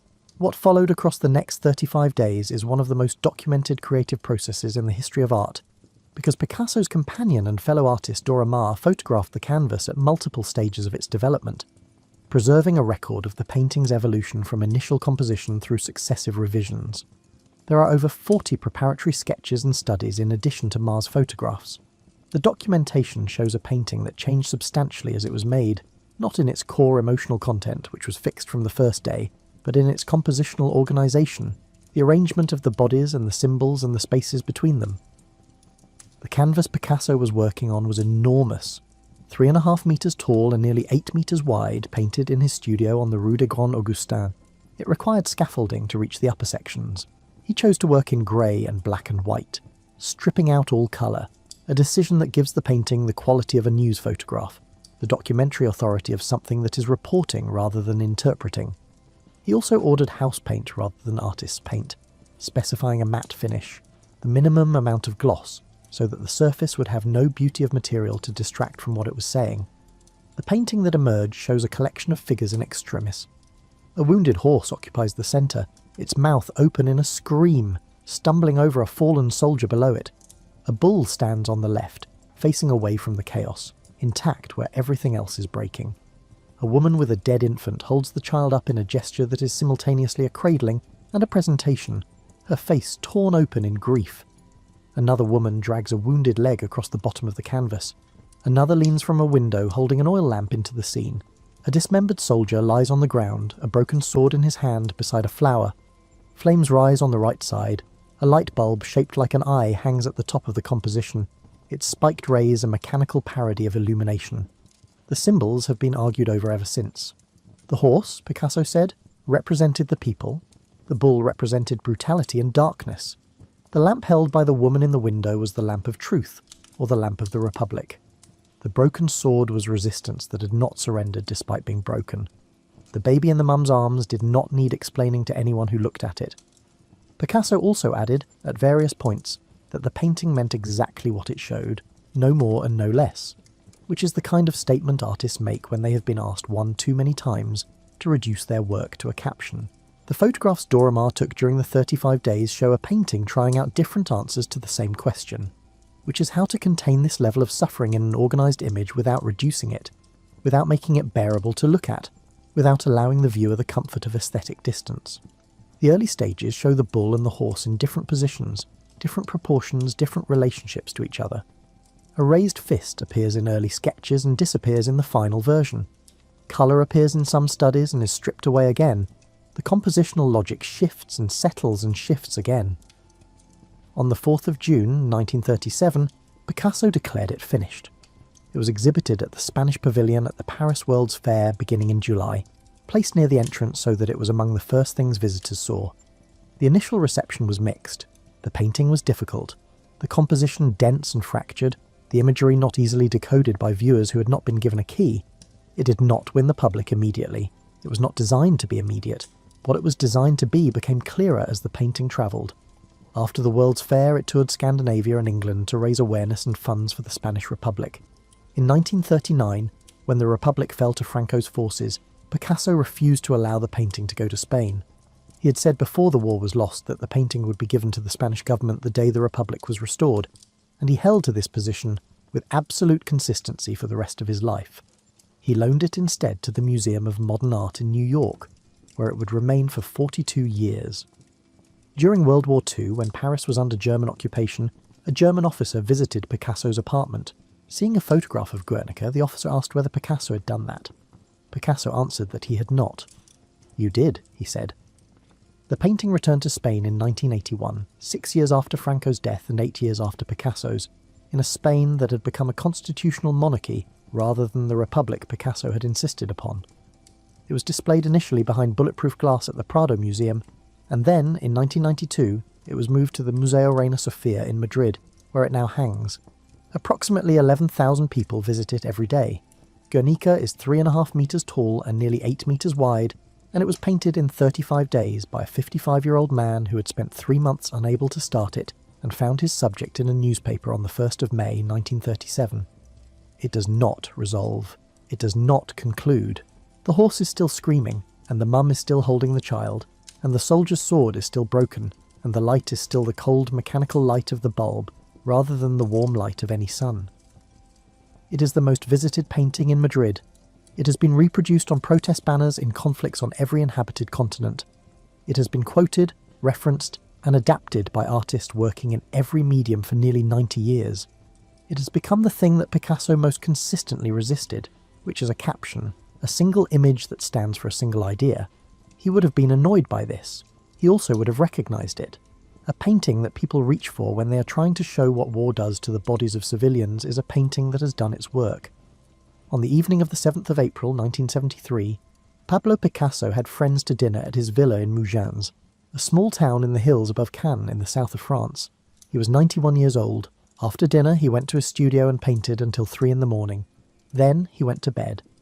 He woke at 11:30 the next morning and could not get up. He died before a doctor arrived, of heart failure, on the 8th of April 1973. He had painted until 3 in the morning on the last night of his life. This is, in some ways, the most Picasso fact about Picasso. He had said, more than once, and in more than one way, that he believed work would keep him alive, that the act of making things was the thing that held him to the world. He was superstitious about stopping. He had painted through grief and poverty and 2 world wars and the death of friends and the collapse of relationships and stomach operations and respiratory problems and the ordinary deteriorations of an extraordinary old age. He painted in the last year of his life with what his biographers describe as frenzy, a word that appears in multiple accounts of his final period, the same word that appears in accounts of the very beginning, the 7-year-old at his father's side, the boy who drew instead of listening in school because the drawing could not be stopped. Between 1968 and 1972, Picasso produced more than 100 paintings and hundreds of engravings. He was 87 years old at the start of that period. The work of these final years is not what most people picture when they think of Picasso. It is late work in the fullest sense, the work of a man looking at mortality from inside it, figurative and often erotic and sometimes crude and sometimes visionary, the style stripped of almost everything except the urgency. In 1972, a year before his death, he produced a series of drawn self-portraits in which the face is shown as something close to a skull, the eyes enormous and dark, the features reduced to their essential structure. He was looking at himself and seeing what was coming and drawing it anyway. He's buried at the Château of Vauvenargues near Aix-en-Provence, a property he had acquired in 1958. The chateau sits overlooking the Mont Sainte-Victoire, the mountain that Paul Cézanne painted dozens of times, and that Picasso had studied in the Salon d'Automne retrospective of 1907, the same retrospective that had pushed him toward what became Cubism. He's buried, in other words, in the sightline of the mountain that belonged to the man he said was the father of them all. This may have been intentional, it was certainly not accidental. He left behind somewhere between 20,000 and 50,000 works, depending on how the counting is done and which categories are included. Paintings, drawings, sculptures, ceramics, prints, engravings, stage designs, illustrated books, tapestry cartoons, and things that do not fit cleanly into any of these categories. The range of medium is itself a statement. He worked in whatever was available, whatever was interesting, whatever he had not yet exhausted. He learned ceramics in his 60s and produced more than 3,000 ceramic works. He made sculptures from bicycle handlebars and saddles, from cardboard and wire and string and wood, from whatever was in the studio and could be made to hold a form. Scarcity of conventional material was never an obstacle because he did not define material conventionally. His career spanned more than 76 years. When he was born, the Impressionists were still the radical edge of painting. When he died, abstract expressionism and pop art and minimalism had all come and gone. He had outlived most of the movements that had positioned themselves against him or alongside him, and had outlived several that he had helped create. He had watched Cubism become a historical period while he was still alive to discuss it. He had done things in painting that no one had done, then moved on from them, then watched them become the curriculum of art schools across the world, then moved on further still. The legacy of what he did to painting is difficult to overstate, because it is so thoroughly embedded in what painting has been allowed to do since 1907, that the specifics are hard to see clearly. Cubism changed the understanding of how a flat surface could represent space and time. It changed the understanding of how multiple truths about an object could coexist in a single image. It opened the question of what relationship a painting was required to have with the visible world, and the answer that Cubism proposed, which was that the relationship was negotiable, was so fundamental that it made almost everything that came afterward possible. Abstract expressionism, which rejected figuration entirely, is a response to the question Cubism opened. Pop art's engagement with flat planes and commercial imagery borrows from the Cubist vocabulary. The conceptual art movements of the second half of the 20th century, which pushed the question of what art is allowed to be into entirely new territories, all passed through the door that Picasso and Braque opened in a Montmartre studio between 1908 and 1914. He was aware of this and said very little about it. He made statements about art that were oracular and often contradictory and sometimes deliberately unhelpful, as though he preferred that the work speak for itself and found the conversation around the work slightly beside the point.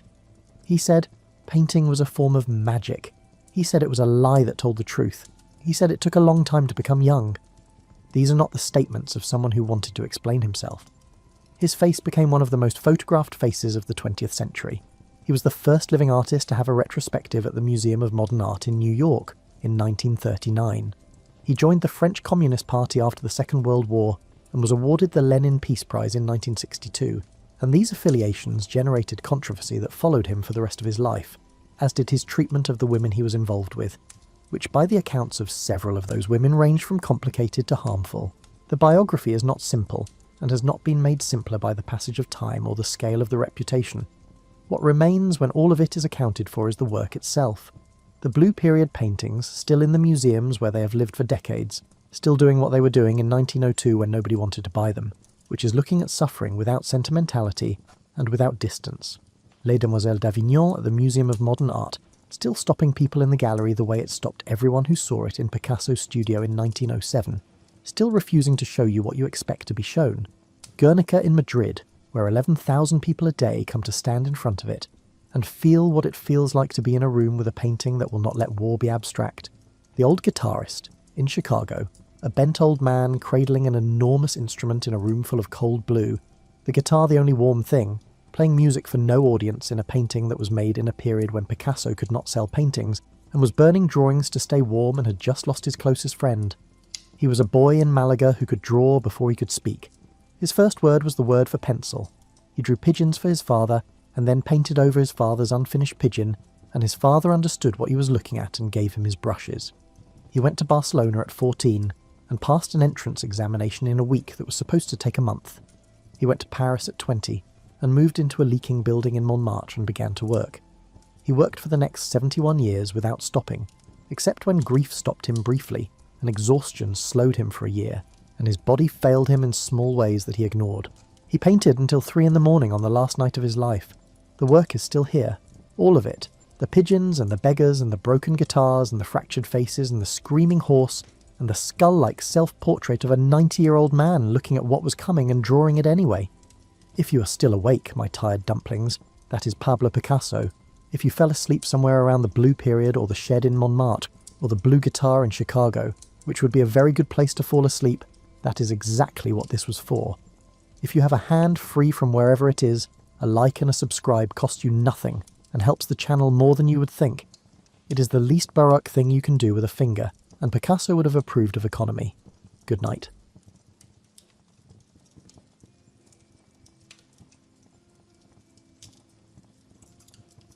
Picture yourself standing in a field somewhere in northern France around the year 950. If you'd been there a century earlier, you'd be shivering in your woolen cloak, watching anxiously as late spring frosts threatened the barley you'd carefully planted. The growing season would have been short and unpredictable, a constant gamble against cold and damp that made every harvest feel like a minor miracle. But now something has shifted. You probably wouldn't notice it in any single year. Climate doesn't announce itself with fanfare or send advance notice. Instead, you'd gradually realise that your grandfather's stories about brutal winters and failed crops don't quite match your own experience anymore. The frost comes later each autumn. The spring thaw arrives a week or two earlier. Those precious growing days between the last frost and the first one stretch just a bit longer. This is how the medieval warm period arrived, not with drama, but with the quiet insistence of warmer ocean currents and shifting atmospheric patterns that nobody in medieval Europe could explain or even properly measure. They had no thermometers, no weather satellites, and no climate scientists publishing papers about Atlantic oscillation patterns. What they had were fields that suddenly seemed more generous, vineyards creeping northward into territories where grapes had never ripened before, and a gradual sense that nature had shifted into a more forgiving mood. The change began roughly around 900 CE and would last until about 1300, give or take a few decades depending on which part of Europe you called home. Scientists now estimate that average temperatures during this period were perhaps 1 to 2 degrees Celsius warmer than the centuries before and after. 1 or 2 degrees doesn't sound like much when you're adjusting your thermostat, but in agricultural terms, in an era when survival depended directly on what you could coax from the soil, those degrees might as well have been a gift from heaven. Imagine the old farmers of that era, men and women who had spent their lives working land that yielded just barely enough to survive. They must have noticed the patterns shifting. The wheat grew taller, the oats filled out more completely, vegetables that had always been temperamental suddenly became reliable. And most remarkably, in regions where farming had always been marginal at best, communities found themselves with actual surpluses for the first time in living memory. The warming wasn't uniform, of course. Northern Europe felt the effects most strongly. Places like England, Scandinavia, and the northern reaches of the Holy Roman Empire suddenly found their climates becoming surprisingly hospitable. The Norse, those seafaring people we usually associate with cold and ice, discovered they could grow barley in Greenland. Think about that for a moment. Greenland, that massive island of ice and rock, once had farms producing grain. The name Greenland wasn't just Viking marketing. For a few centuries, parts of it actually were green. Meanwhile, the Mediterranean regions experienced their own transformations. Italy and southern France already had favourable climates, But the warmer period brought longer growing seasons and more predictable weather patterns. The olive groves flourished, wine production expanded.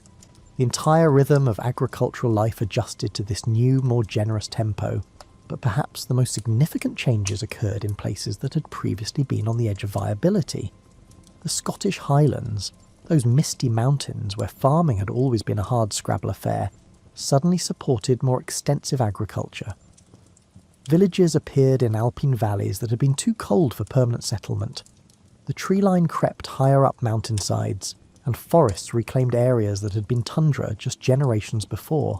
You have to understand, medieval people didn't think of weather as something variable and cyclical the way we do. They believed climate was essentially fixed, part of God's unchanging creation. When weather varied, they attributed it to divine will or moral causes. A harsh winter meant God was angry.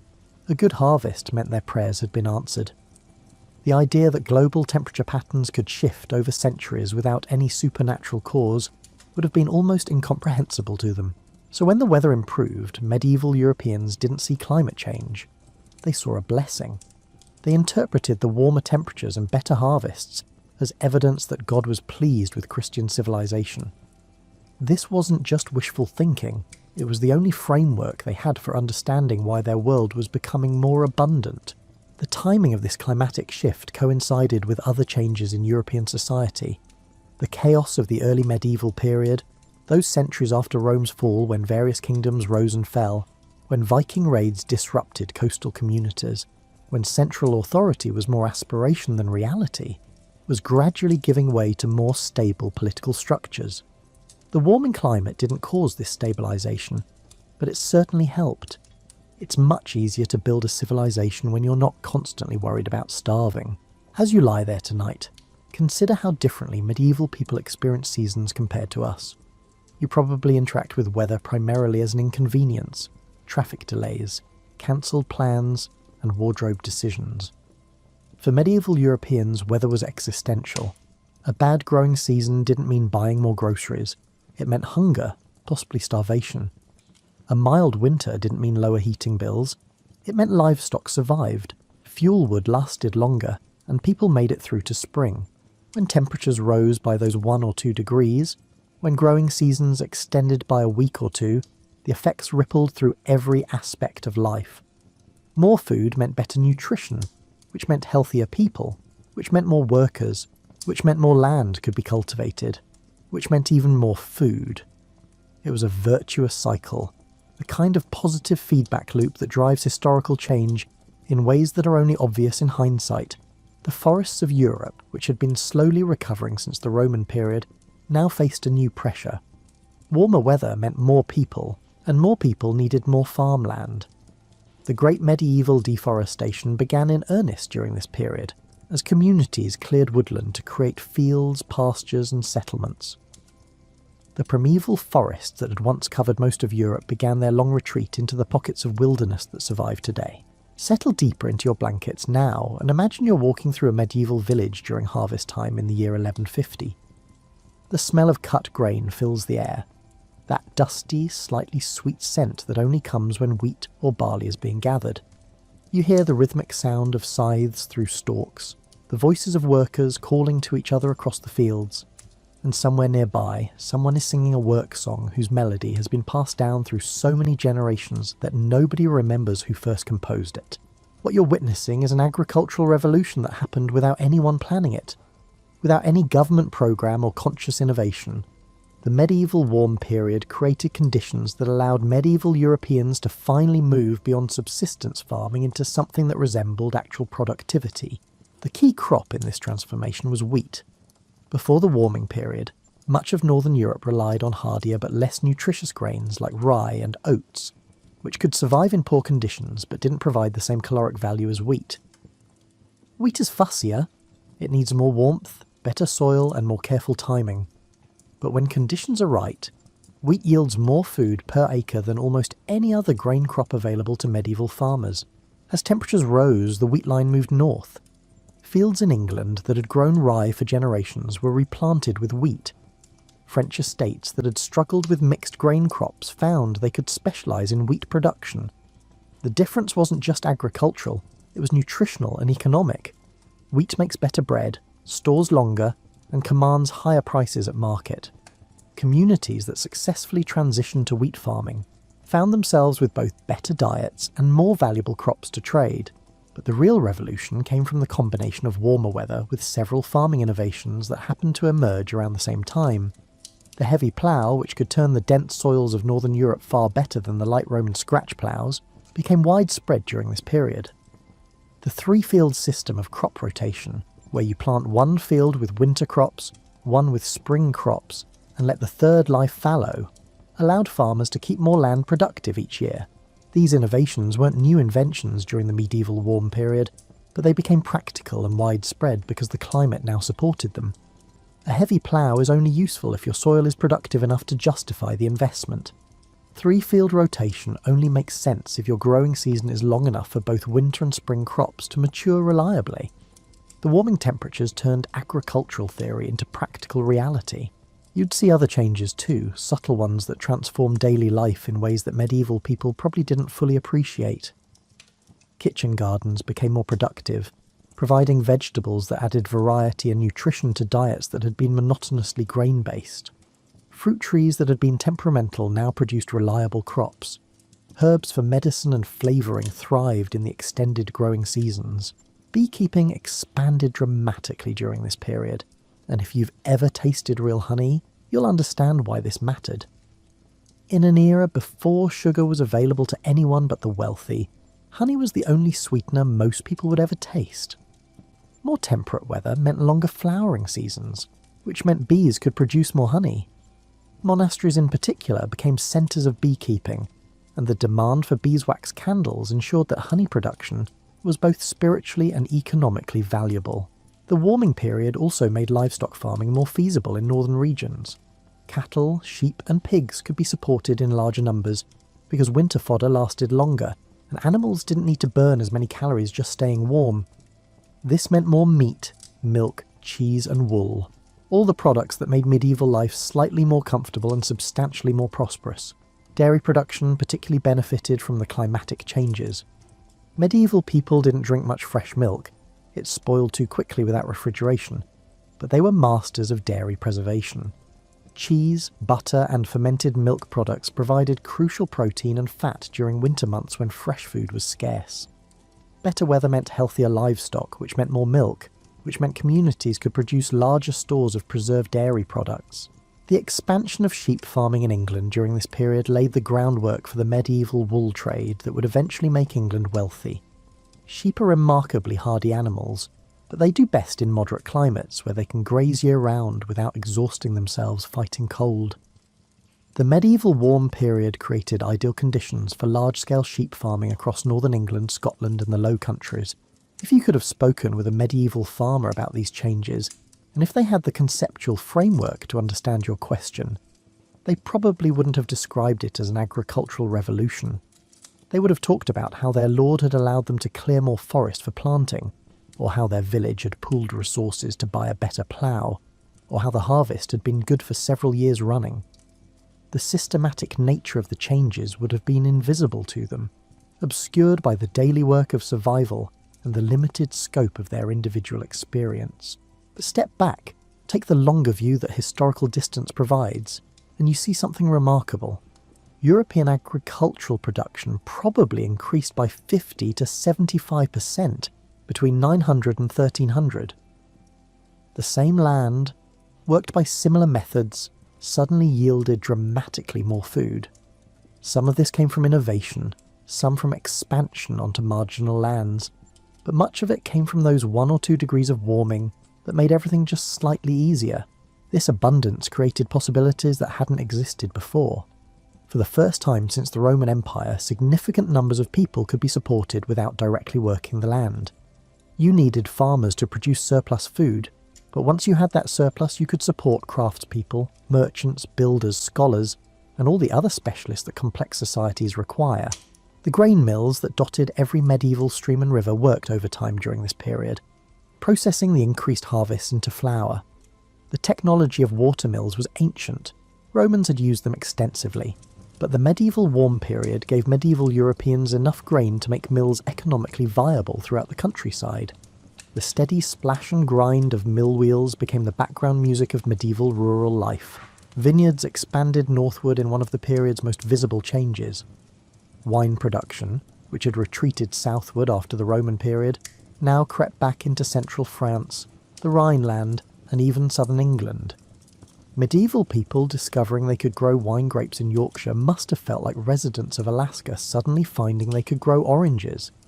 It was unprecedented, remarkable, and highly profitable. The expansion of viticulture wasn't just about alcohol, though medieval people certainly appreciated their wine. Vineyards represented long-term agricultural investment. You don't plant grapevines if you expect the climate to turn harsh in a few years.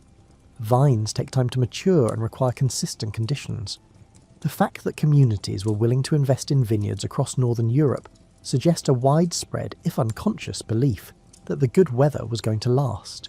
As you nestle deeper into your comfortable spot, let's visit a medieval village at the height of the medieval warm period, say around 1200. This isn't the grim, poverty-stricken settlement that popular imagination often conjures. This is a village experiencing something its residents might not have words for, but can certainly feel: prosperity. The village sits in a valley, surrounded by fields that stretch farther than they did in your grandfather's time. The forest has been pushed back, replaced by cultivated land divided into the long strips of the open field system. Smoke rises from perhaps 40 cottages, twice as many as existed a century ago. The church, once a simple wooden structure, is being rebuilt in stone, a project that has consumed the village's surplus wealth for the past decade, but will stand as a testament to their success for centuries to come. You notice that people look different than you might expect. They're not the skeletal, malnourished figures of popular medieval stereotypes. Better nutrition over several generations has produced a population that's healthier, taller, and more robust. Children play in the village common, and there are many of them. The improved diet has reduced infant mortality and increased fertility. Population growth during the medieval warm period was substantial, with Europe's population roughly doubling between 1000 and 1300. The cottages themselves show signs of modest but real improvement. Thatched roofs are better maintained because there's labour and materials to spare for repairs. Some houses have actual chimneys instead of simple smoke holes, a technological advancement that might seem trivial until you've spent a winter in a smoke-filled room. Windows remain small, glass is still expensive, but shutters are more carefully fitted, and some households have even acquired oil lamps to supplement their rushlights and tallow candles. Inside these homes you'd find possessions that suggest a level of comfort unknown in earlier centuries. Iron pots and pans, wooden plates and bowls, ceramic jugs for storing ale or cider, and perhaps even a few pewter items for special occasions. These aren't wealthy people by any means, but they're no longer living at the absolute edge of subsistence. They have small margins of safety, tiny buffers against disaster that make life incrementally more secure. The village market held weekly has expanded from a simple exchange of local goods to a genuine commercial event. Farmers bring surplus produce, vegetables, eggs, cheese, wool, and the products of their land and labour. Travelling merchants offer goods from distant places, salt from coastal evaporation ponds, iron tools from regional forges, cloth from Flemish weavers, and pottery from specialised ceramic workshops. The fact that these markets can sustain regular trade indicates that people have enough surplus to buy things they don't strictly need for survival. Money circulates more freely than it did in earlier centuries. The feudal economy hadn't disappeared. Peasants still owed labour services to their lords, and agricultural production was still organised around manorial estates. But increasingly these obligations could be paid in cash rather than in kind. A peasant might pay a fee instead of working 3 days a week on the lord's land, creating a primitive but functional labour market where people could sell their time for money. This monetisation of the economy might sound dry and technical, but it represented a fundamental shift in how medieval people experienced daily life. Money creates options. With cash, you could hire someone to repair your roof, buy a piglet to raise for winter meat, or save toward a dowry for your daughter. Without money, you were locked into a barter economy where everything you needed had to be produced locally, or acquired through complex webs of reciprocal obligation. The Lord's Manor, visible on its hill overlooking the village, has also improved. The old wooden palisade has been replaced with stone walls. The Great Hall has been expanded, and rumour says the Lord's wife has ordered glass windows for the solar, the private family quarters where the nobility retreated from the public life of the hall. These improvements aren't just displays of wealth. They're investments made possible by increasing agricultural revenues from lands that now produce reliable surpluses. But perhaps the most significant change is harder to see directly. The slow shift in legal status and social relationships that surplus wealth enables. When everyone is barely surviving, social structures remain rigid, because there's no room for negotiation or innovation. When there's a surplus, things become fluid. Some peasants are accumulating enough wealth to buy their freedom from feudal obligations. Others are specialising in particular crafts, becoming the village's acknowledged expert in carpentry or smithing or leatherwork. A few particularly successful peasant families are even beginning to differentiate themselves from their neighbours, acquiring more land, better tools, and the kind of resources that mark the beginning of a rural middle class. The son of one such family has been sent to the monastery to learn reading and writing, an investment in education that would have been unthinkable when every pair of hands was needed for basic survival. The village priest, often the only literate person in the community, has become more than just a spiritual authority. He's an administrator, a record keeper, and sometimes a teacher for promising children whose families can spare them from farm work. The church building itself serves multiple functions: a place of worship on Sundays, a meeting hall for village assemblies, and a secure storage space for important documents and valuable items. Market towns began sprouting across Europe during this period, growing up at crossroads, river crossings, and other strategic locations where trade naturally concentrated. These towns occupied a space between the rural villages and the established cities, serving as commercial hubs where local agricultural surplus could be converted into goods, services, and opportunities. In these market towns, you'd find the beginnings of specialised medieval crafts. Blacksmiths who once made everything from horseshoes to cooking pots now focused on specific products, achieving levels of skill and efficiency that generalists never could. Weavers formed guilds to control quality and training. Tanners, despite the noxious smell of their work, became essential suppliers to the leather goods trade. Bakers ran ovens large enough to serve dozens of families, operating on scales that made economic sense only when populations were large and prosperous enough to support them. The prosperity wasn't evenly distributed, of course. Life in a medieval village, even during the best of times, was still life without modern medicine, sanitation, or personal liberty as we understand it. People worked long hours at physically demanding labour. Disease remained ever present. Women died in childbirth with frightening regularity. Children grew up expecting to follow their parents' occupation, with little opportunity for social mobility beyond what the church might offer to particularly bright or devout individuals.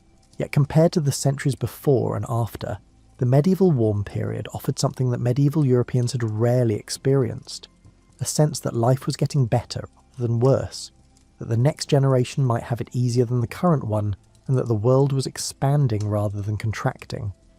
This optimism, born of full granaries and healthy livestock, created a psychological climate as important as the physical warming that made it possible. Let's drift now from the villages of continental Europe to something more adventurous. Though don't worry, we'll keep things suitably peaceful and contemplative. Picture the coast of Norway around the year 1000, where the warming climate was creating opportunities that would have been unthinkable just a century earlier. The Norse, those seafaring people we often call Vikings, had always been masterful sailors, but the medieval warm period gave them something they'd never had before: ice-free seas for longer parts of the year. The Arctic ice that normally choked the northern Atlantic retreated just enough to open routes that had been impassable, creating maritime highways to territories that had been legends or rumours. Eric the Red's colonisation of Greenland around 985 represents one of the most remarkable episodes of the medieval warm period. Greenland, that massive island that's mostly ice even today, had coastal areas that became remarkably habitable during the warming centuries. Eric and his followers, families seeking new opportunities, second sons with no inheritance, people fleeing feuds or seeking fresh starts. established settlements that would endure for nearly 500 years. Imagine sailing from Iceland toward Greenland in an open boat, your worldly possessions packed around you, livestock lowing nervously in the hull, and children huddled against the spray. You'd navigate by sun and stars, by the flight patterns of birds, and by the colour and temperature of the water.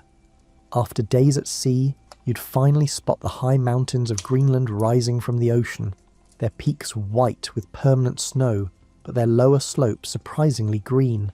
The Norse Greenlanders settled primarily on the southwestern coast, where fjords cut deep into the island and provided shelter from the North Atlantic's ferocious storms. They built turf houses, thick-walled structures of stone and sod that could withstand Arctic winds while conserving precious warmth. These weren't temporary camps, but permanent homesteads, complete with barns for livestock, storage rooms for hay and supplies, and all the infrastructure of agricultural settlement. And they farmed. This detail always surprises people who imagine Greenland as an eternally frozen wasteland. During the medieval warm period, Norse settlers grew barley for bread and beer. They raised cattle, sheep, and goats that grazed on surprisingly lush summer pastures. They hunted seals and caribou for meat and skins. They cut hay in summer and stored it for winter fodder. They even exported walrus, ivory, and polar bear hides back to Europe, luxury goods that commanded premium prices in continental markets. Life in Norse Greenland was never easy, even during the best climatic conditions. Winters remained harsh, growing seasons stayed short, and the settlers lived at the absolute edge of where medieval agriculture could function. But for several centuries it worked.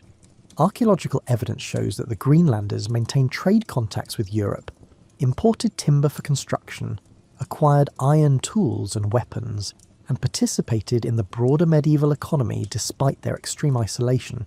From Greenland, Norse explorers pushed even farther west, reaching what they called Vinland, the northeast coast of North America. Leif Erikson's voyage around the year 1000 brought Europeans to the Americas 5 centuries before Columbus, though his settlement didn't last. The temporary camp at Lonso Meadows in Newfoundland stands today as evidence of this remarkable voyage, proof that medieval Europeans briefly touched American soil before retreating back to Greenland and Iceland. The warming climate also opened up new possibilities in the North Atlantic itself. Iceland, which had been settled by Norse colonists in the 870s, flourished during the medieval warm period. The island's livestock populations expanded, its fishing grounds became more productive, and its position as a way station between Scandinavia and Greenland made it a crucial link in northern trade networks. But the Norse Atlantic adventure wasn't just about exploring westward into new territories. It was also about the quotidian reality of living in these remote settlements, maintaining connections across vast stretches of ocean, and building communities in environments that tested human resilience in ways that more temperate regions never did. Consider the logistics of the Greenland colony. Almost everything made of wood, timber for buildings and boats, barrel stays for storage, firewood for warmth, had to be imported from Iceland or Norway. Greenland had virtually no trees, so every plank represented a successful trading voyage across dangerous seas. Iron was equally precious, and skilled craftspeople who could work metal were valued community members. Church bells, glass windows, communion wine, and countless other items required regular trade contact with distant Europe.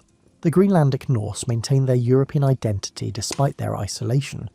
They built churches modelled on Scandinavian designs, buried their dead in Christian graveyards, and maintained bishops who reported to ecclesiastical authorities in Norway. This connection to broader Christendom mattered deeply to them.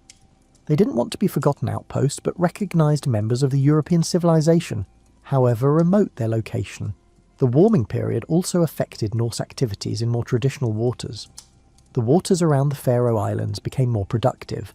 Norwegian fishermen could venture farther north along the coast, accessing cod grounds that had been too dangerous or icebound in earlier centuries.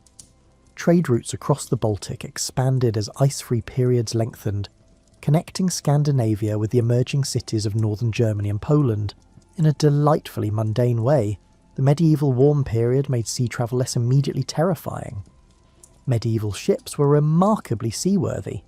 The Norse Nar, the primary cargo vessel of the North Atlantic, could survive conditions that would sink more modern ships. but they were also open to the elements, uncomfortable and dangerous in ways that modern travellers can barely imagine. Warmer waters meant marginally less hypothermia risk for sailors, who inevitably got soaked by spray. Longer ice-free seasons meant extended trading windows. Reduced storm frequency, a debated effect of the warming, but suggested by some climate reconstructions, meant fewer shipwrecks and lost crews. The climatic optimism that allowed the Norse to attempt Greenland colonisation also influenced exploration closer to home.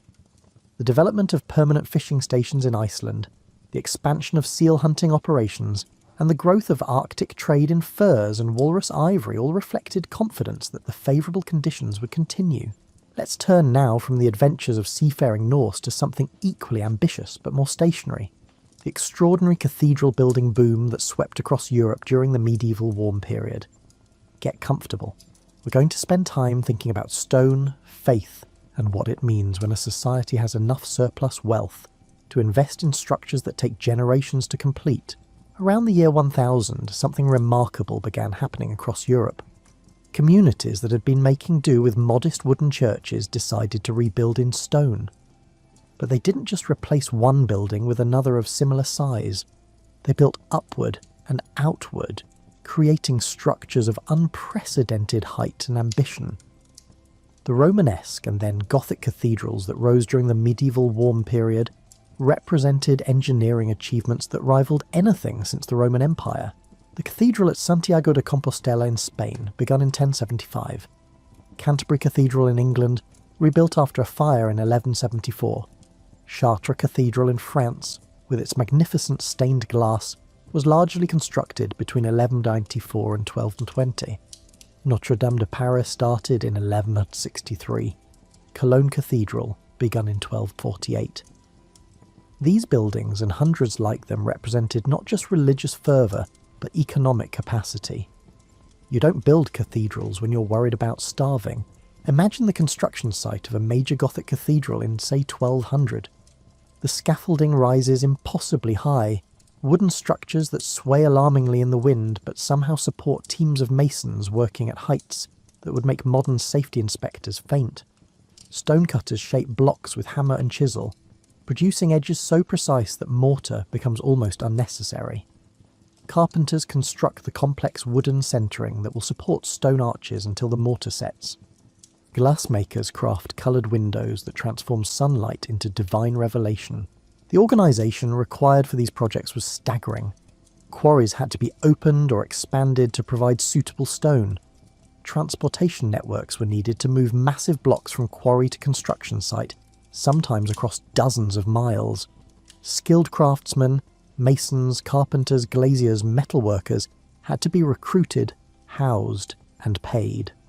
Raw materials from across Europe had to be acquired: lead for roofing, iron for reinforcement, gold leaf for decoration, and precious pigments for painting. All of this required surplus wealth on a scale that hadn't existed in Europe since the Roman period. The agricultural abundance made possible by the medieval warm period created the economic conditions for cathedral construction. But the decision to actually build these massive structures reflected something else: confidence in the future. Think about what it means to start a building project that you know won't be finished in your lifetime. When a community broke ground on a cathedral, they understood that their grandchildren might see it completed, or their great-grandchildren, or possibly never. They were investing resources that could have been spent on immediate needs: better housing, more food, stronger defences, in favour of a permanent monument that would serve generations not yet born. This long-term thinking was itself a luxury made possible by climatic stability. When harvests are unreliable and survival uncertain, you focus on immediate needs. When conditions are favourable and predictable, you can afford to think in terms of centuries rather than seasons. The Gothic architectural revolution that occurred during this period, pointed arches, flying buttresses, ribbed vaults, and all the technical innovations that allowed buildings to soar higher and admit more light, wasn't just artistic development. These innovations solved practical problems of building tall stone structures that didn't collapse under their own weight. Medieval masons were rediscovering structural engineering principles that Romans had known and that had been largely forgotten during the early medieval period. But if you asked a medieval master mason why his cathedral needed to be so tall, he wouldn't talk about engineering principles. He'd talk about reaching toward heaven, about creating a physical manifestation of divine glory, and about light streaming through stained glass as a metaphor for divine grace illuminating the human soul. The Gothic cathedral was theology rendered in stone and glass, a three-dimensional argument about the nature of God and humanity's relationship to the divine. The stained glass windows deserve their own moment of contemplation. Imagine standing inside Chartres Cathedral as afternoon sun streams through the famous blue windows, transforming ordinary daylight into something that seems to come from another world. Medieval people believed these windows served an educational purpose. They told biblical stories to an illiterate population, but they also created an atmosphere that felt genuinely transcendent. The craftsmanship involved in medieval stained glass was remarkable. Glassmakers had to produce coloured glass by adding metallic oxides during the glass-blowing process. Each window required thousands of individual pieces, cut to precise shapes and fitted into lead cames, then assembled into enormous compositions depicting everything, from Bible stories to saints' lives to the trades and professions of the town. The major rose windows, those enormous circular windows at the ends of transepts, contained enough individual glass pieces that cataloguing them all could take weeks. The social organisation of cathedral construction created its own culture. Master builders, the medieval equivalent of architects, moved from project to project, bringing teams of skilled masons with them. These master builders often signed their work. Surviving cathedral designs show remarkably detailed architectural drawings that demonstrate sophisticated understanding of geometry and structural mechanics. The workshops attached to major cathedrals became centres of craft training where skills were passed from master to apprentice. A young man hoping to become a stonemason might spend years learning the trade, starting with simple tasks like mixing mortar and gradually advancing to more complex work. The lodge, the workshop building attached to the construction site, developed its own culture, customs, and even primitive union-like organisations. Cathedral construction also created demand for specialised trades beyond the core building crafts.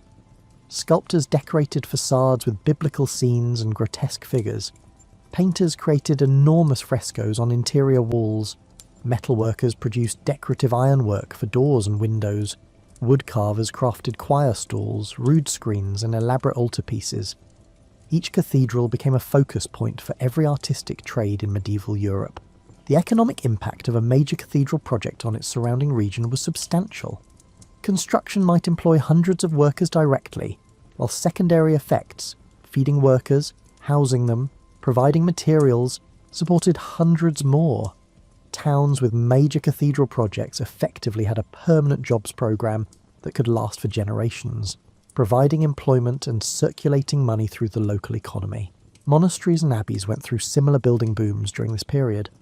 The Cistercian order, founded in 1098, established hundreds of abbeys across Europe during the 12th and 13th centuries. These monasteries weren't just religious centres, but agricultural innovators who applied systematic thinking to farming, livestock breeding, and land management. Cistercian abbeys often sat in remote valleys, where the monks had cleared forest and drained wetlands, creating productive farmland through organised labour and engineering. The architectural style developed by the Cistercians, austere, elegant, emphasising proportion, and light rather than decoration, created some of the period's most beautiful buildings. Fountains Abbey in Yorkshire, Fontenay Abbey in France, and Poblet Abbey in Spain. These structures combined spiritual purpose with practical design in ways that still impress visitors today. As you drift towards sleep, consider the ambition it took to build these structures. Medieval people lacked power tools, steel reinforcement, modern cranes, or computer-aided design. What they had was time, skill, faith, and the economic surplus created by a climate that had decided for a few centuries to be unusually cooperative. Let's spend some time now in the medieval countryside during what we might call its golden age. Those decades in the middle of the medieval warm period when the benefits were clearest, and the eventual ending still felt impossibly distant. Find that perfect spot in your blankets, and imagine you're experiencing a full year in rural medieval Europe, watching the seasons turn in a world where nature seemed more generous than usual. Spring arrives in early March, earlier than your grandparents remembered. The last snow melts quickly, leaving fields muddy but ready for ploughing. You'd see teams of oxen or horses pulling ploughs through heavy soil, opening furrows that will receive this year's crop. The plough team is the most valuable asset a village owns, 8 oxen working together, guided by an experienced ploughman who can keep his furrows straight by eyeballing landmarks in the distance. The ploughing takes weeks, and everyone has opinions about how it's going. Some fields are being opened for the first time, form a forest that was cleared during the winter and now needs to be brought into cultivation. Other fields are returning to service after a year lying fallow, and you can see how the soil is recovered, thick with earthworms and surprisingly friable, despite its clay content. Once ploughing finishes, planting begins. Spring wheat or barley goes into the ground, each seed pressed into the soil by hand or broadcast across the field, in that ancient motion that farmers have used since agriculture was invented. Children follow the sowers, using sticks to cover seeds with soil, simultaneously protecting them from birds and giving them better contact with the earth. It's tedious work and your back would ache from the constant bending, but there's satisfaction in seeing the neat rows taking shape across the field. Between planting and harvest, there's constant work. Weeding, monitoring for pests, repairing fences to keep livestock from trampling the crops, and maintaining drainage ditches to prevent waterlogging. Medieval farming was labour-intensive in ways that modern agriculture hasn't been for centuries. But there are also moments of relative leisure, times when the crop simply needs to grow and there's nothing to do but wait and hope. Summer brings the hay harvest, one of the year's crucial tasks. Hay provides winter fodder for livestock, and the amount you can store determines how many animals will survive until spring. You'd see entire villages in the meadows, cutting grass with scythes in synchronised rows, turning the cut hay to dry, then gathering it into haystacks that tower over the workers like rustic monuments to agricultural effort. The rhythm of scything is almost hypnotic, the long sweep of the blade through grass, the step forward, the next sweep. Experienced mowers can work for hours with barely a pause, their movements so practiced they seem effortless. Behind them come the women and children, raking the cut grass into windrows, then turning it regularly so all sides dry evenly. If rain threatens before the hay is completely dry, there's a frantic scramble to get it under cover, because wet hay can mould or even spontaneously combust in the stack. The extended growing seasons of the medieval warm period meant hay harvests were more abundant than in previous centuries. Meadows that once yielded 1 cutting per summer now produce 2, sometimes even a third late-season harvest. This surplus hay meant villages could support larger herds, which meant more milk, more meat and more oxen for ploughing. It was another of those virtuous cycles where better conditions created opportunities that reinforced the benefits. High summer settles over the countryside like a warm blanket. The grain crops are growing tall now, transforming fields into seas of green that ripple in the breeze. Barley and oats head out first, their bearded tops catching the sunlight. Wheat follows later, its seed heads heavy with developing grain. Walking past these fields, you'd hear the constant whisper of wind through stalks, punctuated by bird song and the distant sounds of village life. This is the season of relative plenty, when gardens are producing vegetables and everyone's diet improves. Fresh peas and beans appear on tables, onions and garlic are pulled as needed. Herbs grow thick in every dooryard garden, sage and thyme and rosemary, used for both cooking and basic medicine. The village might have a few beehives humming with activity as bees work the wildflowers in the meadows. Livestock are out on pasture, supervised by shepherds or cowherds who spend long days in the fields with their charges. It's lonely work, but not unpleasant during good weather. You might see a young shepherd sitting on a hillside with his sheep scattered across the slope, practicing his carving on a piece of wood or simply watching clouds drift across remarkably blue skies. August brings the grain harvest, the year's defining event. This is when everything comes down to weather and timing. Harvest too early and the grain hasn't fully ripened. Harvest too late and a storm might flatten the crop, or rain might ruin it in the field. Medieval farmers had to judge the perfect moment by experience and instinct, reading signs in the wheat heads and watching the sky with the intensity of meteorologists who knew their lives depended on getting the forecast right. When the harvest begins, it consumes the entire community. Everyone who can work does. men cutting the grain with sickles or scythes, women binding the cut stalks into sheaves, and children gathering the sheaves into shocks to dry. The work continues from dawn to dusk, and sometimes beyond when moonlight allows. There's a desperate urgency to get the crops safely gathered before weather or accident can destroy months of agricultural labour. The sound of harvest is distinctive. The swish of blades through stalks, the rustle of grain being bound, and the rhythmic thump as sheaves are set upright into shocks. People call to each other across the field, coordinating work, warning about obstacles and maintaining the social cohesion that makes group labour possible. Songs help pace the work, and someone usually knows dozens of verses about harvesting, some ancient and some improvised for the occasion. Once the grain is cut and shocked, it needs to be transported to the village and stored in barns until threshing can begin. This is where you'd see the harvest carts, sturdy wooden vehicles pulled by oxen, loaded so heavily with sheaves that they seem impossible to move. The trip from field to barn is slow and careful, because losing a cartload of grain to an overturned wagon would be a minor disaster. Threshing begins after harvest finishes, and it continues through autumn and into winter whenever weather permits. The sheaves are spread on a prepared threshing floor, usually just beaten earth in a barn or courtyard, and beaten with flails to separate grain from chaff. It's exhausting, repetitive work that produces clouds of dust and leaves everyone coughing. The rhythmic sound of flail striking grain provides the soundtrack for autumn in every medieval village. After threshing comes winnowing, where workers toss the threshed grain into the air so wind can carry away the lighter chaff, while heavier grain kernels fall back down. It requires a certain knack to get the tossing motion right, and it only works when there's enough breeze but not so much that you lose grain. Watching skilled winnowers at work has its own aesthetic. The graceful arc of grain through the air, the shower of chaff drifting downwind, and the steady accumulation of clean grain in baskets. Autumn is also time for the pig slaughter, one of the year's major events. Pigs, which have spent the summer growing fat on food scraps and forest mast, are killed and butchered in a process that transforms them into the preserved meat that will sustain families through winter.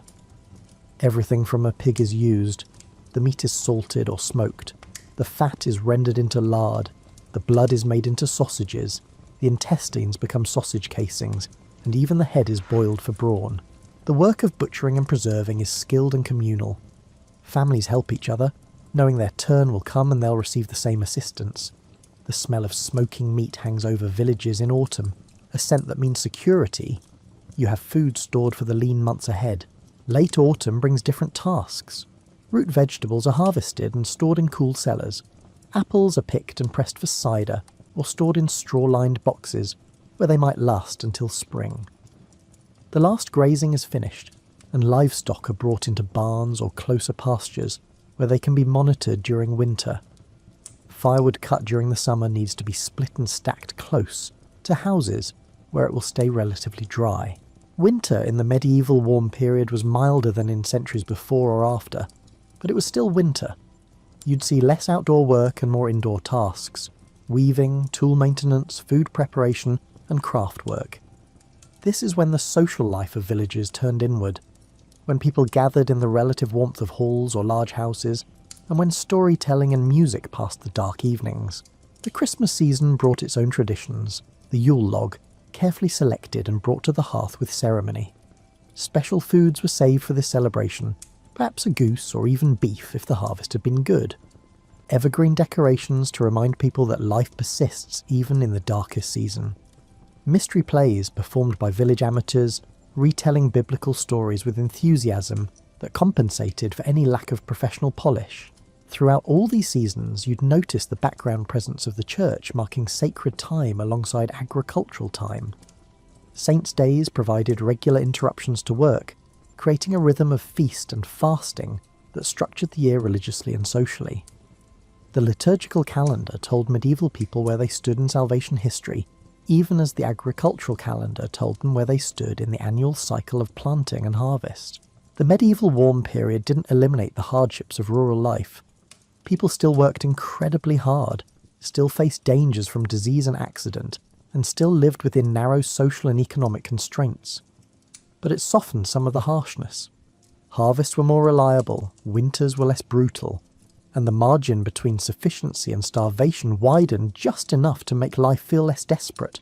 In the evenings, when work finally finished, you might see people sitting outside their cottages during the long summer twilights, simply enjoying the warmth and the relative prosperity. Children play games that have been passed down through generations. Adults repair tools or spin thread, the kind of light work that can be done while socialising. Someone might have a simple instrument, a pipe or a small drum, and provide music for impromptu dancing. These moments of leisure, these spaces where life was about more than mere survival, were the real gift of the medieval warm period. The climate didn't just provide food, it provided time, energy, and psychological space for medieval Europeans to build something beyond subsistence. The cathedrals and market towns and manuscripts all flowed from this fundamental surplus of resources and confidence. As you settle even deeper into comfort, preparing for the final stage of sleep, let's contemplate something more melancholic. How the medieval warm period ended, and what its fading can teach us about climate, resilience, and the fragility of even seemingly stable conditions. The end of the medieval warm period wasn't dramatic or sudden. There was no catastrophic event, no volcanic eruption or meteor impact that clearly marked a transition. Instead, around 1300, temperatures began to gradually decline. Growing seasons shortened year by year so incrementally that no single year felt definitively different from the one before. Imagine being a farmer in the year 1310, noticing that the last frost came a bit earlier this autumn than usual. Then the next year, spring seemed to arrive late. Then a summer that was unusually cool and wet, with rain at harvest time that ruined part of the crop. Individually, these were just weather variations of the sort that every agricultural society experiences. But they were accumulating into a pattern that would eventually be recognised as the onset of what historians call the Little Ice Age. The Norse colonies in Greenland felt the changes most acutely. Those settlements that had thrived for 3 centuries found their growing seasons becoming shorter, their pastures less productive, and their hunting territories shrinking as ice returned. The last definite record of the Greenland settlements dates to the early 1400s, after which they simply vanished from history. Whether the inhabitants died, were evacuated, or assimilated with the Inuit people who had moved into the territory remains uncertain. The fate of these Greenland colonies offers a sobering lesson about the relationship between climate and settlement. The Norse Greenlanders had built an entire society based on conditions that turned out to be temporary. Their farms, their churches, and their way of life all depended on a climatic window that gradually closed. When conditions changed, they lacked the flexibility to adapt. They couldn't transform their agricultural settlements into hunting societies like the Inuit, couldn't abandon their livestock-based economy, and couldn't or wouldn't change the fundamental patterns that had worked for generations. Archaeological evidence from the abandoned Greenland settlements is haunting. The last inhabitants had eaten their dogs and cattle, suggesting desperate hunger. But they hadn't adopted Inuit hunting techniques or diet, even as those indigenous people thrived in the same environment. Cultural identity, it seems, can be both a source of resilience and a fatal limitation. Back in Europe, the cooling climate created stresses that contributed to what historians sometimes call the crisis of the late Middle Ages. The Great Famine of 1315 to 1317 struck a population that had grown to levels sustainable only during optimal climate conditions. 3 years of cold, wet weather ruined harvests across northern Europe, and millions died of starvation or diseases that thrive when populations are weakened by malnutrition. The Black Death, arriving in 1347, found a European population already stressed by decades of deteriorating climate and periodic food shortages. Whether climate change directly contributed to the plague's spread remains debated, but there's no question that the warming period's end had weakened medieval Europe's resilience to catastrophe. Yet the story isn't simply one of decline. Medieval Europeans proved remarkably adaptive in many ways. Agricultural practices evolved to suit shorter growing seasons. Communities diversified their crops, relying less on wheat and more on hardier grains. Fishing became more important in coastal regions where farming became marginal. Trade networks adjusted to new realities. The cathedral building boom slowed but didn't entirely stop. Some projects were completed even as conditions deteriorated, a testament to institutional momentum and the importance people placed on these structures. Other cathedrals remained unfinished for centuries, Their incomplete towers standing as monuments to interrupted ambition. The end of the medieval warm period reminds us that climate isn't a static backdrop to human history, but an active force that shapes what's possible and what's difficult. Those 1 or 2 degrees of warming that characterised the medieval warm period had allowed European civilization to expand and flourish. The return to cooler temperatures constrained that expansion and forced adaptation. Modern climate science gives us tools that medieval people lacked. We can measure temperature changes precisely, model climate systems, and predict future trends with reasonable accuracy. We know that the medieval warm period was primarily a regional phenomenon. It affected Europe and the North Atlantic strongly, but other parts of the world experienced different patterns. We understand that it was driven by natural variations in solar output and ocean circulation, not by any human activity. But we also know that our current warming is different, faster, more global, and driven by human greenhouse gas emissions rather than natural cycles. The medieval warm period offers both hope and warning. Hope because it shows that societies can thrive during warming periods and adapt to climate changes, and warning because it demonstrates that populations and economies built for one climate regime can face serious disruption when conditions shift. The medieval experience suggests that climate change creates winners and losers, and that the impacts are never evenly distributed. The Norse benefited enormously from warming that opened the North Atlantic, while other regions experienced different effects. When cooling returned, those same Norse settlements that had flourished during warm centuries were among the first casualties. Perhaps the deepest lesson is about the human tendency to assume that current conditions will persist indefinitely. Medieval Europeans who planted vineyards in England or established farms in Greenland weren't being naive. They were responding rationally to conditions that had persisted for generations. But those generations were a blink in climatic terms, a temporary window that felt permanent, only because human lifespans are so brief. As you drift towards sleep, consider how the medieval warm period changed everything for medieval Europeans without them fully understanding what was happening. They experienced the benefits: better harvests, expanding populations, ambitious building projects, without knowing they were living through a climatic anomaly. They built their world around conditions that seemed normal, but were actually unusual. The cathedral at Trondheim in Norway, begun in 1070, still stands today, nearly 1,000 years later. The Norse settlement at Brattahlid in Greenland, founded around 985, is now just archaeological ruins slowly disappearing under advancing ice. Both were products of the same optimistic era, both built by people who believed they were creating permanent institutions. One survived climate change, the other didn't. These outcomes weren't inevitable. They resulted from countless individual choices, institutional structures, geographical advantages, and sheer luck.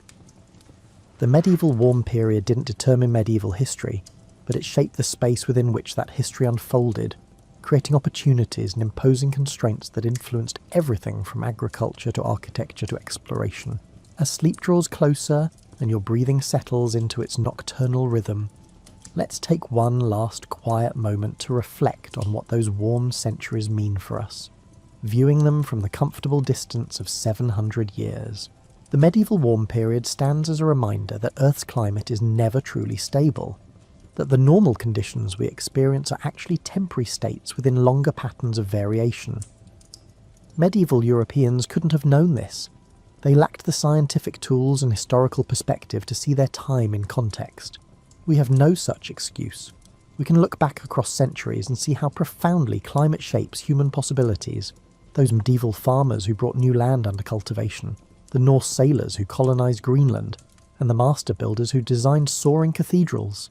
They were all responding to opportunities created by climatic conditions they didn't understand and couldn't predict. Their successes and failures offer a strange kind of comfort. Humans have always lived with climate uncertainty, and have always built civilizations on foundations that turned out to be more temporary than they imagined. The surplus wealth that made medieval cathedral culture possible came ultimately from soil and sun, from the interaction of human labour with environmental conditions that happened to be favourable. When we admire a Gothic cathedral today, we're looking at frozen climate data, evidence of what humans can achieve when nature provides an extra margin of resources and time. But we're also looking at ambition, creativity, and the human desire to create something that transcends the immediate moment. The medieval builders knew their cathedrals would outlast them, and they were right. Chartres and Canterbury and Cologne still stand, still inspire, and still serve purposes their creators would recognise. Climate made these structures possible, but human vision and effort made them real. The village prosperity of the medieval warm period, modest by our standards but real by theirs, shows how relatively small environmental changes can cascade through society. An extra week of growing season meant more food, which meant healthier children, which meant more workers, which meant new land could be cleared, which created opportunities for specialisation, which enabled market towns, which facilitated trade, which distributed wealth more widely. Small causes, large effects, and when conditions deteriorated, the process reversed. Shorter growing seasons meant smaller harvests, which meant less surplus, which meant reduced trade, which meant economic contraction, which meant social stress. The medieval warm period's end didn't destroy European civilization, but it certainly tested it, exposing vulnerabilities that had been masked by favourable conditions. Tonight, as you sleep in a climate-controlled room, your comfort maintained by technologies medieval people couldn't have imagined. The story of the medieval warm period offers perspective. We have capabilities they lacked. We can predict weather, control indoor climate, transport food globally, and adapt to environmental changes with resources they never possessed. But we also face challenges at scales they never encountered, with climate changing faster than natural systems can adapt, affecting populations far larger than medieval Europe ever supported. The optimism of the cathedral builders, believing they were creating permanent monuments for a stable future, echoes in our own assumptions about tomorrow. We build cities on coastlines and in deserts, plan for futures that assume conditions won't change dramatically, and invest in infrastructure designed for climate patterns that may already be shifting. Perhaps medieval experience offers a gentle warning. Assume less permanence, build more flexibility, and remember that favourable conditions don't last forever. But there's also inspiration in those medieval centuries. Humans adapted, survived, and occasionally thrived through climate changes they couldn't measure or predict. We have better tools, but face larger challenges. Medieval Europeans worked within their constraints and created remarkable things. We can do the same, hopefully with more foresight about the foundations we're building upon. The fields that medieval farmers cleared during the medieval warm period still feed us today. The churches they built still shelter congregations. The market towns they established still serve as centres of commerce and community. What they created during those warm centuries outlasted the climate that made creation easier, proving that human achievements, carefully designed and solidly built, can endure through changing conditions. As you drift into sleep, let the story of the medieval warm period settle into your thoughts like snow accumulating slowly on a winter field. Quiet, gentle, covering everything with a layer of perspective. Those medieval farmers and sailors and builders were people like you, practical, ambitious, trying to make the best of conditions they inherited, hoping to leave something valuable for those who came after. They succeeded more than they probably imagined. 7 centuries later, we still study their lives, admire their achievements, and learn from their adaptations and their failures. The climate that shaped their world has changed again, and is changing still. But the essential human story of working with what nature provides, adapting when conditions shift, and building toward futures we hope for but can't guarantee, continues. Sleep now, warm and comfortable, and perhaps dream of those medieval summers when growing seasons stretched just a bit longer, when harvests filled barns to overflowing, and when communities looked at empty hillsides and saw opportunities rather than challenges. Dream of cathedral builders measuring stone by hand and eye, creating structures that would outlast not just their own lives, but the climate that made their work possible. The medieval warm period ended, but its lessons remain. Climate shapes history without determining it. Humans adapt, build, create, and endure through changing conditions. The margins between success and failure can be measured in degrees of temperature and weeks of growing season. And what we build during favourable times must be solid enough to survive when conditions shift, because shift they always do. Tomorrow you'll wake to your own climate, your own challenges, and your own opportunities. The medieval warm period is gone, but its story connects you to an unbroken chain of humans who have always lived with climate uncertainty, always built despite it, and always hoped that what they created would endure.